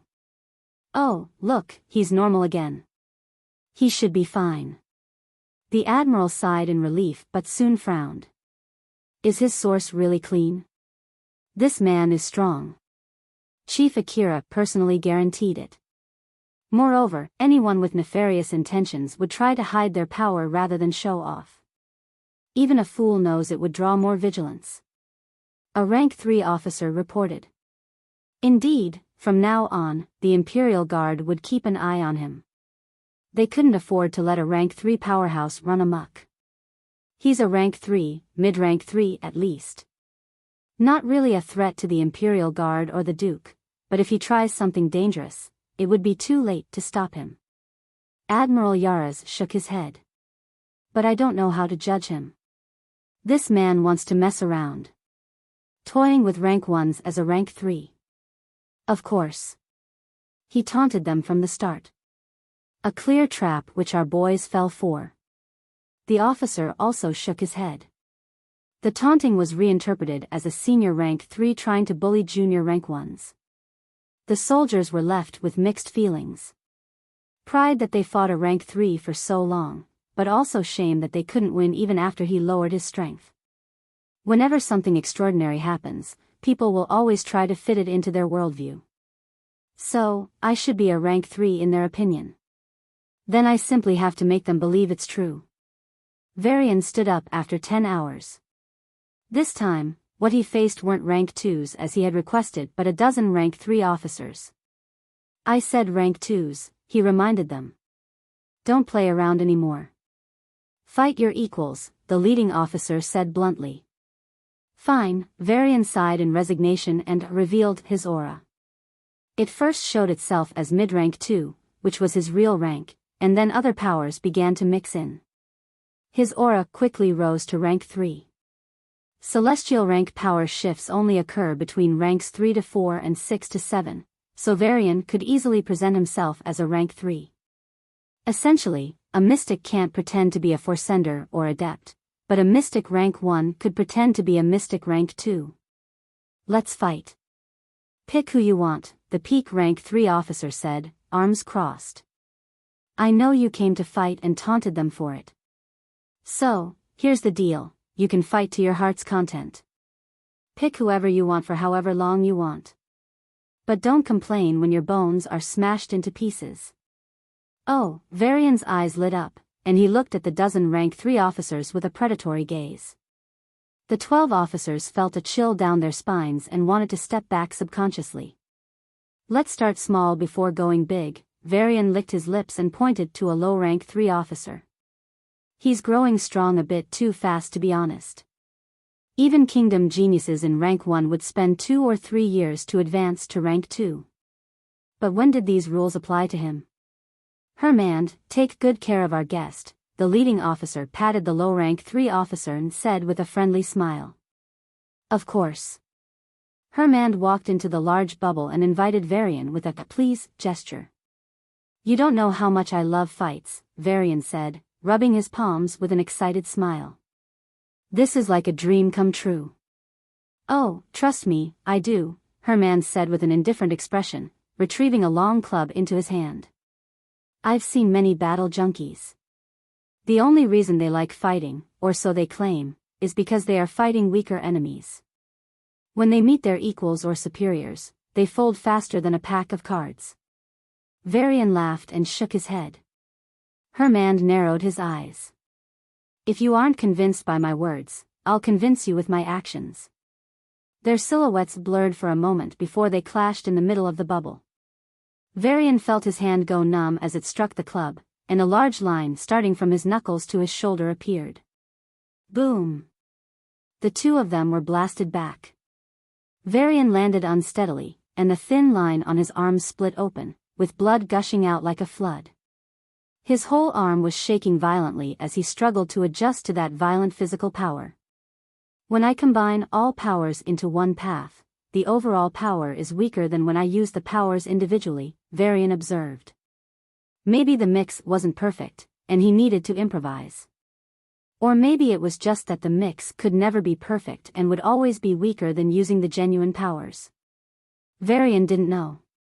But what he did know was that this was a golden opportunity. Fighting against rank 3s who wouldn't kill him and were willing to fight as long as he wanted. As Hermand was about to take a step forward and attack again, Varian raised his hand. Wait, I have something to say. Chickening out already? Hermand sneered. These battle junkies were always like this. They couldn't handle pain like real soldiers could. Weaklings. No, I just want to confirm. Will you really keep your word and fight with me as long as I want? I mean, all the rank 3s here, Varian said loudly. Posturing, huh, Hermand sneered. We have our duties, of course. But whenever we're free, we will, just as long as you can take it. Do you speak for them all? Varian asked again. This was too good an opportunity to pass up. He needed to make sure it was foolproof. Hermand wanted to say yes, but he was the weakest and the junior among them. I speak for them all, Admiral Yara smiled, looking at him with a commanding gaze. Don't cause trouble, and you can play your little games just fine. Varian's face lit up like a kid who got the gift of his dreams. Oh right. Let's go. He seems excited, but how bad can it be? The preparations for the marriage were in full swing. Lord of Barracks, Prince Theoron, and the delegation were set to arrive in 2 days. Before that, the capital city, Hera, the venue of the marriage, underwent a rapid beautification. Every street was painted with gold-coated paint, every tree was given precious potions to grow tall and strong, and all unsightly buildings were demolished and rebuilt. Entire forests sprang up in the morning, a cluster of lakes formed in the afternoon, and it rained flower petals in the evening. Even the wealthiest had never witnessed such extravagance. They stood atop their grand houses and watched as floating flower plants and trees adorned the sky. These special floating plants and trees were attached to clouds, absorbing water from them and regularly shedding flower petals. From the ground, it looked as though the clouds were covered in vibrantly colorful and beautiful flowers. It was a mesmerizing sight. How do you like it, daughter? On the balcony of the prime palace in the city, Duke Cassius asked his daughter with a loving smile. The arrangements had cost him dearly. Centaurus' finances had been very tight and burdened for a long time. After the drug empire's collapse, the financial situation worsened as much of the budget was directed towards the treatment of the citizenry. As a prudent ruler, Cassius was expected to arrange a simple marriage and be done with it. Cassius himself had always lived a simple life and never strained the treasury. But for the first time, despite the challenging circumstances, he had spent lavishly. Princess Catherine looked at her father's smiling face and felt a lump in her throat. Whatever she wanted to say was lost. She loved Theoron, a young man who was brave, humble, and kind. She had long considered herself lucky to love a man of such character, despite her arranged political marriage. But when Theoron went missing, her father didn't even bat an eyelid when the groom was changed. He was just happy to give her a grand marriage. Didn't it matter to him whether it was a happy one? Cassius looked at his daughter's teary eyes and cupped her cheek. Looking into her eyes, he said with a wry smile, "Little girl, I've tried my best to search for that lad. I couldn't find him. If it's possible, I wish you a happy political marriage." Which father wouldn't want happiness for his daughter? But when it's not possible, I can't give up on this duchy. Centaurus needs to rise. Its 500 billion souls deserve better. I must do whatever is needed to improve their lives and restore our glory. Catherine closed her eyes, and hot tears streamed down her cheeks and onto Cassius' palm. If I found Theoron," she almost choked on her tears but managed to mutter. "Then you'll marry him." "That much, I can guarantee," Cassius said but immediately shook his head. "But where will you find him?" "No one found him." "Wait, you went off somewhere a few days ago, was it for him?" The old duke narrowed his eyes, and unconsciously, a heavy pressure fell on Catherine. Her face paled, and her breathing grew heavy.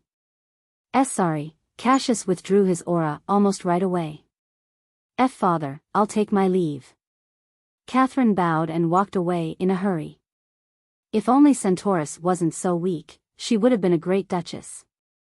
Cassius sighed. "Why, you son of a bitch? Why can't you give up?" Hermand, the low-rank 3 officer, sat beside the half-kneeling man and cursed like a shrew on the street. Varian's shirt had long since shredded, revealing wide claw marks on his chest, deep enough to expose his bones. This was the least of his injuries. He had no idea how many bones were broken or how many joints were dislocated. Perhaps a lung was punctured too. "And not so tough now, are you?" Despite his difficulty breathing, Varian still grinned widely at Hermand. Stop this madness." Hermand clutched his own hair, pleading. "I've been fighting for a full day. I know you're stronger than me. So, just find someone else. I'm begging you." Hermand seemed to have pulled his hair too hard, and a clump came out. The enraged man threw the hair and stomped on it, cursing violently and coughing up blood. He was also severely injured, bleeding profusely, though he was somewhat better off than Varian. You promised, Varian shrugged nonchalantly. Ah, promise. Promise my ass. Herman slapped his own face as if he were an idiot. Most of the Imperial guards in the training hall had left to patrol the city. Only 100 rank 1s, a few rank 2s, and 3 rank 3s remained, all watching with mocking expressions, especially Herman's colleagues. Varian and Herman had been fighting since yesterday. At first, Varian was powerless and couldn't last more than 2 minutes. He would fall, quickly heal himself with some nasty potions, and get back up. Herman at least had a 10-minute break after each fight. But soon, Varian started fighting for longer periods and taking shorter breaks. By the 10-hour mark, Varian was fighting Herman for an entire hour, a feat that even shocked the Admiral. Herman might be the weakest rank 3 in the Imperial Guards, but he's the biggest genius in the bunch and was expected to reach rank 4 in 3 decades. One more round? Varian stood up and cracked his neck. Herman shook his head violently and ran out of the bubble. His intuition told him that Varian was going to defeat him this time. Take her. She's stronger. He threw his unsuspecting senior into the fire pit and fled. What? The woman was enjoying their battles immensely. But it never occurred to her that she'd be thrown into the battle by her loyal colleague. Wanshi, right? Varian clenched his fists in front of his chest and assumed a fighting stance. All right. Wanshi assumed a defensive stance. Like everyone else, she thought Varian was stronger than he showed and was just playing around with them to enjoy the fights. Fighting is fine, but let's not go with too much violence, okay? She said in a hopeful tone. Varian smiled. Catherine walked through the Imperial Gardens in a daze. Her mind was so blank that even thoughts couldn't form. She moved like a puppet, but her heart was overflowing with intense emotions she had never felt before. Crushed between a blank brain that knew she had no choice and a heart that vehemently rejected reality, the princess continued her walk. The maids tending to the plants whispered as her silhouette grew distant. They sensed something was wrong with her. Anticipating this situation, the Duke had sent a few of her close relatives and friends to help. But none of them could get her to speak. The Duke didn't want to force her, fearing she might do something unpleasant for both of them, so after their failed attempts, he let her be. Catherine wandered aimlessly as the marriage drew near. Come on. Fight. Let's fight, you bastard. Ha ha ha ha. I love you. I love you all. And I hate you. We all hate you. Your face is so punchable. Bite me. The frustrated, familiar voices and a less familiar, joyful one resonated as she passed the Imperial Guards training hall. Catherine wanted to leave, but her feet stopped on their own. Placing her hand on her heart, she bit her lip. If this man could solve the drug mafia problem in days, a task the Duchy had failed for decades, perhaps he could find a solution for her problem too. She entered the training hall through a secret entrance. What greeted her was a scene she had never witnessed before. The off-duty rank 1 guards were seated alongside the rank 2 guards, eating snacks, drinking alcohol, and cheering loudly. They looked like fanboys and fangirls worshipping their idols, eagerly discussing the battle. Their idols were fighting inside a bubble. The first was a familiar figure, an exceedingly beautiful woman whose talent matched her beauty. Rachel was the undisputed warrior queen of the Imperial Guards. Since Akira hadn't revealed her true rank, everyone believed Rachel to be the strongest woman in the Duchy. The other was a handsome young man, Constantine, unknown to almost everyone. But today, he garnered as much support as Rachel in the audience. Beautiful lady, one more round, please. Varian wiped the blood off his face and smiled. Rachel fumed at his choice of words and drew out a whip. You're so good at forcing people to beat you. People envy me, Varian shrugged cockily and pointed to the audience. Right? Those supporting Varian roared a big yes and burst out laughing. Such a punchable face you're making. Rachel disappeared from her position. When she next appeared, her fist grazed over Varian's face, who just bent down. Varian jumped up and slapped her on the back. With the sound of bones cracking, Rachel crashed to the floor. "You're courting death." A rank 3 officer from the audience stood up in anger. He was Rachel's most ardent pursuer and happened to be a mid-rank 3. Varian had beaten him badly a few hours ago, but this guy didn't seem to have learned his lesson. Courting death? Yes, of course. But she never responded. She must be gay since no woman can be immune to my charms. Your wives must be rolling their eyes every day. Rachel stood up with difficulty and fixed her displaced bones. Varian smiled heartily, and his figure flashed. He appeared right next to Rachel and slapped her on the back of her neck as he whispered, "Right observation, wrong reason."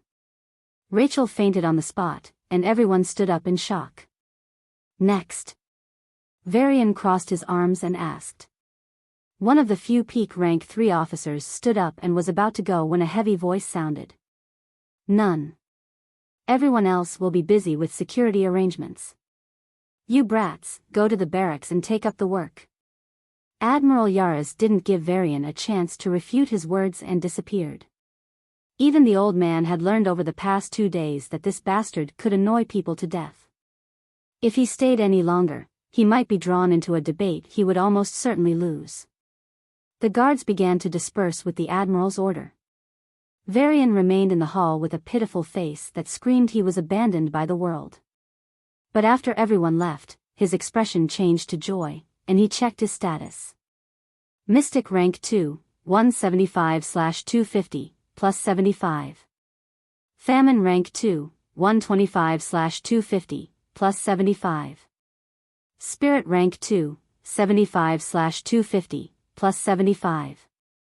Matter rank 2, 100/250, plus 90.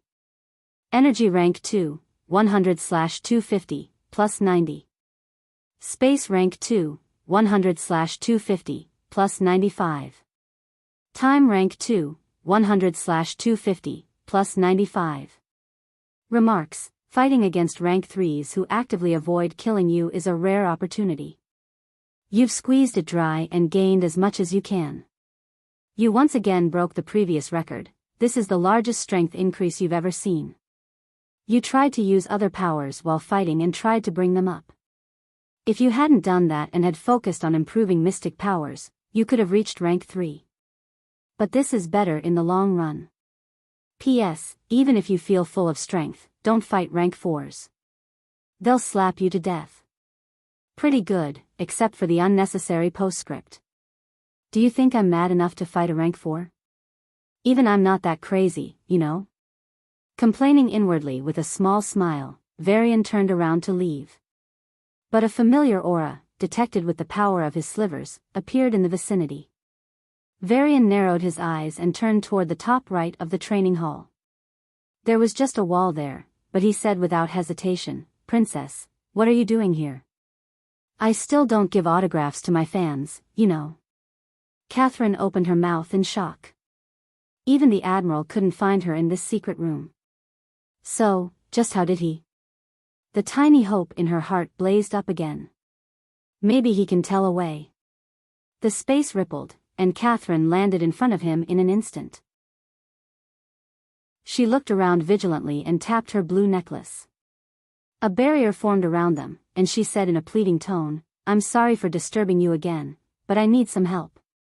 "You don't like your marriage?" Varian asked casually. If he said that in public, he'd be jailed. It was much riskier to say that in front of the princess, but he didn't seem to care. Suppressing her shock at his brazenness, Catherine bit her lip and nodded. Barracks Province wants the most talented princess, while Centaurus is happy to just form a bond through marriage.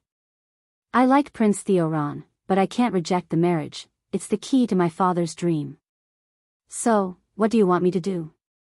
Varian raised a brow. Prince Theoron is not missing, he's in the Duchy. I met him in Havoc, but since then, I couldn't contact him. He must be in Hera now, but no matter how many people I use or networks I tap into, I can't find him. If he's found, then everything will be. Catherine said, gritting her teeth. Varian didn't agree directly. He had seen Theoron in that inn with Catherine a few days ago. That guy wasn't willing to get into this marriage and was spouting that Barrack's province would destroy Centaurus or something. He seemed a bit insane, to be honest. Since Theoron could escape from Barrack's province's guards and remain hidden from the princess search, there must be a powerhouse behind him, most likely a rank 3, maybe even a rank 4. If Varian tried to bring Theoron to a marriage he didn't want, the powerhouse would act against Varian. It was a tough situation. But it wasn't impossible. Varian could already handle most rank 3s. Even if he's a rank 4, he's confident he can escape. Still, why isn't he revealing himself if he's already here? Catherine hesitated for a long time before admitting, he wants to run away. He says there's going to be a war on our wedding day. That barracks will destroy Centaurus. He might have been attacked by spirit awakeners. I don't know. But I can't lose him. As long as we get married, things can be sorted out somehow. So I should find him? Varian crossed his arms. Catherine looked at him with eyes full of hope. Why? I can repay you in any way I can. I need a key to the treasury. Why yes? A key to the Duke's treasury, at least a few hours before your wedding. That's a bit too much. Catherine's face paled, and her teeth chattered. Even for her, it wasn't an easy thing to do. But seeing Varian's stern face, she hesitated and still asked, what are you going to do with it? Varian laughed at her innocent question. What else? I'll stroll into the treasury, little princess. Even Catherine knew how silly her question was and blushed. Promise me that you won't take anything strategic, anything that could cause a big loss to the Duke.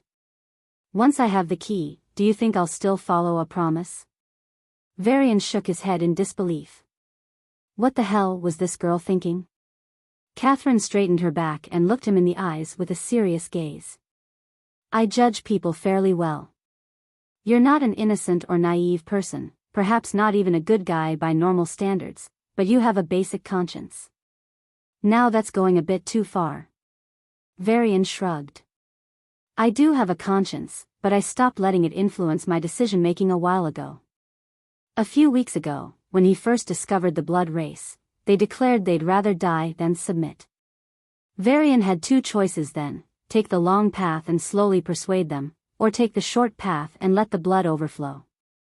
While both paths would reach the same conclusion, he chose the bloodier path. His conscience did scream at him back then, but he ignored it willfully. If he found something important to the human empire and the treasury, his so-called conscience wouldn't stop him from taking it. Even if he had a good impression of the princess as a person, his duty as emperor wouldn't let him do something as foolish as passing up a critical treasure for a few righteous words. Then I misjudged you, Catherine sighed. So, the deal is off? No. I don't have a choice, do I? Catherine smiled wryly. You do. You could just marry that guy or whatever. Give up your love before marriage and try falling in love after. It seems like you've never been in love, Mr. Constantine. There are some things you can't just forget and move on from, Varian said. Even if Theoron is, by your own admission, a bit crazy now? Yes. If he's in trouble, I have to help him, not push him away, Catherine said with a bright smile. Varian looked at her with a serious expression before breaking into a smile and shaking her hand. May we both achieve our dreams. Theoron gazed sorrowfully at the magnificent decorations. Everything will be gone in a few days. A wrinkled old man, cane in hand, walked beside him. Anyone could tell they were related, except both were using face masks. To date, Theoron has never seen the face of the man behind the red mask. You should find her, the old man said slowly, setting his gaze on the Duke's palace, specifically the Duke's treasury. And I'll find what I want. I've been hiding from the people she sent for me, Theoron said as they walked through a street lined with blooming flowers. I have to meet her directly and convince her to come with me. What if that doesn't work? Theoron clutched his forehead as disturbing images flashed in his mind. Everyone underestimated the Lord of Barracks, but not him. He knew how dangerous his father was. Just a glimpse of his plans was enough to make him fear him like a monster. If he really showed up now, he'd have to return to the barracks side first. And they'd either kill him or, worse, distort his memories. He didn't dare trust the people Catherine sent. There were plenty of spies implanted by the Lord of Barracks. One wrong move and it would be over. I'll take her away. She'll hate me for some time, but once she sees what happened, she'll understand. The old man nodded and left, leaving behind his words. I'll help you once. If you succeed, I'll send the two of you away. If you fail, I'll take you to safety. But either way, only once. Theoron nodded with a stiff face, and they parted ways. After thinking for a long time, Theoron sat on a bench in a park with shining flowers and a glittering lake. Meeting Catherine secretly now was exceedingly difficult, but he had to try. As he racked his brains, he saw a young man walking with several Imperial guards. They were getting off duty and didn't bother to maintain their usual cold faces and stiff postures, though they still remained stern. But the young man with them was joking and laughing along. He was wearing a half-mask, but the prince recognized him right away. Constantine. This man's achievements were made public by the Duke, and apparently, he's living in the Imperial quarters now. He could get me in. Theron's eyes shone brightly, and he slowly got up. A while later, Constantine bid farewell to the guards and entered a bar. He was low-key and didn't bother anyone, yet his sheer temperament made it hard for anyone to ignore him. This also made them wary of approaching him. In this situation, Theoron sat in the high chair next to him and ordered a strong cocktail. After a few more shots, he started speaking. Mr. Constant, I have something to say. Varian raised a brow, showing his vigilance, but inwardly, he laughed. You've taken the bait, little guy. Speak. I have a medicine that could alleviate the condition of the big man, Theoron said straightforwardly. Not cure, but alleviate. I'm not doubting your medical skills, but no one has been able to cure him so far. Maybe you can. But even for you, this medicine can be helpful, yes? I need a sample, Varian said, trying hard to conceal his excitement. Theoron sighed in relief inwardly. Thankfully, Constantine had taken his bait. Here. Varian sniffed the small powder in the jar, and the bartender gave him a sideways glance as if to say, seriously? But Varian ignored him, and his breathing unconsciously stopped. This has a partial life strand, but instead of being harmful, it's helpful. There was something Varian had been ignoring. Every Imperial guard he had fought, including the rank 3s, had partial life strands in them. They must have been given these in very small quantities each time, so even the guards didn't realize it. Now, it had slowly accumulated to a substantial amount. It wouldn't kill them, but it could surely weaken them for a while. The same with the medicine Akira gave me. Varian thought of the pills that woman had shoved into his hands. They too had life strands, but they were carefully concealed. Even the Duke couldn't find them. By taking them, his condition would be relieved a bit for a while. But it's just like drinking poison to quench thirst. They would act sooner or later and deal a big blow to him. Someone had been poisoning the Imperial guards for years, no, decades. When he heard Theron's words in the inn a few days ago, Varian didn't think much of it. But now, he was willing to believe. If Barracks was behind this poisoning, then they were really serious about the takeover. Despite the popular knowledge, they might really succeed. Mr. Constant? Theoron waved his hand and called out for the 6th time. Huh? Yes? Varian snapped out of his thoughts and blinked. What do you think? I just need a small favor from you, and you can have all the medicine I have. Varian had wanted to bait the prince and take him to the palace before. But now, he wanted more. The medicine is very helpful for me. But... Varian rested his elbows on the bar and leaned toward Theoron. I need the source of the medicine. I don't know, Theoron shook his head without hesitation. Then the deal wouldn't work. Varian stood up. Wait. Theoron almost yelled, garnering them unwanted attention. Looking around, he lowered his voice to a whisper. I only know a bit. Go on. Varian sat back with a smile. Benevolent doctor? Bah. This guy is an expert negotiator. Theoron cursed inside his mind but spoke anyway.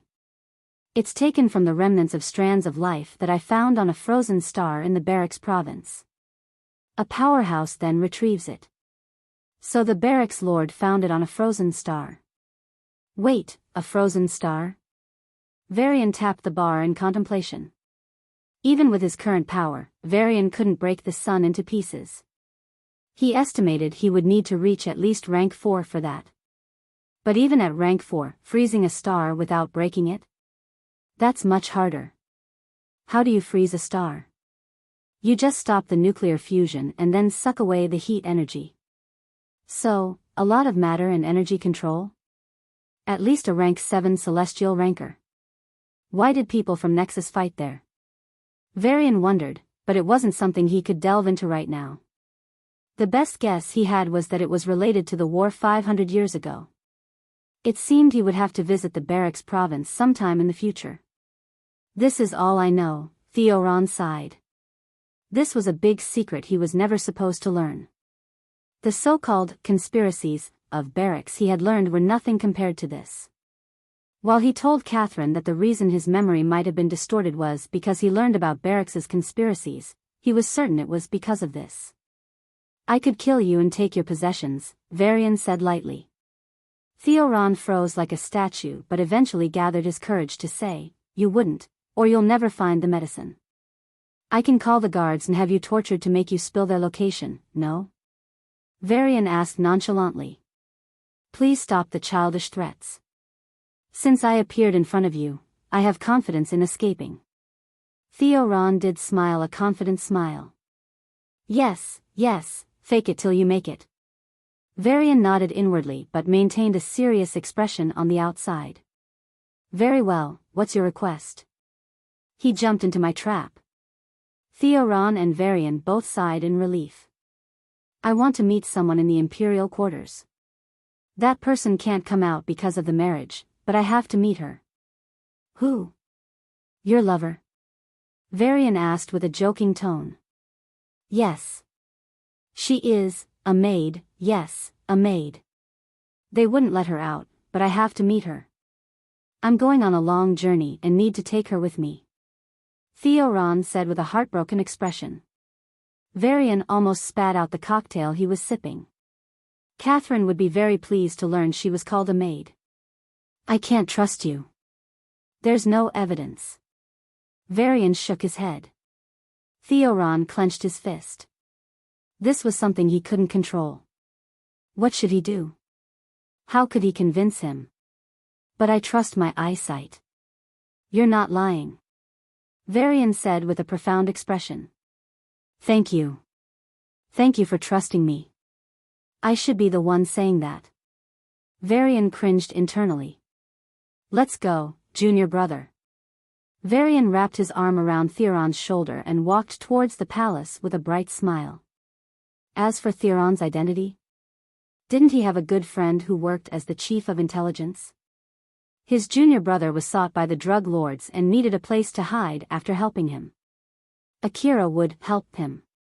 Anyway, with one more person in the palace, she gained an extra hostage to ensure his compliance.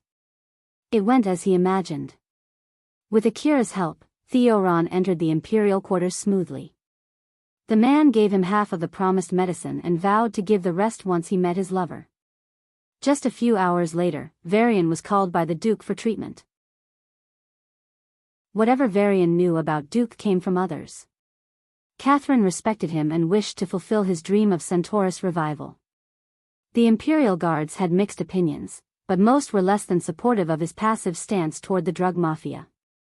The Duke could have ended the Havocs himself, but he feared the unknown dangers. What if the Havocs had a method to kill him? Duke Cassius failed miserably in curbing the drug menace and watched it devour the people of his duchy bit by bit. Despite being the only person with the highest chance of ending the suffering, he chose not to act. Why did Centaurus have to suffer for decades until an unknown man saved it? If they needed a nameless savior, what good was the Duke? Havoc was just one of many planet cities with a stark rich-poor divide. There had always been poor and rich, but the drug pandemic pushed many families onto the streets, mass manufacturing poverty. The so-called middle class ceased to exist. The rich enjoyed their lives and maintained good relationships with the Duke. For them, whoever allowed their wealth to grow was the good guy. While common people spoke nicely about him in public, behind closed doors, their words couldn't have been more different. The Duke is an old man clinging to his throne. He doesn't want to die, but he has no problem letting this duchy go to the dogs. What has he ever done for our people? He's been ruling for hundreds of years, and this place has only grown shittier. Everyone who can leave already has. We're here not because we want to, but because we have no other choice. There was no love, no admiration, no reverence, only utter and honest disappointment in a ruler who couldn't even take care of his subjects. When he toured the capital city, Varian blended in with many people and heard the same things over and over. Akira and Catherine said that he dreamed of reviving Centaurus to its past glory. But the people saw none of that in him. What are my people thinking about me? Do they hate me? Do they think I'm incompetent? Or maybe they don't care at all? Varian's mind wandered as he followed the maids to the largest living palace in the imperial quarters. The carefully tended gardens and fountains passed by in a blur. The rank 3 auras scanned him as he stepped into the perimeter. As he passed through 12 gates made of different materials, some plants, some flowers, and some metals, he was inspected every single time. What an insanely paranoid guy. Varian's lips twitched. At the main gate to the palace, 2 rank 3s descended from the balcony above and inspected his aura carefully. They also checked everything in his storage ring, including the medicine. This time, it wasn't just the guards, some old men and women in white, blue, and black dresses were also called. Doctors? Alchemists? Blacksmiths? For what exactly? Varian watched everything with an indifferent expression but had a strong urge to roll his eyes. After an hour and many nods, the rank 3 men said, "No issue." The way they said it in unison made one wonder how many times they had done this. Varian didn't bother to reply and just walked in with 3 maids. Of course, they weren't simple maids. Rank 1 Mystic. Rank 1 Mystic. Rank 2 Mystic. Varian took a deep breath and suppressed the rising fear. Akira was certain the Duke wouldn't find anything wrong with the medicine. What if he did? I don't have a chance to run away from a rank 5. Varian chuckled nervously, his shoulders shifting subtly along with his feet. The 2 rank 1 maids in front of him and the rank 2 maid behind him also shifted their shoulders and turned their waists slightly. They once again returned to the best position and distance from which they could attack him at will. For fuck's sake. They're trained assassins, all right. And extremely skilled ones at that. The inside of the palace looked extremely simple and even a bit lacking. A couple of seats, trophies, tables, bars, and other items were scattered around. If any citizen or even an official saw it, they'd be applauding Duke Cassius' minimalism. But Varian's eyes flickered as he passed from one staircase to another. 10, 11, 12, 20, 21. Arrays. Killing arrays. Imprisonment arrays. Paralyzing arrays. Spacelock arrays. Arrays that he knew and others he didn't were carefully hidden behind the walls. If not for his sliver powers, Varian wouldn't have noticed them even if he reached rank 5. So that's the reason there are so few items. Expensive items like aura-rich beast bones or precious aura-conducting metals interfere with these arrays. Varian gained a new understanding of the Duke without even meeting him yet. Then why was he so cool during the court meeting? Or wait, was that even him or a projection? Or maybe the palace has way more arrays? Amidst his wild thoughts, a hexagonal block's 6 doors creaked open into a wide room. The Duke sat on a comfortable sofa, tasting a glass of wine with a very strong fragrance. "Welcome, Dr. Constantine. Please make yourself comfortable." The room had far fewer arrays than the others, but the ones it had were of much higher quality. "I can see that the Duke is happy about the marriage," Varian greeted politely and sat on the sofa opposite the Duke. "Ha ha ha. I must be smiling again, but I can't help it. As a Duke and as a father, I am very happy about this marriage," Cassius admitted, revealing that the marriage had a political angle to it. But looking at his glowing eyes, Varian was sure the Duke was genuinely happy as a father. Despite Catherine's sulking and his feelings of guilt, Varian knew the Duke must expect her to eventually move on from Theoron and build a loving relationship with her husband. From the rumors and information he gathered, Theoron was a very well-mannered young man with no scandals. Considering Catherine came from a powerful family, there was zero chance Theoron would take concubines. So, he believes she will have a dedicated, loyal, and loving husband. Varian took a deep breath and said, "May I check your condition?" "Of course." The Duke stretched out his thick arm generously. Varian sent a strand of his senses inside without invoking any aura. People disliked being pried upon, and even the Duke frowned momentarily, sensing the intrusion. After a simple inspection, Varian took a second look at the Duke. His internal organs, no, his entire body, were rapidly deteriorating. He was like a bucket with holes, quickly losing its water. In this case, it was his vitality. If this continued, he might survive for 2 or 3 decades at most. Just a small sink allowed Varian to feel a part of what the Duke was experiencing. Pain. Horrible pain. "My chest feels like it's burning and freezing at the same time." Varian withdrew from the sink and looked at the Duke with a heavy gaze. "Is it done?" The Duke smiled at him nonchalantly. "He's been living like this for years?" "No, decades." "How is he still able to smile?" Varian looked at the Duke with a blank gaze. Anyone else would have killed themselves rather than live like that.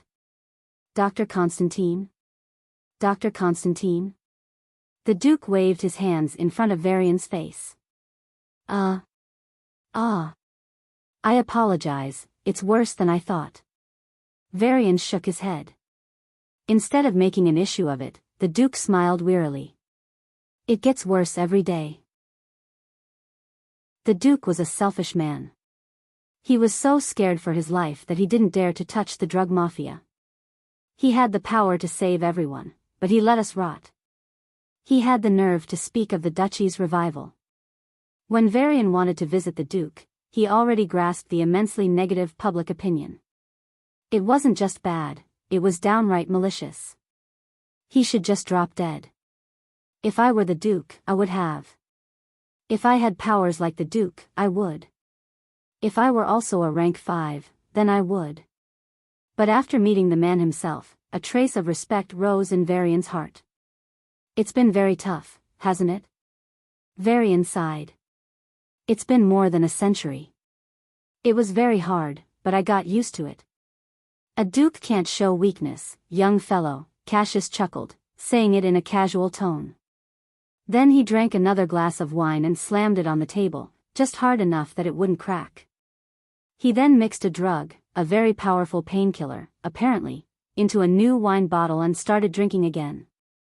Varian's expression grew complicated as he watched this. What was the Duke doing with most of his leisure time? Why did he almost never appear in public or make any significant events? Cassius noticed Varian's expression and said with a teasing smile, "Now that you know it's useless, don't tell me you're regretting wasting the request I gave you. I'm telling you in advance, no refunds." Varian chuckled at the light-hearted joke and grinned. "I haven't conceded defeat yet." Cassius placed his elbow on the armrest and rested his chin on his palm. With an expression of interest, like a child watching a popular movie, he said, "The very fact that you still think you have a chance is interesting.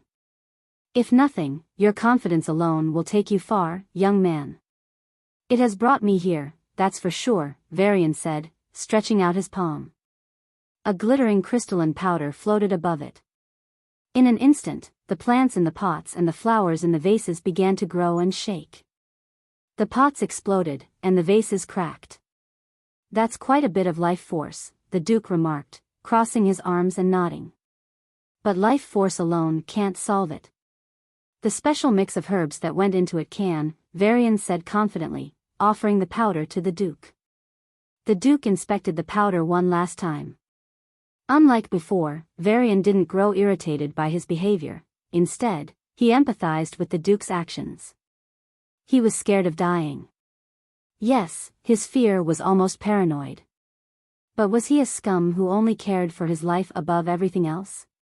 He doesn't look like that kind of person, Varian thought, seeing something in the man's eyes. He valued something greater than his life. If this works, let's just say it does. Cassius' hands were trembling, and his lips were quivering. "It won't solve your problem, but it will extend your time," Varian said, cutting off Cassius' imagination. "Even that is an unimaginable result for me," the Duke replied, his eyes dimming but still looking ecstatic. At Varian's signal, he took the first dose of the medicine and sat still for a few moments. Then, he clutched his heart and gasped as if he had just emerged from a war. I am. 2 rank 3 auras locked onto Varian, ready to act against him. "I am so refreshed." The Duke finally exhaled and jumped to his feet. Patting his chest, arms, and knees, he said with a nostalgic expression, "It's been years, decades since I could feel so light." Then, regardless of Varian's presence, he began to do push-ups, squats, and other exercises. Every time he finished a rep, he'd laugh and go for the next. It wasn't that he couldn't do these exercises with his power before, it was how his body responded to any physical activity. If Varian had to draw an analogy, until now, the Duke felt as if he was surrounded by hot needles all over his body. Even a small movement, like clapping, would cause his palms to sting and a searing pain to reach his brain.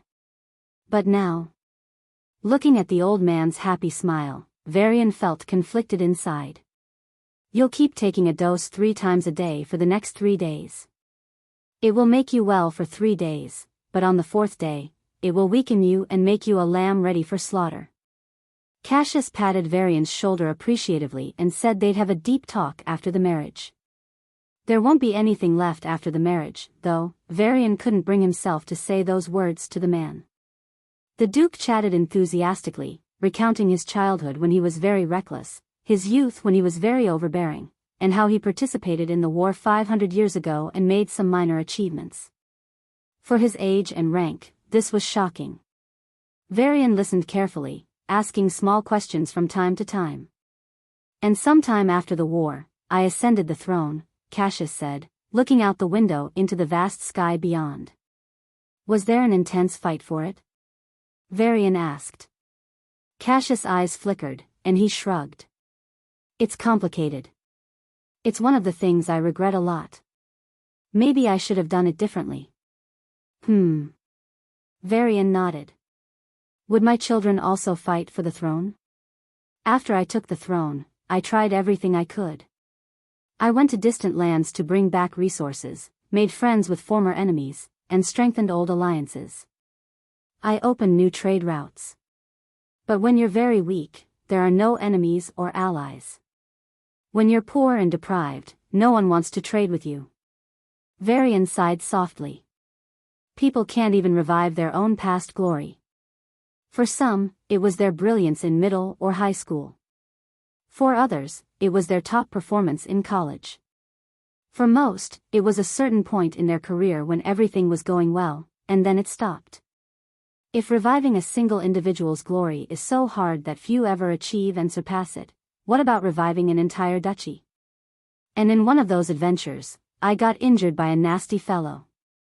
Cassius smiled, but his eyes didn't. "Anyways, that's my little, boring life story." The Duke laughed and ended the conversation.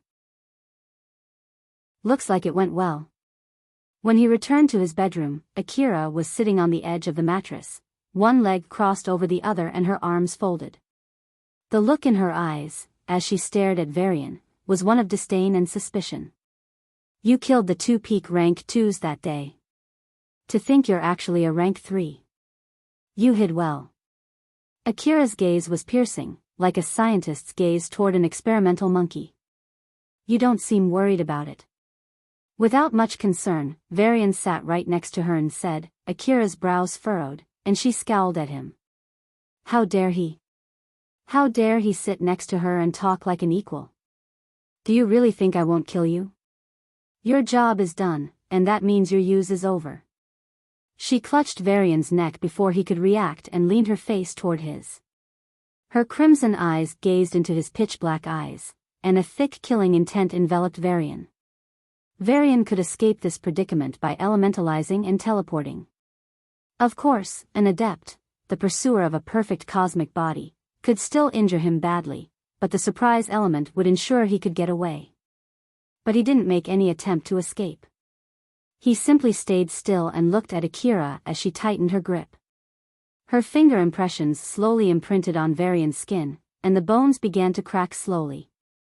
Why don't you speak? Akira sneered, feeling the blood slowly seep out of his neck. Have you accepted your death? Well, I'm currently recording everything that's happening here. If you continue to mistreat me, then this recording, the real secret about the medicine, will reach the Duke in seconds, Varian said calmly. Akira's pupils dilated for a moment before she slammed him onto the bed. Don't lie, the Duke won't share his contact with someone like you. The mattress exploded, and the bed split into 2. Thankfully, Akira wasn't too forceful, the floor only cracked and didn't split open. Varian lay on the floor, hands behind his head, and a leg crossed over the other as he said, I'm his lifesaver. Giving me contact isn't surprising.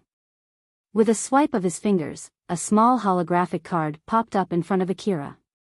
Her chest heaved, and she glared at him viciously. You scummy bastard. Aren't you afraid I'll kill you? As she spoke, she tried to activate the life strand in his body. Or she should have. Unbeknownst to her, Varian had already separated the strand from his body and sealed it in a sphere built up of order. It was hard, but he had experience with the death strand, so he managed to do it in just a few days. Still, he had to put on an act, right? Ugh, arg, aya, Varian groaned and writhed on the ground. Akira looked at his blatant faking with dumbfounded eyes. How did he overcome it? No one at rank 3, even rank 4, should be able to do that. How? Arg, stop. Your faking is so obvious.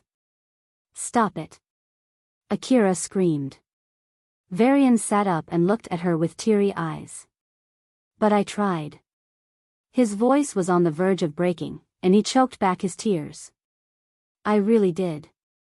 Akira exploded into anger and was about to lash out at him when he smirked at her. Patience, lady. Or whatever you're planning against the Duke won't come to fruition. Don't touch me, and I won't touch your plan.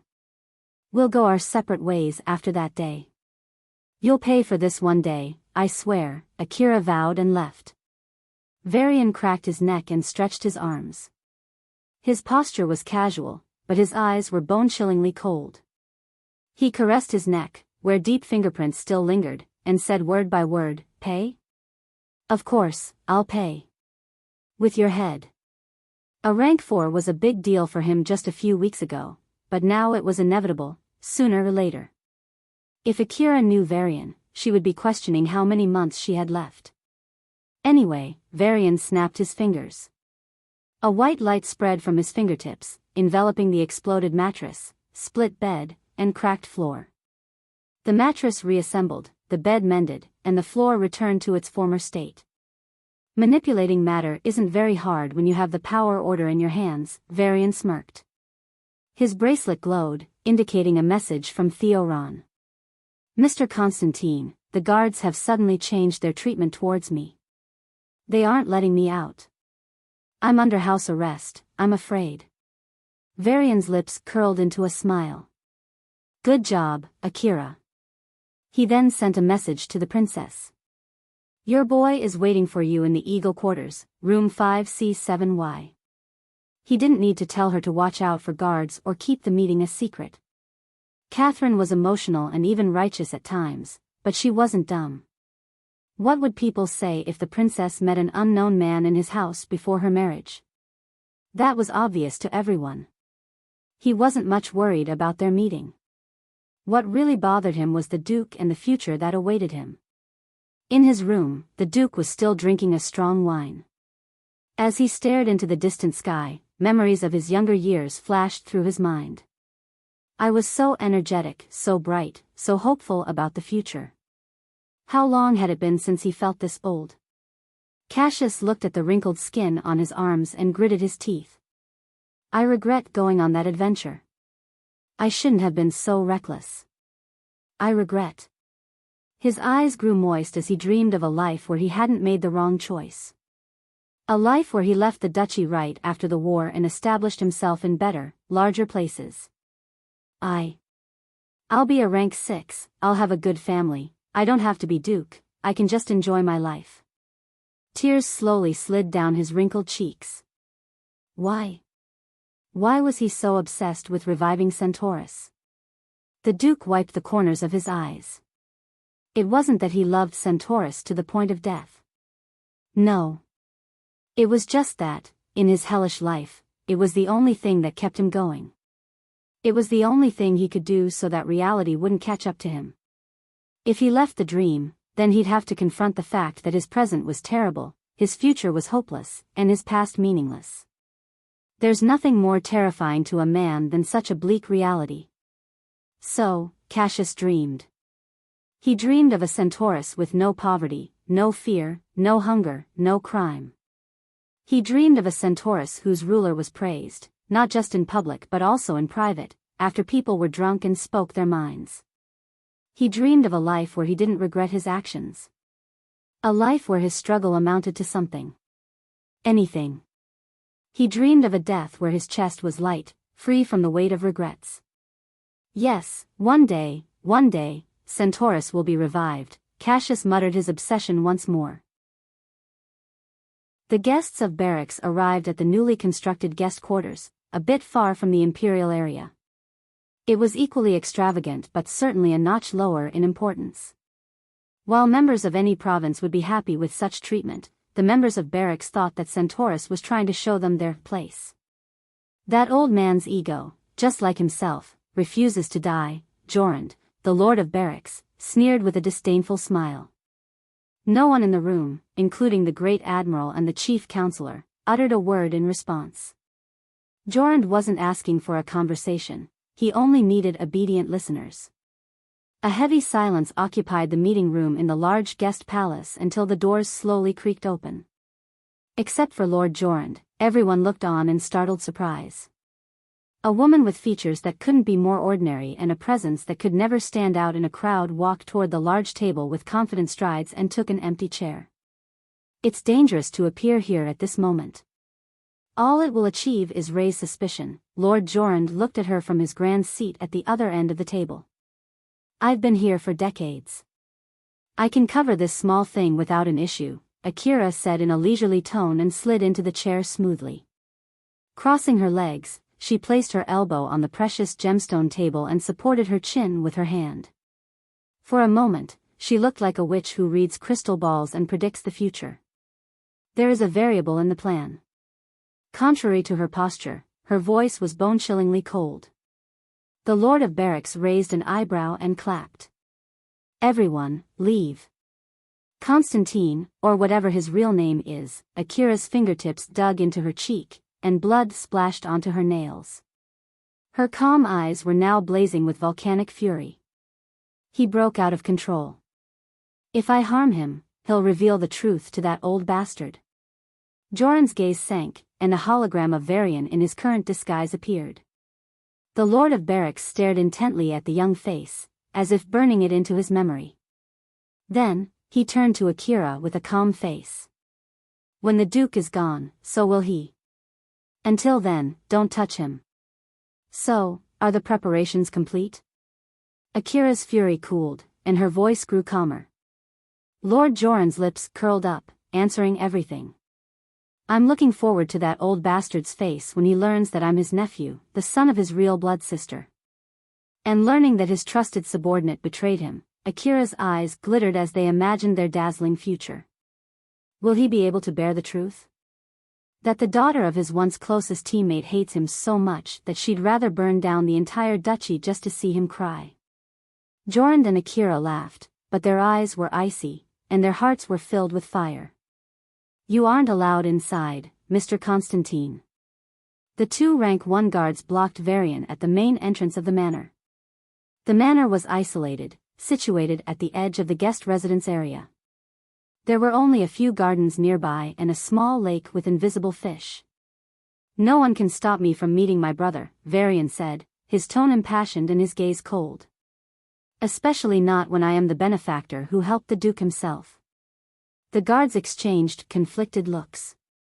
They were told by Chief Akira just a few hours ago to bar this man from entering, and now they were about to fail even that simple task. This is between me and her. You might let her spare you if you plead, but I am not so merciful. Varian gave them a twisted smile. I wouldn't even blink when I twist your necks and tear apart your limbs. As if his eerie smile wasn't enough, a thick killing intent enveloped and suffocated them. The two gasped, trying to breathe but failing. They wrapped their arms around themselves and squatted down unconsciously, as their bodies tried to protect them from the great danger. Without warning, the killing intent vanished. Get out of here. Don't cause trouble. Varian said, then walked into the manor with grace. The guards collapsed on the floor and stared at the sky with blank expressions. Their bodies shivered uncontrollably. Only when Varian's footsteps faded did their shivering stop and their bodies come back under their control. They scrambled back to their feet and fled. A large ripple spread across the nearby lake as Princess Catherine slowly rose. Just like the invisible fish in the lake, she, too, was unseen. Her clothes were dry, and her aura was concealed. Everyone thought she was resting in her palace, but she had managed to sneak out. With a chest burning with anticipation, she hurried into the manor but quickly froze. Why you? Her invisibility faded, and she stared blankly at the young man sitting beside Varian. Theoron stood up in shock, fearfully looking at Varian. He had fooled Varian into taking him in, but now his identity was about to be revealed. What could he do? What was there to do? As promised, I got him in. What you do next is none of my business. So, keep your end of the bargain, Varian clapped his hands and said with a businesslike smile. Wait, you got me in? Bargain? Theoron blanked out for a second and couldn't understand what was going on. Catherine turned her gaze to Varian and gave him a hexagonal crystal with a determined expression. Not caring the slightest about Theoron's intense internal conflict, Varian whistled and left with a cheerful expression. Ignoring him, Catherine stared at Theoron intensely. Theoron's eyes shook under her gaze, and he stammered, "Cath. Pa." A sharp pain stung his cheek as the teary-eyed princess withdrew her hand. You bastard. Why? Just why? Theoron covered his cheek and gritted his teeth. They're all here. It's going to be over. I came to take you away. Come with me. No, you come with me. My father promised that he'll let us marry. Catherine held his collar and shook him violently. Theoron slumped down on the soft, plush blue carpet.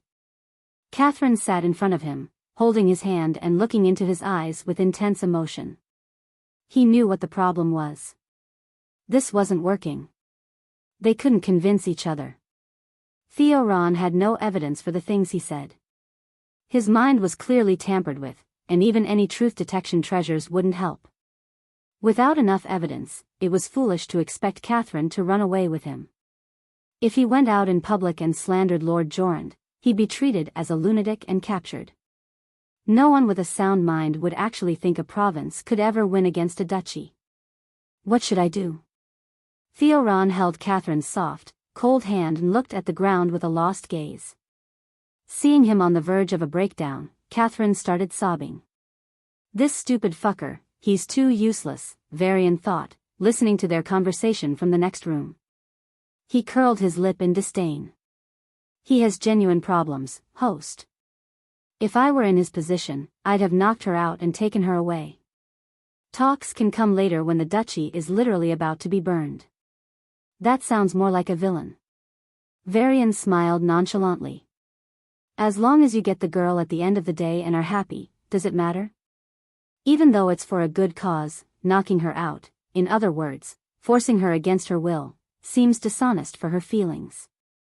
Ideally, you shouldn't do that, Varian shrugged. But when the alternative is much worse, there's no choice. It's still not morally correct, but hey, do I look like a highly moral person? So, as long as the alternative is much worse, it's okay, even though your actions would go against your lover's wishes? Yeah. Varian suddenly felt he was being led around by the system. Is that what the host thinks about Enigma? She clearly has feelings for you. You realized it early on but didn't even bother to respond. In the end, your own wives forced her on you.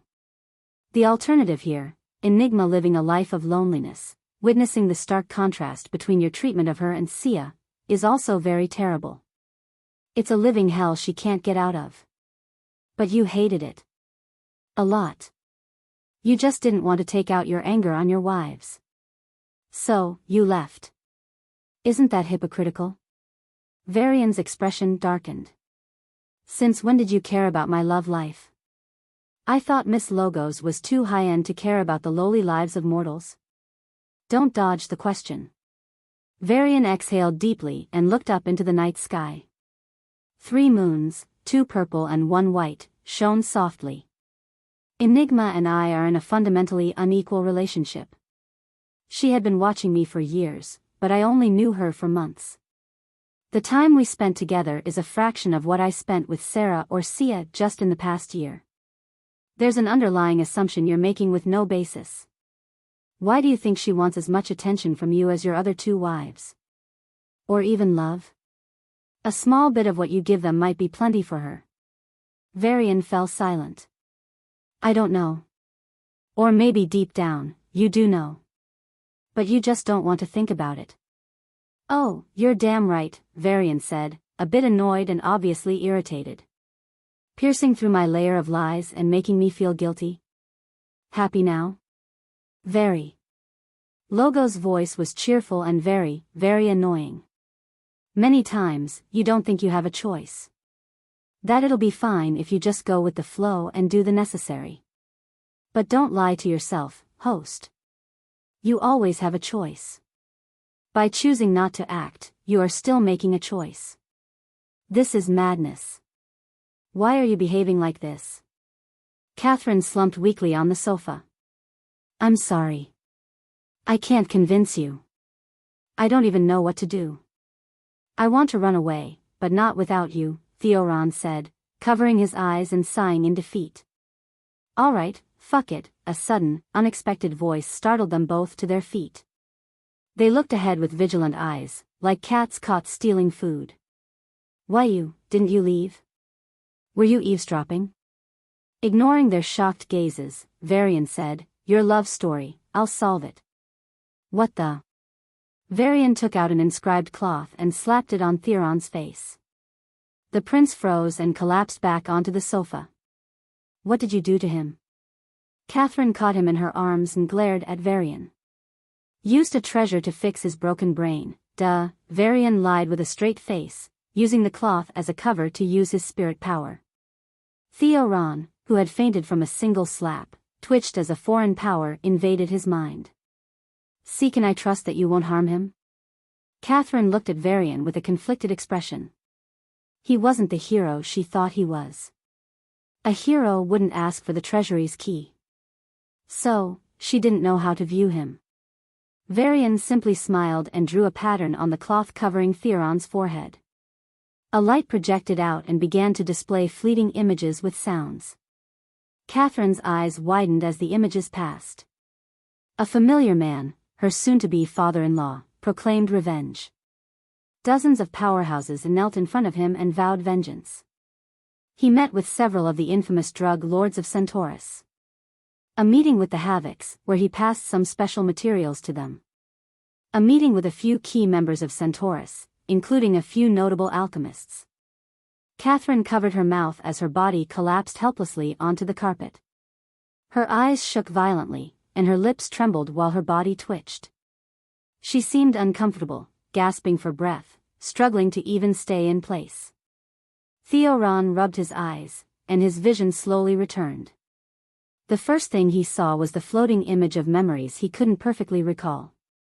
Yes. Kathy, this is what happened.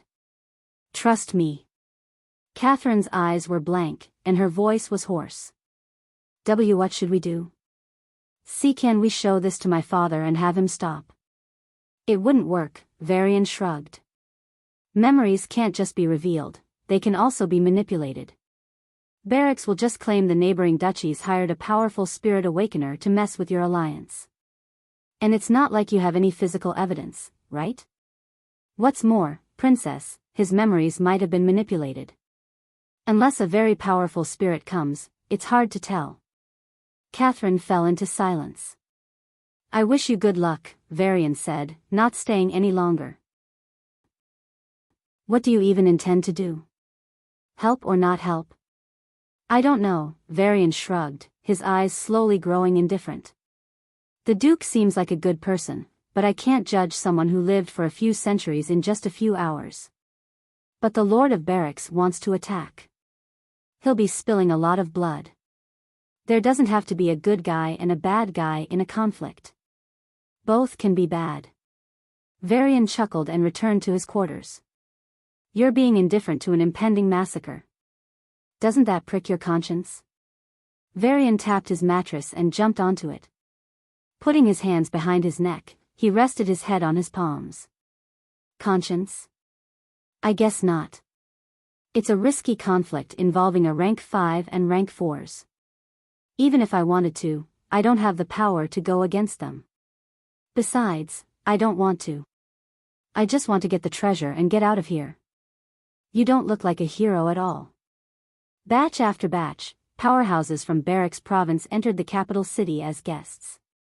They were given accommodation close to the palace. The marriage was the first step in the Duke's dream of Centaurus's revival. The marriage was Lord Barracks's dream of revenge. 2 days. Looking at the palace spires, a man muttered under his breath and disappeared into the crowd. 2 days. In the top room of the most luxurious inn, the veiled woman narrowed her eyes. With a tap from her finger, invisible ripples spread from under her feet and slowly enveloped the entire planet. With the second tap, the atmosphere of the planet was covered. I hope there aren't any accidents, she muttered. At the same time, a few men and women, disguised, began to move. With the help of some aides, these drug lords mixed special ingredients into the soldiers' food and potions. The dose was small enough to remain undetected, but with sufficient accumulation, it was potent enough to affect even a rank 3.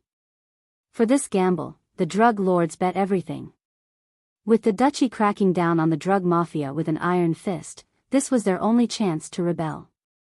The main reason they had gotten this far was due to insider help, primarily from Chief Akira. When the signal comes, use your full forces to attack the Imperial Guards. In the basement of a pub, Akira met with a few drug lords. In an inn just a few buildings away, the red-robed man returned to his room. In front of him was the projection of a woman, a legendary figure who had reached rank 9 and reigned as the deputy leader of a fearsome organization under the Jai Empire. Even though he was considered a legendary figure among his peers, facing her, even he felt immense pressure. Forget someone like him, even rank 8s, no, even rank 9s would feel intimidated. Before he could speak, Zahara Onyx's voice reached him. An annoying woman is keeping an eye on you. What? He couldn't believe his ears. But I clearly covered my tracks. Even though I was injured, no one should. I'm not discussing this with you, I'm informing you.